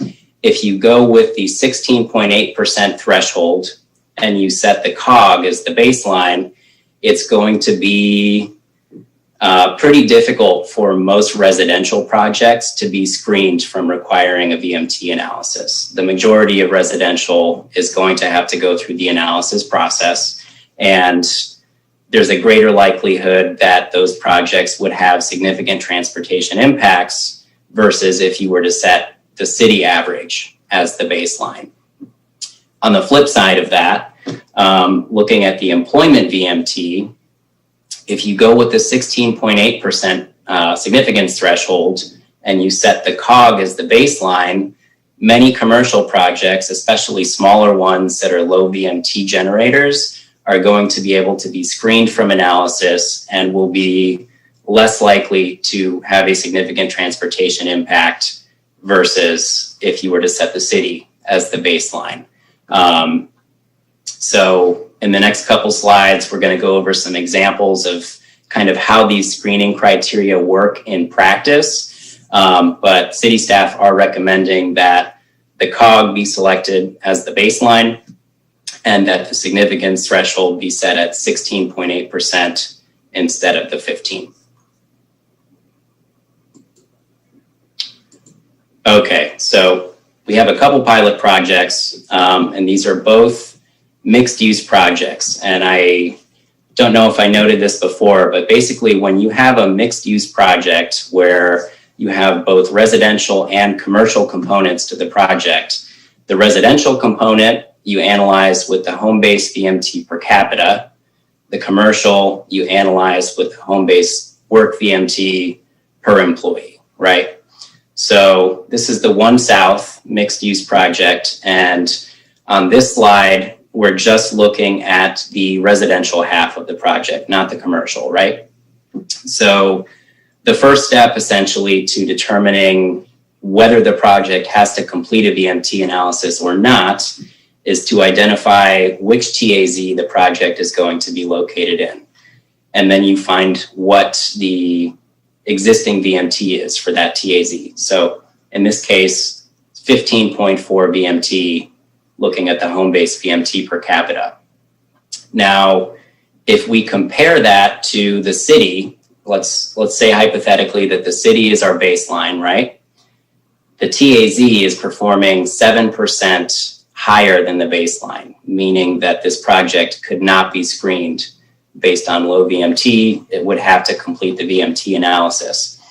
The same is true if we were to select the COG as the baseline, but notice that this 15.4 is 18% higher than the COG average. So while it's true that regardless of which geography you selected as the baseline, you couldn't screen this project, more so the case if we were to go with the COG. Looking at the commercial half of the project, so again, we know what TAZ the project is located in. This is the VMT, the employment VMT for that TAZ, 17.4. That's 8% higher than the city average, but it's 5% below the COG average. Now, that's not enough below the average to make this project screenable on the grounds of low VMT. But this does illustrate the trend, right? That if we compare to the city, commercial projects are going to be more difficult to screen, more likely to have significant transportation impacts, whereas with the COG, a lot of projects are not necessarily going to be so far below the baseline that they could be screened, but typically they are going to be at least below the average, which also makes them easier to mitigate. So this is our last pilot project, and just to note, going through the analysis with the Galleria project, this is purely hypothetical. The Galleria project is so large that the commercial component of the project in particular, so large that we would of course not want to screen that project. That would be one that we want to put through a VMT analysis. And because the commercial component of it is greater than not just 10,000 square feet, but greater than 50,000 feet, in fact, the way that we would analyze that is by looking at the net change in VMT. And basically, for a project of this size, any increase in VMT would constitute a significant transportation impact. But thinking about it hypothetically, as though it were a smaller, more typical kind of project, including residential and commercial, looking at the residential component of it, this TAZ is performing 7% below the city average, but 0.8% above the COG average. Under neither baseline scenario would you be able to screen this on the grounds of low VMT. But this illustrates the trend that a lot of residential projects, if you select the COG as the baseline, they're going to perform higher than that average, making them difficult to screen. It makes the likelihood of transportation impacts greater. Looking at the commercial side of the project, so the employment VMT is 15, which is 6% lower than the city, but 18% lower than the COG. So if the COG were the baseline, the commercial side of this project could be screened from requiring an analysis. Any questions about that before we move on to next steps? I would just say to that point, is what we're proposing and recommending is that if in a mixed use project, if one component cannot be screened out, then both have to be evaluated. So that way, what we're looking at is with if we went with the COG number, if we went with the COG baseline, more of the residential would have to have that evaluation and would have the impacts than it would with the city.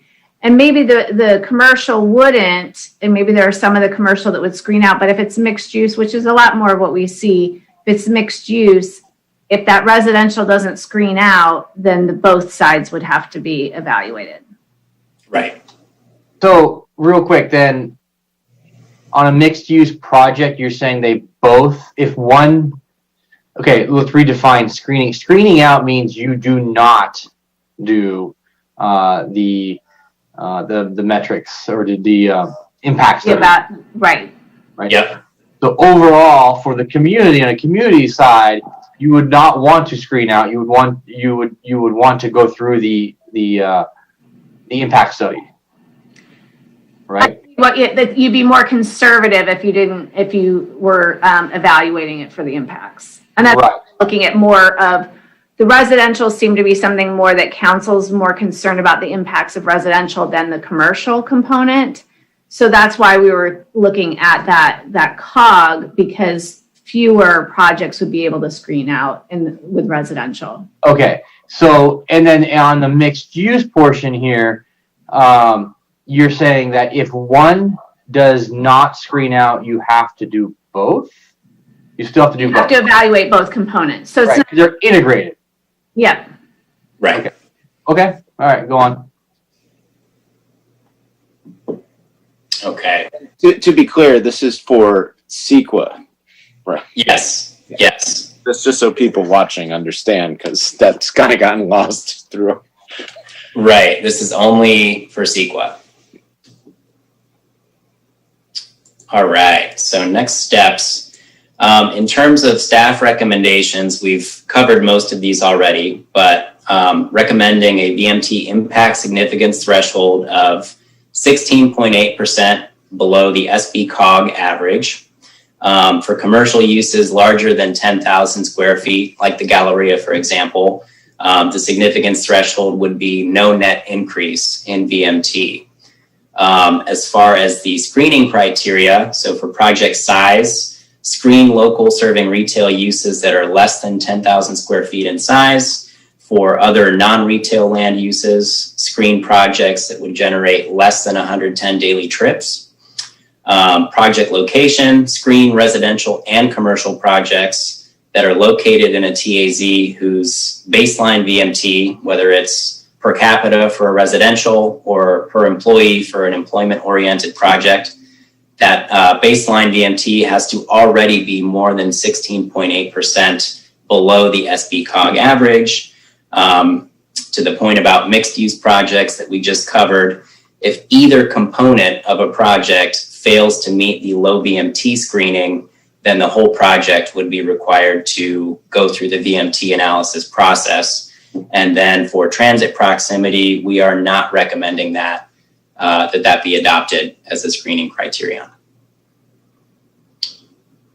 And lastly, action items. So moving forward from here, we would need to evaluate these documents to determine what kinds of language updates need to happen to reflect the implementation of VMT for CEQA over LOS.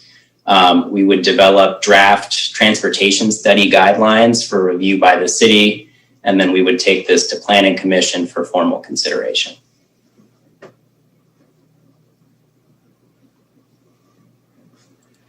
Nico, can you go back to that last slide? I think that that's what we want to get the guidance from City Council. If you're, we're trying to be as conservative as we can as a municipality on what we're utilizing for the baseline and what we're selecting for screening or recommending for screening. That threshold, the OPR recommended 15%. We're like, no, it's got to be 16.8% below. So it's got to be even further below.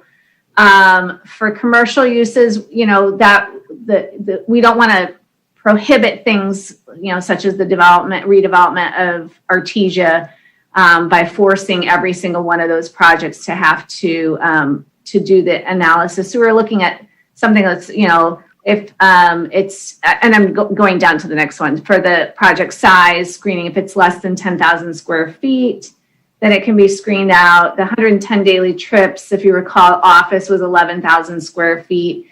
Residential, I don't think single family matters as much because we're not looking at some bigger subdivisions, but for that multifamily, I believe it was 11 to 24 units. And you can revise that if you choose, if you want us to evaluate that. And then project location, that's where that 16.8% is where we're looking at. Okay. Are you guys done? Yes. Okay. All right. So just so you guys all know, Bill stepped away. He probably won't be back for the night, so I'll be taking over from now. A couple of questions and follow-ups. This is expansive. I mean, anyone watching at home, if you're not asleep already, and I don't know how you're doing it, this is a lot of info. Thank you for boiling this down. A lot of new acronyms in here. I haven't been doing this as long as Mayor Brand has or other people in the city.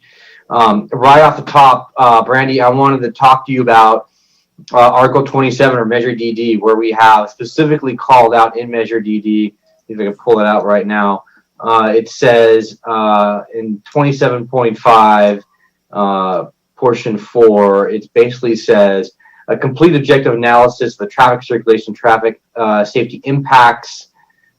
Basically, it says here to go, let's see, title policy server selection of a larger traffic impact area, ICU, and LOS impact analysis shall be provided for all critical corridors at intersections within 3,000 feet of any parcel subject to major change of allowable use. Right. We're not saying that we're getting rid of LOS and the review of that. We're not rid of that for, the land use projects. What we're saying is we can't utilize that to evaluate the environmental impacts. We can require certain improvements if the LOS, drives that. We could require that per our regulation, or, per what you're talking about. But when you're looking at the environmental impacts and what you might have to mitigate, we can't evaluate that based on LOS. So we're looking at two comparisons. Okay, I'm glad that makes sense now. So, Narenheim, if I may, just you probably saw it listed on the next slide. It really is language cleanup that would be required. So you use the term impact and mitigation. There's certain key words that we need to change in order for it to comply with Senate Bill 743, because significant impact is associated with CEQA.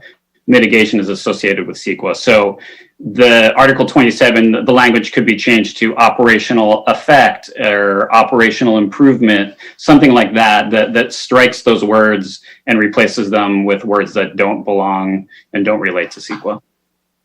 Okay. Is there someone, Mike Webb or Cheryl, somebody? I mean, is that going to require?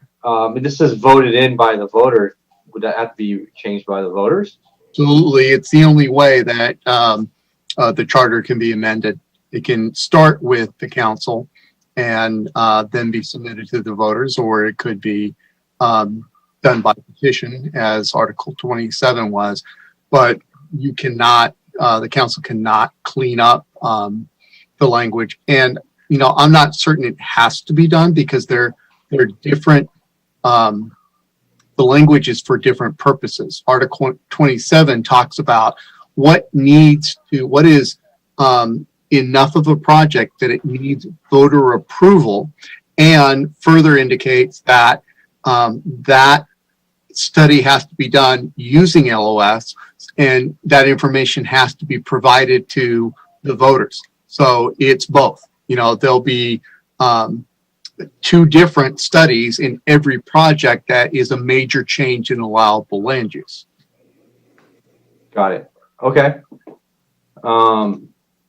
Okay, that makes a lot more sense, actually, what you just said now. That's it's two different portions, so that makes sense. Okay. I mean, I see here that we can't keep the LOS for the CEQA portion. Is that essentially what we're saying now? So yeah, that's okay.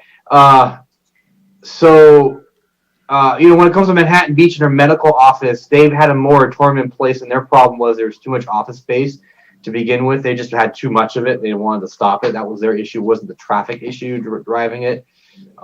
We have the exact opposite in Redondo. We're destroying all of our commercial. We're just putting more and more residential. How does that affect us moving forward? I mean, we have a lot of commercial zones that are now zoned for purely residential, or commercial zones that are zoned mixed use, high density mixed use, 35 units. Does that affect? How is that going to affect our level of service? Not level of service, but CEQA moving forward with what we're using right now? Well, we would be evaluating it based on these new criteria. So you would be looking at, would it be screened out? Is that retail use less than 10,000 square feet, or is office less than 11,000 square feet? And then I think what Nico was saying is medical office, you wouldn't just screen out as easily. It couldn't be any bigger than 3,000 square feet. So it's really, then you evaluate it, and now the next step is going to be, what are going to be the mitigation measures? So if it ends up that it's, you do the evaluation, it is going to have impacts, then how do you mitigate that? So that's going to be our next step. But this was enough, I think, of information for you guys to process tonight. So really, we want to just make sure we're going in the right direction. We're trying to be conservative, more conservative when if you had to choose which you're going to be more conservative on, and we're looking at residential. Right. I mean, like the mixed use units that were built recently in 1 South that you guys pointed out, there's a studio was going for $750,000. So it's 150,000. There's 150 square feet, it's $150,000. There's no way somebody who lives down below is going to be able to afford that. They're driving. They're, like you said, we're creating we're the traffic generators. We can't define our own transit. It won't matter if we define our own transit. And you said we don't even have to adopt our own transit, correct? We don't have to, and I don't think that we would want to, because I would be really cautious. I know we've talked about it with some of the Senate bills in the past about that 15-minute window that, and we're close. So I wouldn't want to even say, well, we're going to, establish that. So if we don't need to, let's, Right. to this point, you wouldn't want a Galleria, because it's proximity to a transit center, to be screened out just because of that. Right. So yeah, I agree with you. More conservative, so that more projects are screenable. And yeah, we're the ones driving the traffic. I mean, especially in South Redondo, we're the ones driving traffic on aviation, PCH aviation, and then PCH going south to Torrance. So those are my comments. Who is participants? Anyone else has their hand up? I do. Christian, you're up next. So I'm totally fine with taking the conservative approach that you guys have outlaid here. My question, Brandy, is so what's next? I think there was a slide after this, but do we? What is the process next? Because like you said, this was a lot of information. There's kind of more to discuss, and as we talked about the last time when we were talking about VMT and bringing this forward, right? We had specifically said we wanted LOS to still remain as part of our land use discussion aspect. So where do we go from here? I would suggest that you make a motion that to move forward with the recommendations from staff from that prior slide, and then so that the consultants can incorporate it into, go to the next slide, can incorporate it into the municipal code and the circulation element. Okay, so that we'll be bringing those items back to you. All right, so then I will make that motion then to incorporate the recommendations into our move forward here as we try to do all this. Do you want to include the Article 27? No, I wouldn't include that. Okay. Yeah, because it's the charter section, and so it's not the community code. It's listed on that slide. Yeah, so it would be the transportation demand ordinance, which is the mitigation measures, the municipal code changes, and the circulation element changes. Okay. Anyone going to second that motion? Second. Perfect. Mayor Pro Tem, we need to ask for public comment. Yep. Any public comments? E-comment or raising? So there's no e-comment. I don't know if anybody in the public would like to raise their hand. Holly? Are you still awake? Nope. Well, no, they're still there, but but no, nobody's raised their hand. So I guess that's it. Okay. There's no e-comments, you said? No e-comments. Okay. Correct. Okay, is there? I don't see any more hands up other than Christian, but that's left up by accident. If there's no more public comment, can you get a roll call vote, please? Sure. Let's see. I'll do it. Okay. Aye. Councilmember Horvath. Aye. Councilmember Grand. Aye. And Councilmember MD. Aye. And I'm aye as well. So unanimous vote. Thank you all very much. Thank you, Nico and Michael. I know it was a lot of information, but I appreciate you sticking it out. Yeah, thank you for the slides. Those slides were great. Really broke it down. It made a big difference. You can see it like that. And with the percentages with the COGS. So that was good. Thank you. It's a lot of work. We tried to make it digestible. Yeah. Appreciate that. Thank you. Cool. Okay, so we are done with item N3. N3. We have pulled city manager items. Mr. Hefkin. Sure. I just wanted to touch on some items coming up at your meeting next week, November 17th. In terms of kind of the more significant items, we'll have the the year-end budget report, so the final accounting associated with last year's budget. So we'll be bringing you back that report. You can see sort of how we finished last fiscal year. We'll also have the annual report for the Travel and Tourism Board, so you'll get a sense of kind of what their priorities are and how they'll focus on recovery in the coming year. And then talking to the Beach Cities Health District, the follow-up referral on the SAFE and the South Bay program, and working with us related to education and mass distribution and things like that. So there'll be other items, but these are the big ones that I know about at this point. So that's it. Okay, great.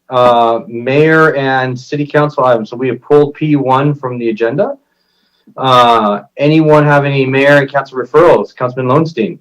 No, thank you. Councilman Horvath. No, thank you. Councilman Grand. No, thank you. Councilwoman MD. No, thank you. Okay, thank you. Joe, are we going to get the CARES Act funding next week back on the agenda as well? Is that going to be on there? If there's clarifying information that we need to bring back or further direction, we will. I don't know that we will have that, a specific standalone report associated with it. I'd like to bring it back. I talked to the village, and they're having issues down there. They're doing a lot of work down there. I also wanted to get an update on Artesia and citywide, how we're doing with funding those, as well as if we're getting our funding rate out of the CARES Act funding as well from the city. So I'd love to bring that back. I'll make that motion right now for next week as well. I'll second it. That's fine. Okay, thank you. So I'll do a roll call vote. Councilmember Lowenstein. Aye. Councilmember Horvath. Councilmember Horvath? I said aye. Oh, thank you. Sorry, I didn't hear you. Councilmember Grand. Aye. Councilmember MD. Is next week going to be a problem? We've just put a lot on staff. We'll do our best. You may just have a placeholder agenda item and then information shared on Tuesday. That's fine. Surprised if it's handled that way. All right, then aye. All right, perfect. Thank you very much. Appreciate it. All right, so that is all that I have. Looking back at the agenda, we have no more closed session. We're done with that. Got done early. Thank you. So we are going to adjourn. Adjourn in the memory of Mike Venable, father of city employee Jennifer Espinosa. So that was I believe that's the city attorney's office. But sorry to hear that, Mike, one of your employees. We'll be in there to sign that document, and I hope she's doing well and her family's doing well from that. All the best, our condolences. Thank you, and I'll pass that along. Thank you. Appreciate that. Can I get a closing motion for that? So moved. Second. Second. All right. Anyone opposed? Nope. All right. Perfect. Thank you guys very much. See you all later. Until next week, Tuesday. Bye.